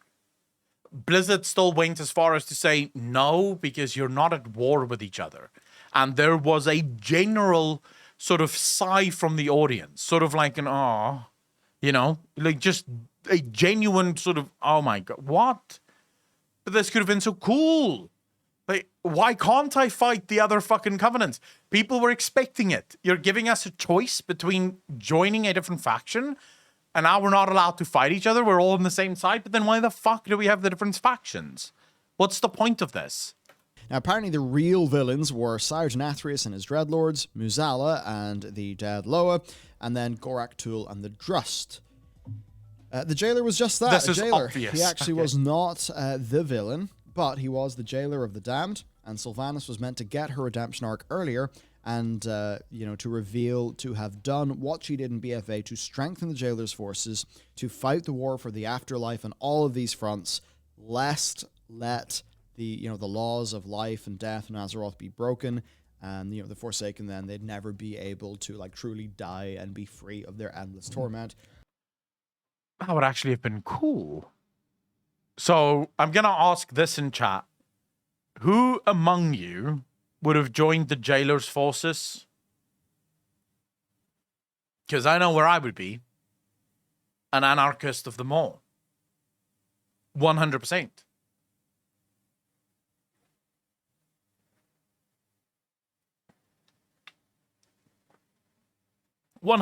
I would have joined the Jailer's forces. Of course I would. I still theorized, like genuinely fucking theorized at the beginning of Shadowlands that in patch 9.1 or 9.2, they are going to introduce the Jailer as another Covenant. I genuinely thought that is what they were going to introduce him, the Jailer as another Covenant, and obviously that didn't happen. Which obviously is something that can loop back to what really spooked Sylvanas whenever she died.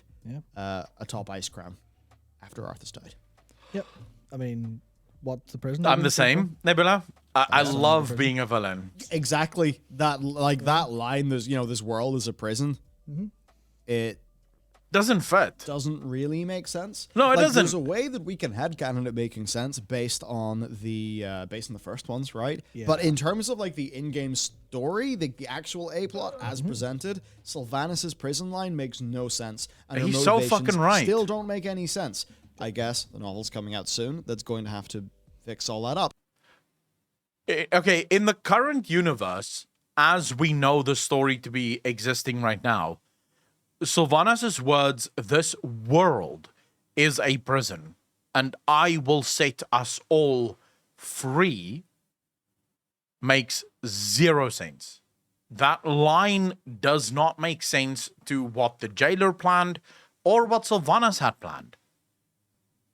She wanted to make everyone free, and yet the jailer wants to dominate everyone, and the only time she really got angry was when the jailer wanted to dominate her.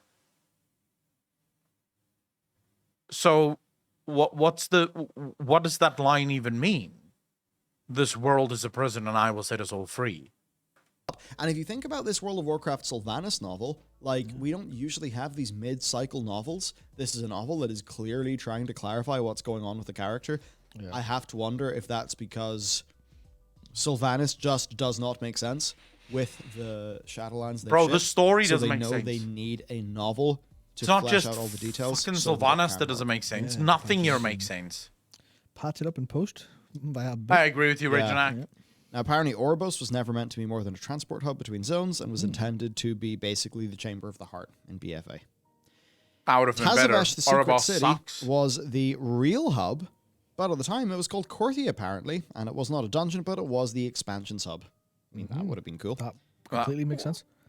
Okay. What we know in-game as Korthia is actually part of a scrapped raid for the original 9.1 Thros the Blighted Land.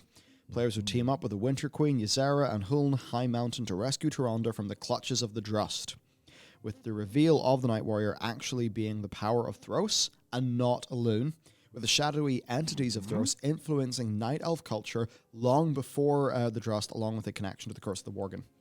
Yep. Would have been Certainly cool, Night Warrior actually. being that, and the Night Elves being confused over Cassiel, I am not sure because I've never written a book, so I don't actually know how it works, but I would not be surprised if the delay of the book was so that they could change a bunch of things. But Kamikins, I'm 100% with you there. As Balil is reading through this, I'm thinking, fuck, I want to play that game. Like, that's the game I want to play, bitch. Not the bullshit that I just got for the last 2 years. Give me this fucking game. Where's this fucking game? Like, what the hell would it take to save a character of Sylvanas, delete Shadowlands, redo it, and try to salvage? No, they shouldn't have tried to save her. They shouldn't have tried to save her. No redemption for Sylvanas would have been a good story. You don't have to kill her. You just make her not be apologetic at all over the shit that she has done. You have to give her a rational reason for doing what she was doing. I said from the beginning, if Sylvanas wanted to stop the jailer and no one wanted to stop the jailer, and so Sylvanas decided to burn the tree to give herself soldiers within the maw that she could actually stop the jailer with, that would have at least been a sort of, all right, you're trying to stop the big bad guy, you did some bad shit yourself, but we can kind of understand why you did the bad shit because you were trying to stop this big bad guy. Now, that's not what happened here. They gave Sylvanas a story no real rational reason for doing any of the shit that she had done. For that, I think would be a vastly superior story because I mean, if you look at the Night Warrior, it's like it went nowhere. It went absolutely nowhere. And the lesson that Tyrande supposedly learned, it's just a rehash of the... No, Balila. The lesson Tyrande learned is that when you make a promise with Elune, Elune will honor the promise, and then she will stop honoring the promise, and then she will honor your free will, then she'll stop honoring your free will, then she'll again 5 minutes later honor your free will in that it's your choice if you wish to remain the Night Warrior or not. That is the lesson that we learn throughout this thing. Never mind the fact that there are many Night Warriors in the Shadowlands. Every single one of them had died as a result of being the Night Warrior. In this case, never mind. You know, Tyrande doesn't have to die. She just needs to go, okay, I don't want to be the Night Warrior anymore. And poof, gone is the power. That's the lesson that we've learned here. Solomos, how you doing, bro? Thanks for the follow. Really appreciate it. Bro, Steve the Newser has so little talent. It is disgusting. Scenario that you do in Mist of Pandaria near the start, where Varian's like, no, be reasonable. And she's like, I'm angry. And then at the end, she's like, I see the value of being reasonable. Yeah. Because apparently she's like a 10,000 plus year old character who doesn't know about being reasonable and has to get schooled by a freaking 45, 50-year-old dude. Yeah, Which, I mean, it doesn't really make that much sense. You kind of think about elves and you're like, elves, they have a lot of wisdom and experience. They should know not to be rash. Yeah, so who knows? Specifically this with, obviously the Night Warriors, like, the fact that the Night Warrior part doesn't look very appealing. It definitely looks like it was supposed to be bad stuff. Absolutely. Oh, you're bad. So there's like, it's Lynn just being a bit angry. But then it was the... Even, you could salvage the Night Warrior story even as Elun's story if you actually fucking gave it some time. I want to ask people, because I'm obviously not an Alliance player. Voice TV, how are you doing? How many quests did you guys do involving the Night Warrior? Any? Kidney Shanks will find us in the next patch. Solomon, she won't. She learned her lesson. She now wants peace. She's not going to shank Sylvanas. Of course not. Did you do any quests for the Night Warrior or as part of the Tyrande Night Warrior thing?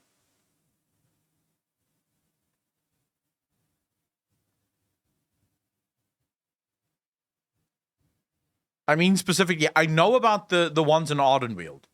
The ones where you go to Tirnak and his husband, and you learn about them. Those I have done myself. I'm talking about specifically the Night Warrior stuff involving Tyrande. Because we don't know Tirnak. Like, Tirnak and his husband, cool characters, but who gives a fuck about them? They're not from Azeroth. We don't know them. The one we know, Tyrande, is the one that surely we should have gotten some stories of. Like, we should have at least been on that journey with Tyrande the Night Warrior. Instead, we get a journey seeing how Tyrande becomes the Night Warrior. That journey ends as soon as she becomes the Night Warrior, and then we see her fucking Geronimo jump into the portal into Shadowlands, and we don't see her again until basically she decides, okay, enough of that. I didn't kill Sylvanas. I didn't kill the jailer. I basically achieved fuck all of the goals that I originally set out to achieve, but this is now over. I've forgiven everyone. I want reunification and peace and all that shit. Tyrande might be the least successful Night Warrior in the history of World of Warcraft ever. At least the other Night Warriors managed to save their worlds as a result of being the Night Warrior. Tyrande achieved nothing and then went, well, enough of that. Let's go make peace again. It is almost as if you came up with a great idea, realized halfway through this is a shit idea, and then just gave the fuck up. You know, just went, nah, screw it. This is a bad idea. You know, the problem, of course, is Steve Denuzer's bad idea was jumping off a fucking mountain. And then realizing, wait, I don't want to jump off this mountain. But I've already jumped off the mountain. I'll just aim for the fucking closest rock. That was his goal. Like, that's what he did. Halfway through the jump, he realized, I don't actually want to do this, but I'm already doing it, so I'll just fall fast, right? It was such an anticlimax. I was so looking forward to the story of the Night Warrior, and it ended up being this flat fucking story that meant nothing. The idea that it's part of Thros, because I've always thought that Korthia didn't line up with how it looked, how it's supposed to look. You've always thought that, it doesn't make any sense. Why is there trees everywhere? If it was Thros, make trees. Must do that. Must actually get footage from the BFA quest. And dude, you're not speaking about the most important thing. Korthia is called. What is it called, chat? What is Korthia? I'm not going to give you the answers. You guys tell me. What is the full name of Korthia?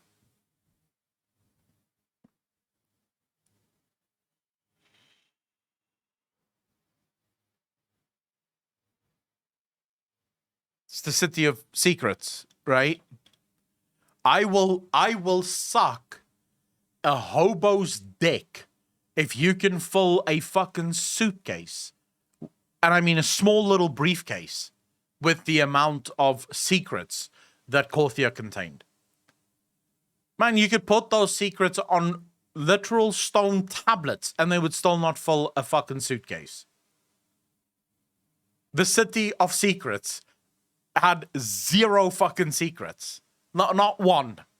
I don't know what secrets we uncovered there. There were fuck all secrets in Gothia.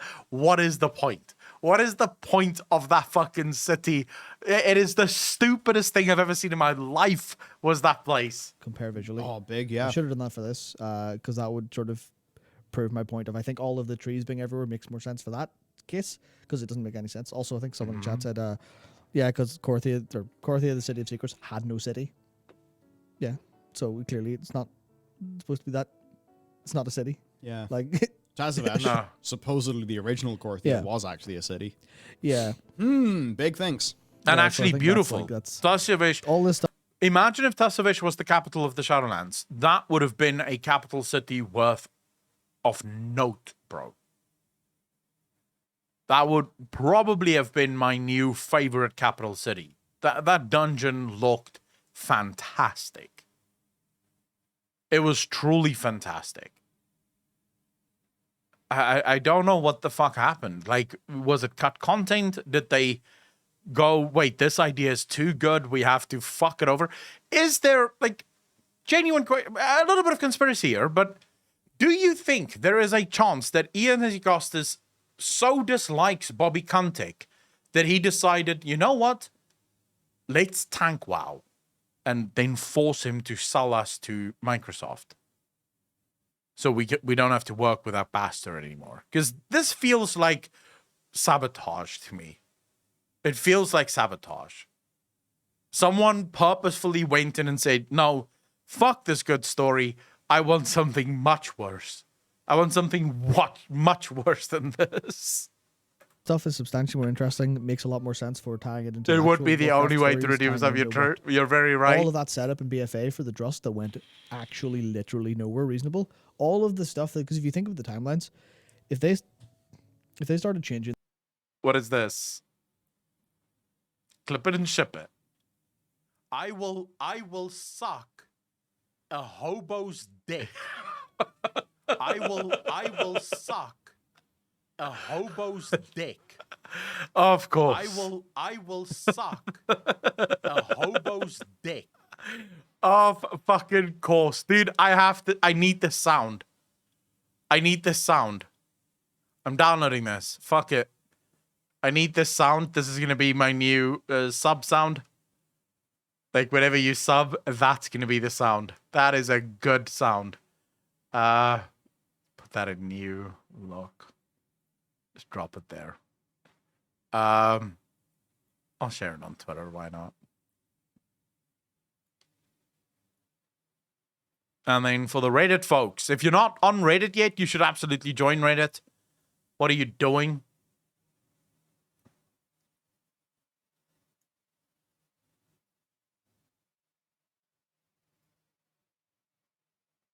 There we go. Andy, thanks for that clip. That was actually pretty cool. In this, 6 months before beta, but all the quests were sort of done, then yeah, that makes sense for all of Ardenweald being kind of just like, here's its own quest and it doesn't go anywhere. Sorry. Yeah, it's like Ardenweald is completely pointless to the main plot, really. Like, I guess it's tied to like Ysera and all of that, but so much of it is like, oh, the Gorm are no longer doing their function. This isn't good. Oh, Devourers. Oh, the Drust. And the Drust, it's like, yeah, it's done. Yeah, I said this from the beginning. 9.1 already. I said the story doesn't fucking make sense. Everything is it picks up and then it just dies down, and then we pick it up and then it just dies down. We begin with a troll story that ends in a dungeon, and that's the end of that. Then we get the Drust story that doesn't even end in a fucking dungeon. It just sort of like, I don't know, goes its own way. I still don't actually know how the Drust story ends. If I'm honest with you, I played through the whole Autumnwheel campaign. Maybe I just forgot, but I'm still not even sure how that fucking story ends. It all just starts and then stops. It's just, yeah, all right, fuck it. We're not going to go there. Oh, okay. Never mind. I was kind of looking forward to that, but hey, let's do all the things you want to do. Shadowlands is... If edging was a video game, Shadowlands would be that game, bro. It is the game where your girlfriend gets on a go, you're so close, and then she fucking stops to answer the phone. And then she gets going again, and then she stops to do her nails. And then she gets going again, and then she gets a cough fit, and she has to stop again. You just never actually get to that moment where you go, oh, yes, please, thank you. Never. The whole fucking Shadowlands is blue balls in a video game. In BFA, which maybe would have suggested that they should have been a larger threat here. And it's like Gorak Tull. We could have had your man, Christopher. Yeah, and what do you call him? Christopher. Judge. I was going to say Christopher Dring. That's the VGC guy. There's no money shot in Shadowlands. We didn't. Yeah. Not a single fucking money shot. Gorak Tull was definitely been set up as a villain. And a notable one because it had a name, had dialogue, had stuff that was more interesting than just it's bad guy. Yeah. It's obviously like I'm trying to think of other examples in BFA, but like the captain at the end of Freehold was just captain dude, but Gorak Tull was definitely more. So a lot more. Toronto would have been the second to last boss in this raid after losing control and becoming a masked slave to Gorak Tull. That's a lot and of this stuff. plot line was kind of reworked into Anduin being possessed by the jailer. Now, what's interesting there is like if the jailer is just the jailer and he is not tied to the domination magic and the domination magic comes from the Primus, then you know it's like I suppose I could see that making more sense. Yeah, so like are the masks that they use domination magic? How does it work? Anything What's going related on? there? That's What's this? Oh, I can't listen to this. Stream will absolutely get demonetized if I listen to this. seems like something they would have wanted to explore. Yeah. It's like, where did all I these wish I could masks come listen from? to it, though. Oh, they've come from the Primus. Interesting. Yeah. Okay. So to continue then, we would, depending on faction, use a connection to Bomsamdi and the Loa, or the Druids of Kulturas, in 9.1 to make a safe hub in Thros, where we would level up along with quest progression, thinking of the Molten Front or Isle of Thunder. Molten Front was actually pretty cool. We've got Corthe. I like Molten Front. While it never reached significant development before the rewrites, the original on paper idea was 3 content tiers post-launch. Launch would deal with Denathrius and the Dreadlords, 9.1 Thros, 9.2 would be a troll raid, that got cut down into the other side dungeon against Muzala and his connections to the Lich King. Yeah, and then finally, 9.3's Eternity's End is where all of these conflicts would have allowed the walls of reality to break down. Yeah, so I mean, well, that would have been fucking awesome. Obviously, for how long was... I mean, you'll see it if you look at our channel during BFA, the amount of stuff that was set up for Bomsamdi, for Vol'jin, for Muzala, and all of those connections, and they ultimately just kind of... Dude, World of Warcraft has become the game of tied up in such a neat bow, and it's like, there we go, done. Muzala, oh, he's chuckled, he's gone. Yeah, that was it. It was like this really interesting villain that they'd built up for so long ended up just being just a puppet of the jailer. Yeah, and is gone. It's like, really, even that setup in Legion and all, and it's just gone. Weird. Yeah, so I mean, I think that makes sense. I was so excited for Muzala, when dude. reality starts to break down. Sad The as Shadowlands are fuck appearing that in he never skies got a all good over story. Azeroth, Outland, and Draenor as Devourers pour in, and the players would ally with the remnants of the old gods, such as the Klaxi, to combat an outer god. Oh. And is this where we maybe think about? I think it's some dialogue. That's H.P. Lovecraft Klaxi fight, if memory serves. There's something there because they're talking about like the sort of grander picture. The raid, though, would be a greatest hits road trip around locations in the vein of the Dragon Soul, but a larger scale as we stop Devourer rifts from attacking places like Thunderbluff and Grizzly Hills. This was never made it far before being scrapped. Funny, kind of similar to my Northrend idea for 9.2. I will say, I like that idea. The outer god bit really gets me. That would have been an interesting little thing. I don't like how fast we reach max level in Shadowlands. Wolfman, thanks for the first time chat, dude. Really appreciate it. Welcome to the channel. Thank you. I think the pacing was on point. To be honest, I think if they made it longer, more people would have complained. I think the pacing was fine. The problem was more that once you got to max level, there really wasn't much that you could do that was free. and when I say free, based on your choice, there were a lot to do that, you know, you had to do, but not a lot that you could do that you wanted to do, you know, and everything that you wanted to do, you could only do for X amount of time before you can't really do it again. So I would say that was more the problem that I had with it. I do like the idea of going back to visit some places like, or people like the Cluxy. The Cluxy clan, their quests were literally one of my favorite quests in all of MoP. I remember MoP was really beautiful. The story was really cool. And then I got to the Cluxy story and I was like, holy shit, this is next level cool. So I would not mind going back to the Cluxy. Yeah. Fun. But I mean, this seems crazy, but this maybe seems like the appropriate level of crazy for a final patch, if you think about how crazy patch 7.3 really was. Yeah. Now, there's things then that, like, these all make sense. Oh, yeah, so Underhaven here is saying, who is the Hand of Valor? Yeah, like, Vol'jin was told by Aer that, like, his soul... I forgot about that. I should have added that in my video. Because it's true. Mandem, thank you so much for the follow. Really appreciate it. Welcome to the channel. Thank you, thank you, thank you. It's true. Who is the Hand of Valor that touched Vol'jin? All had been touched by the Hand of Valor. What does that mean? Could have been Odin, but we don't know. The Hand of... my brain's failing me, but I'm trying to remember exactly how Vol'jin's story ultimately unfolded, because it was. I've not seen that, Cassio. It was. Trying to think, yeah. There's some involvement with Rastakhan and the big dinosaur law, but I don't remember. Oh yeah, your man Razan, the Law of Kings. Yeah. So the way that it basically gets tied up in a neat bow is Vol'jin becomes the new Law of Kings. Yes. And Razan, like, sacrifices, like, the last of his essence or whatever. And that's all, like, Ardenweald content. Yep.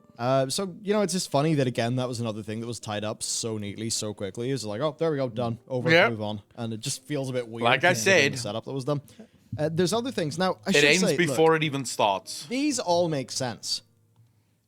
But also, if fake, then they are written to make sense. Yeah. So at least it's a creative writing exercise. But saying, Bane was meant to have a full quest line involving his father and his ancestors finding a new path. I would say, even if this is fake, and it is probably fake, there is like a good chance that this is 100% fake. But even if it is a good exercise in what Blizzard isn't doing. I spoke to you guys, I think Sunday, we spoke about this. What was the purpose of Bane in Shadowlands? What was the purpose of Thrall in Shadowlands? What was the purpose of Talia and Kalia in Shadowlands? What were they doing there? Wait, what were they actually doing there? What was their role in the story? Because I can sure as fuck not see it. I'll ask you this. If Thrall and Bane wasn't in the Shadowlands, would it have changed the story in any way, shape, or form?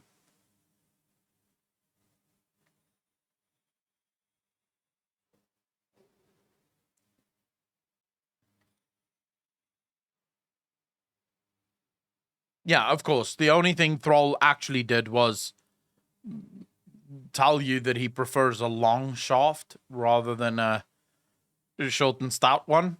You know, so we know that Thrall is sort of a size queen, but not in terms of girth. Thrall prefers the more long and thin kind of shaft, if you will. None of this is real. Like, why are these characters here? They shouldn't be here. They play no role in the fucking story. Yeah, why were they abducted in the first place? Like, the jailer wanted Anduin. He was looking at all of them for something, and then he found the thing that he was looking for in Anduin. What did he find? What did Anduin have that the rest of them didn't have? What is this? Like, what is the purpose of any of these stories? The Newser, you're a fucking moron, is what you are. Blazing Star, thanks for 0 up, really appreciate it. 12 months in a row. I'm getting angry again because of the Newser's writing. He is so untalented.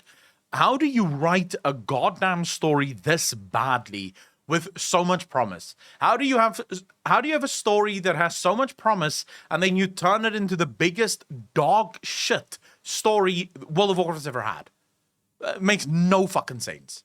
You have everything you need to make a good story and you end up just shitting on it. Path for the Tauren struggling with their identity in Horde. Dude, and this is major. I don't even want to cover WoW stuff anymore. I get angry every single fucking time I do. Every time we listen to people talk about story, every single time we talk about story, I get angry because, well, look at the fucking story. Because we were told that Vol'jin would find out the truth of his people. Now, there had been some theories going on, so we talked about this theory of jailer like Zoval being Anshe. Yes. And then but it's a also theory. Himbo Juan.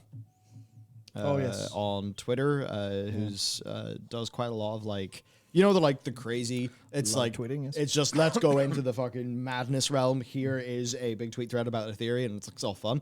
So there's a few people who have been thinking through, this. Just some things about like how in Eyes of the Earth Mother, Anshe is betrayed. That even just like the hole in the chest kind of match up with Zoval. We were then told that like Bane would learn the truth of his people. And of course, like they're an ancestor worshipping society, and Bane is going to the place where the ancestors go, seeing Tauren memories be purged from Kyrians and shit. It's like, why was nothing was done there? So you know what would have been cooler? You know what would have actually been cooler?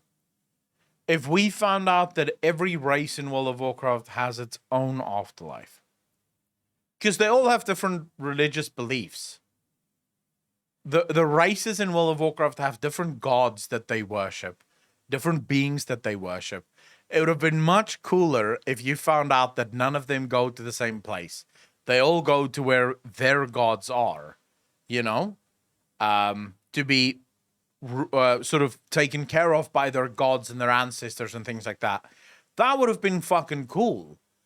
Now we learn, basically, like Shadowlands not only destroyed the story of Shadowlands, but it also destroyed all of the gods, because we now know, like, if you're a race, if you're a troll, or a Tauren, or an orc, or a human in World of Warcraft, you can no longer pray to your gods. You can no longer pray to your gods, because your gods do not exist. Your gods are not real. They cannot affect where you go after death. So what is the pub? Like, Shadowlands just destroyed so much of the actual lore, dude. It's insane. Like, so much. The Datamined quest saying some more powerful entity might be controlling the Scourge. This is so cool. I'm exploding. Where is the Datamined, Cassio? He cut content with Bane. I mean, they could never have planned to just have him sit in his ass. I think that they wanted to do some stuff with Bane that would tie, that would be involved with Anshe, so that we would then get dual minor lore progression of Elune via the Winter Queen, and then Anshe via Bane, that would then set up, all of the Tauren creation story. Yep. And that would be relevant in the future. Yeah, I mean, if you feel, just, like, that's the thing, where we like to clown on them for the inclusion of Bane, but it's like, in what universe would they bring all these characters and then do nothing with them? Yeah, they evidently had a plan. Yeah, that they did not get. And for anyone who's joined, this is someone posted this on 4chan claiming. I told you, useless assets. That's the thing. That's why I know for a fact Shadowlands suffers from a lack of direction in terms of writing. No one has any direction because there's no control. The scope of the story is completely spiraling. So much is included and nothing is actually able to be fixed or actually finished because your scope is too large. You've made a game that is virtually unfinishable. because there's too much. There's too much going on, and you're not going to be able to use all of the things that you're putting in. Beltermine picture of Lady Adrin's daughter, Celandria, grown up, so might have passed a lot of time since we left the Shadowlands. I don't know how you would data mine any of that stuff. I doubt any of that stuff would be available. Recently left Blizzard. Yeah. Yeah, now Thrall. He was apparently meant to have a story, a quest line involving Drekthar, who was originally going to die of old age during 9.0 and Duratan, which would sort of reconnect him to his roots and actually restore Thrall as a shaman. Because that plotline never got finished. Didn't? Yeah, that just didn't happen. Where's Thrall now? He's doing shaman stuff. Can someone link me the Twitter stuff, please, so I can see it? Yeah, he's throwing lava bursts at bats, and then Bolvar is using his two-handed hammer to hit them, and also there's holy magic, the holy hit effect. It's a pay how you doing? Is the one that Bolvar has, which is just an interesting thing. But yeah, no, he's just there. He's in the raid. Meaningful use of characters. Indeed, yep. Jaina is meant to have a quest line involving I'm Proudmoore so family triggered, and dude. her father's Right now, I'm imprisonment in literally Revendreth, sitting here which, potato come because on, I'm that would be triggered the as perfect fuck. follow-up to Jaina's Battle for Azeroth story. But he would refuse to change and would choose Oblivion, but this was reworked for Garrosh. I don't really like the framing of that being a rework. That's something that could make sense for both of those characters. Silu, to And I think link the on Garrosh Discord. thing, like, at least a fair amount of that. Sorry, was I'll just quickly an remove that individual timeout being for you, but passionate link about on the character Discord. and just feeling like, nope, I'm going to take it upon myself to make sure that Garrosh gets put to bed properly. And more power to that developer, because that they did. Anduin then, he was supposed to have a long quest line seeking his father's spirit for advice, along with Talia, who he would form a romantic relationship with. They've been setting that up so hard. Father is indecisive. We actually believed that that is what would happen. They've been playing around with Anduin and Talia for such a long time. And I think this, if this is true, and I can actually believe this, because why else is Talia there? What else is Talia doing in the Shadowlands, if not because of Anduin? Decisiveness. Then about a twist regarding Arthas being Anduin's real father. Which would tie really well into all of... No, no, no. If you wanted to see me flip my fucking lid, if you wanted to see me flip my lid, it comes out that Anduin is actually the child of Arthas. Like, no, the lore on that is sketch at best. At best, you have to make so many headcanon moves in order to make Arthas Anduin's father. I would have lost my mind. This is the one bit where I'm going, fuck that. All of the rightful heir of Lordaeron stuff that was going on that the Scarlet were pushing. Yeah. All that stuff. Which, of course, no one remembers this. I don't think barely anyone did a fucking video or anything on it, but we did one ages ago. The Scarlet Brotherhood pieces of text that were, I think, stealthily added in 8.1.5, or was it 8.1? I forget exactly. It was one of the two, yeah. But it's all that, like, you know, heir to the throne shit. Yep. That there's a true heir, like...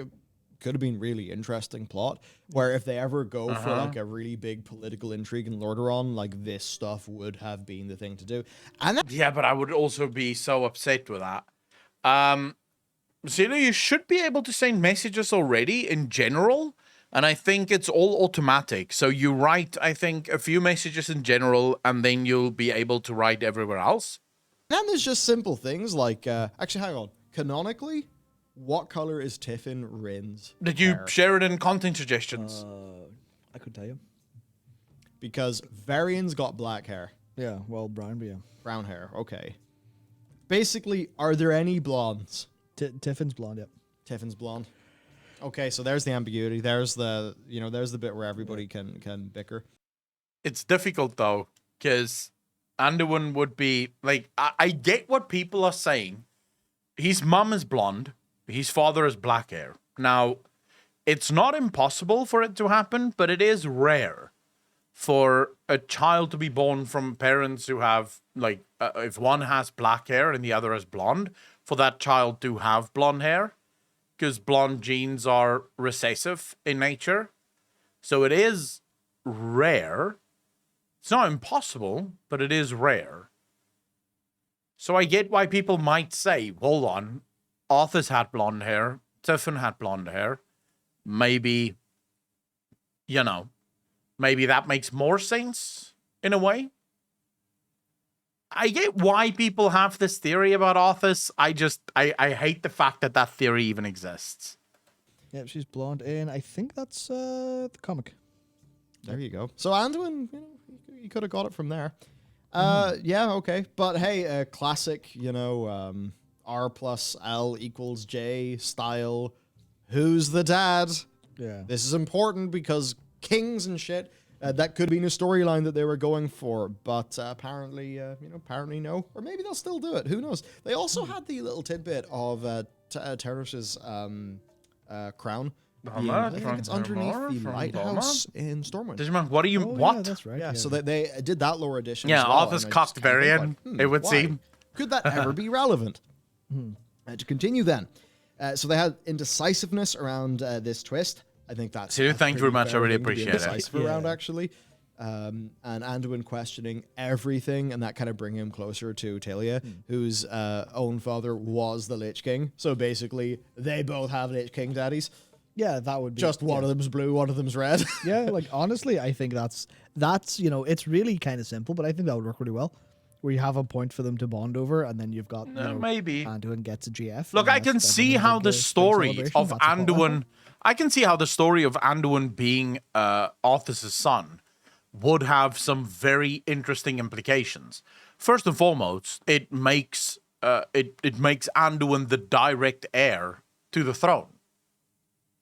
Arthas was firstborn, therefore he was heir to the throne of Lordaeron. With Anduin being his son, Anduin would become heir to the throne of Lordaeron. So it would make a hell of a lot of sense.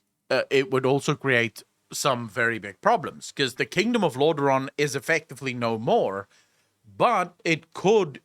Well, that causes a lot of problems within who rules Stormwind then.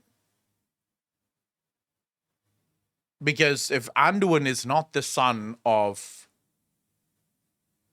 Varian, Anduin has no right to Stormwind. And this could be where the whispers, the Golden One claims a vacant throne comes in. Because with Anduin now having to effectively leave the throne of Stormwind for the throne of Lordaeron, the throne of Stormwind would truly be vacant. But Anduin would also be the king of nothing, because, well, Lordaeron as a kingdom no longer really exists. You get the experience of Anduin goes from little child lost using mind-controlling pandas, and now he's a warrior, priest, paladin man with a girlfriend. Nice one. Yeah. I think you have to do that without making her feel like an accessory. To an accessory to his story. But I think it's just, I like her character. I like the potential of her character. Well, Vod, I don't think... Varian died in battle. I'm pretty sure he didn't name Anduin officially as the king. And also, in World of Warcraft at least, the kings of the Alliance are heirs. Your son will become the king. So it's very much based on British history, or the British monarchy, if you will. It's based on similar rules around the British hierarchy and monarchy. So I would have said, it's probably going to be... Yeah, Anduin would have been coronated because they believed him to be the king's son. So he is the natural heir to the throne. But if it were to come out that Anduin is not the natural heir to the throne because he is not a Rin, that changes things, because he's a Menethil. And Menethils are not the kings of Stormwind. Menethils are the kings of Lordaeron. You see how this makes it very interesting? It sort of causes a very big political turmoil within the Alliance that has to be sorted out. Someone has to figure out who is the new king of Stormwind. A throne with no king is going to invite incredible infighting. It is truly going to cast the Alliance into massive turmoil as they try to figure out, because immediately there's going to be people coming out of the woodwork trying to claim the throne of Stormwind for themselves. There's obviously also going to be people that fight against Anduin becoming the king of, as possible story content. We're not talking about physically here. We're saying if this is true, if Blizzard wanted to go down this route, the amount of possible stories that it would open up for the game is insane, right? From a political theater, it would be so fun to see this play out. Character, and I'm still quite salty that I don't really feel like she has been used much as a character. Like, she has some scenes in this patch, but it's like, for her finally seeing her father again, it's really not that much. Yeah, it's very much it's useless. They wanted to do this more, I think, but they couldn't, and they did. Because obviously, I think the dialogue in that quest is really well delivered, and it does feel nice, but it's like it's happening while you're doing things completely unrelated, and it just feels like they put it in going, well, we have to. Coles, how you doing, bro? Thanks for the first time chat. Really appreciate it. Welcome to the channel. Thank you. Retaliation was shit talking me. Well, I shit talk him all the time, so that's all good. Look, the dude's a moron. I don't really need to waste my time on him all that much. I just like calling him out when he's being full of shit. To address this, but we can't make the content we wanted to address it, so here you go. Now, to continue some, things of honorable father keeps secret and dies. A little bit of R plus L equals J. Thank you very much, Coles. Really appreciate it. Thanks for telling me, though. Yeah, no, of course, R plus L equals J. Matt, you'll have no idea what this is. Don't worry. It does make sense, though. Yep, sure. But no, the Thrones people obviously know what I'm talking about. So as well as a focus on the reveal that Varian always knew Arthas was Anduin's father, but that never made Anduin any less Varian's son, because, because honor and bravery is a choice. It's not something you're born with. I actually think that could have been a totally fine, good plotline. Varian content is good. Varian, maybe I would have not being done Varian, that. People like it almost all the time. I would probably have had Varian not know that. It would have really made well, actually. Made it more interesting, I think.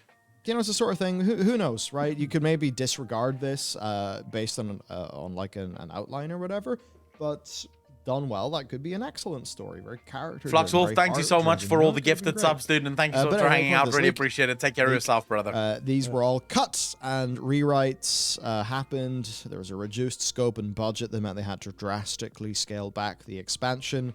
Let's be real. I don't necessarily agree with that. I don't think the budget was I don't cut. think this is because World of Warcraft's, I don't think this is because WoW had its budget cut. I'd say it's probably because budget was reallocated to 10.0 or something like that. I mean, who really knows? I will challenge Taliesin to make sense of the World of Warcraft story without using any headcanon. I've heard his theories. I don't just say things because I don't know what anyone else is thinking. I've watched Taliesin's videos. The only way you can make sense of the World of Warcraft story without the books is if you use headcanon. You have to basically think shit up or pull it out of your ass and then claim that's real. But all I really need to say is that Taliesin thinks Shadowlands is a good expansion. You make up your own mind as to whether or not the dude has any real integrity. Anyway, apparently there were daily quests designed to ground the afterlives more into the mortal worlds, and the only trace of this idea in the final game is the single quest to follow a Kyrian to the Red Ridge Mountains to see a man dying fighting a ghoul. That's actually my favorite quest in Shadowlands, by the way. Yep, and they planned apparently a lot of them. Yeah, and again, I think I've mentioned this every stream for the last 4 weeks. I think he has played Final Fantasy It's a great quest. God damn it. Yep. So originally, one of the plot lines was the Scourge running rampant, along with Shadowmoon Orc and Auchindoun Draenei death magic stuff running just haywire. Because I have to ask though, did he when he shit talked me? Was there names involved? Like, was he labeling me as shit, or was he just shit talking my opinion? Because I would actually legitimately be surprised if there wasn't any sort of name calling. what's your opinion on all these theories and speculations? Do you think it is good for WoW, or do you think it's the result of vague or bad storytelling? For a long time, it was the result of vague, good storytelling. It's the paper, and that's what made it so much fun. The storytelling was good, the story was good, but it was vague. World of Warcraft has always been rather vague. And that was good, because it's what World of Warcraft was always known for, speculation and friends sort of trying to figure out what the next bit of the story could be. Nowadays, it is the result of vague and bad storytelling. And that is a whole different thing. You know, at that point, it becomes almost daunting to do speculation, and it's why so many of the speculators have moved away from WoW. But it's hard. Like, I'm just going to be honest with you. It's very hard to make a speculation video when you have no evidence of anything that you're saying. Like, there's no support structure. You can effectively take the story of Shadowlands into 100 different directions, and no one can actually tell you that you're wrong, except for your headcanon isn't their headcanon. You know? That's literally the only thing people can find wrong with your speculations in Shadowlands. Is, oh, screw you, that's not my headcanon. But there's no factual way for us to disagree about anything, because we know nothing. Nothing was ever given to us. Because the events of the Shadowlands, like, that was meant to be the... Thank you very much, Cashy. I really appreciate that. And one of the things people are wondering is, like, hey, the Scourge, there's no Lich King. There's no one controlling them. You know the way Bolvar warned us they would run rampant? Yeah. I think we know they haven't been completely cleansed from the plan. I mean, they certainly haven't been. We literally fight them in the pre-patch. Yeah, so like we actually fact. Night Barry, thank you for the Prime sub. Did really appreciate it. 3 months in a row. The initial Kyrian campaign. Thank you. When we are in the Shadowlands, then that obviously means really the Scourge are running rampant in Azeroth. Yeah.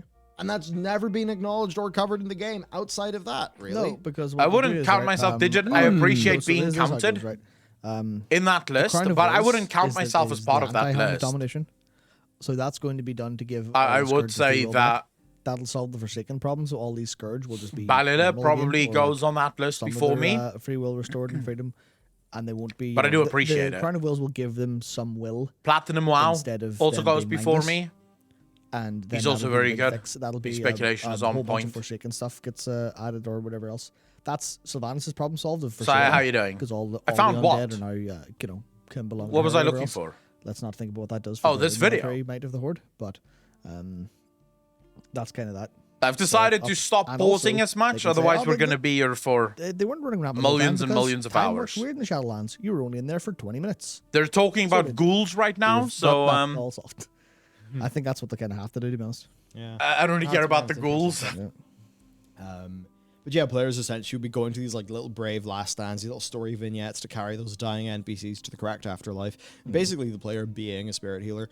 I mean, what more can I say? I think that, as I've said every stream for the last month, that is the single best quest in Shadowlands by a pretty significant it's just more margin. content. You all right? Jamalman, how you doing, bro? You know, that they had more of those planned and that unfortunate circumstances meant those couldn't happen. It's like interesting to me, I guess. You know, you could maybe take just, you know, not a full line, just a little bump of hopium.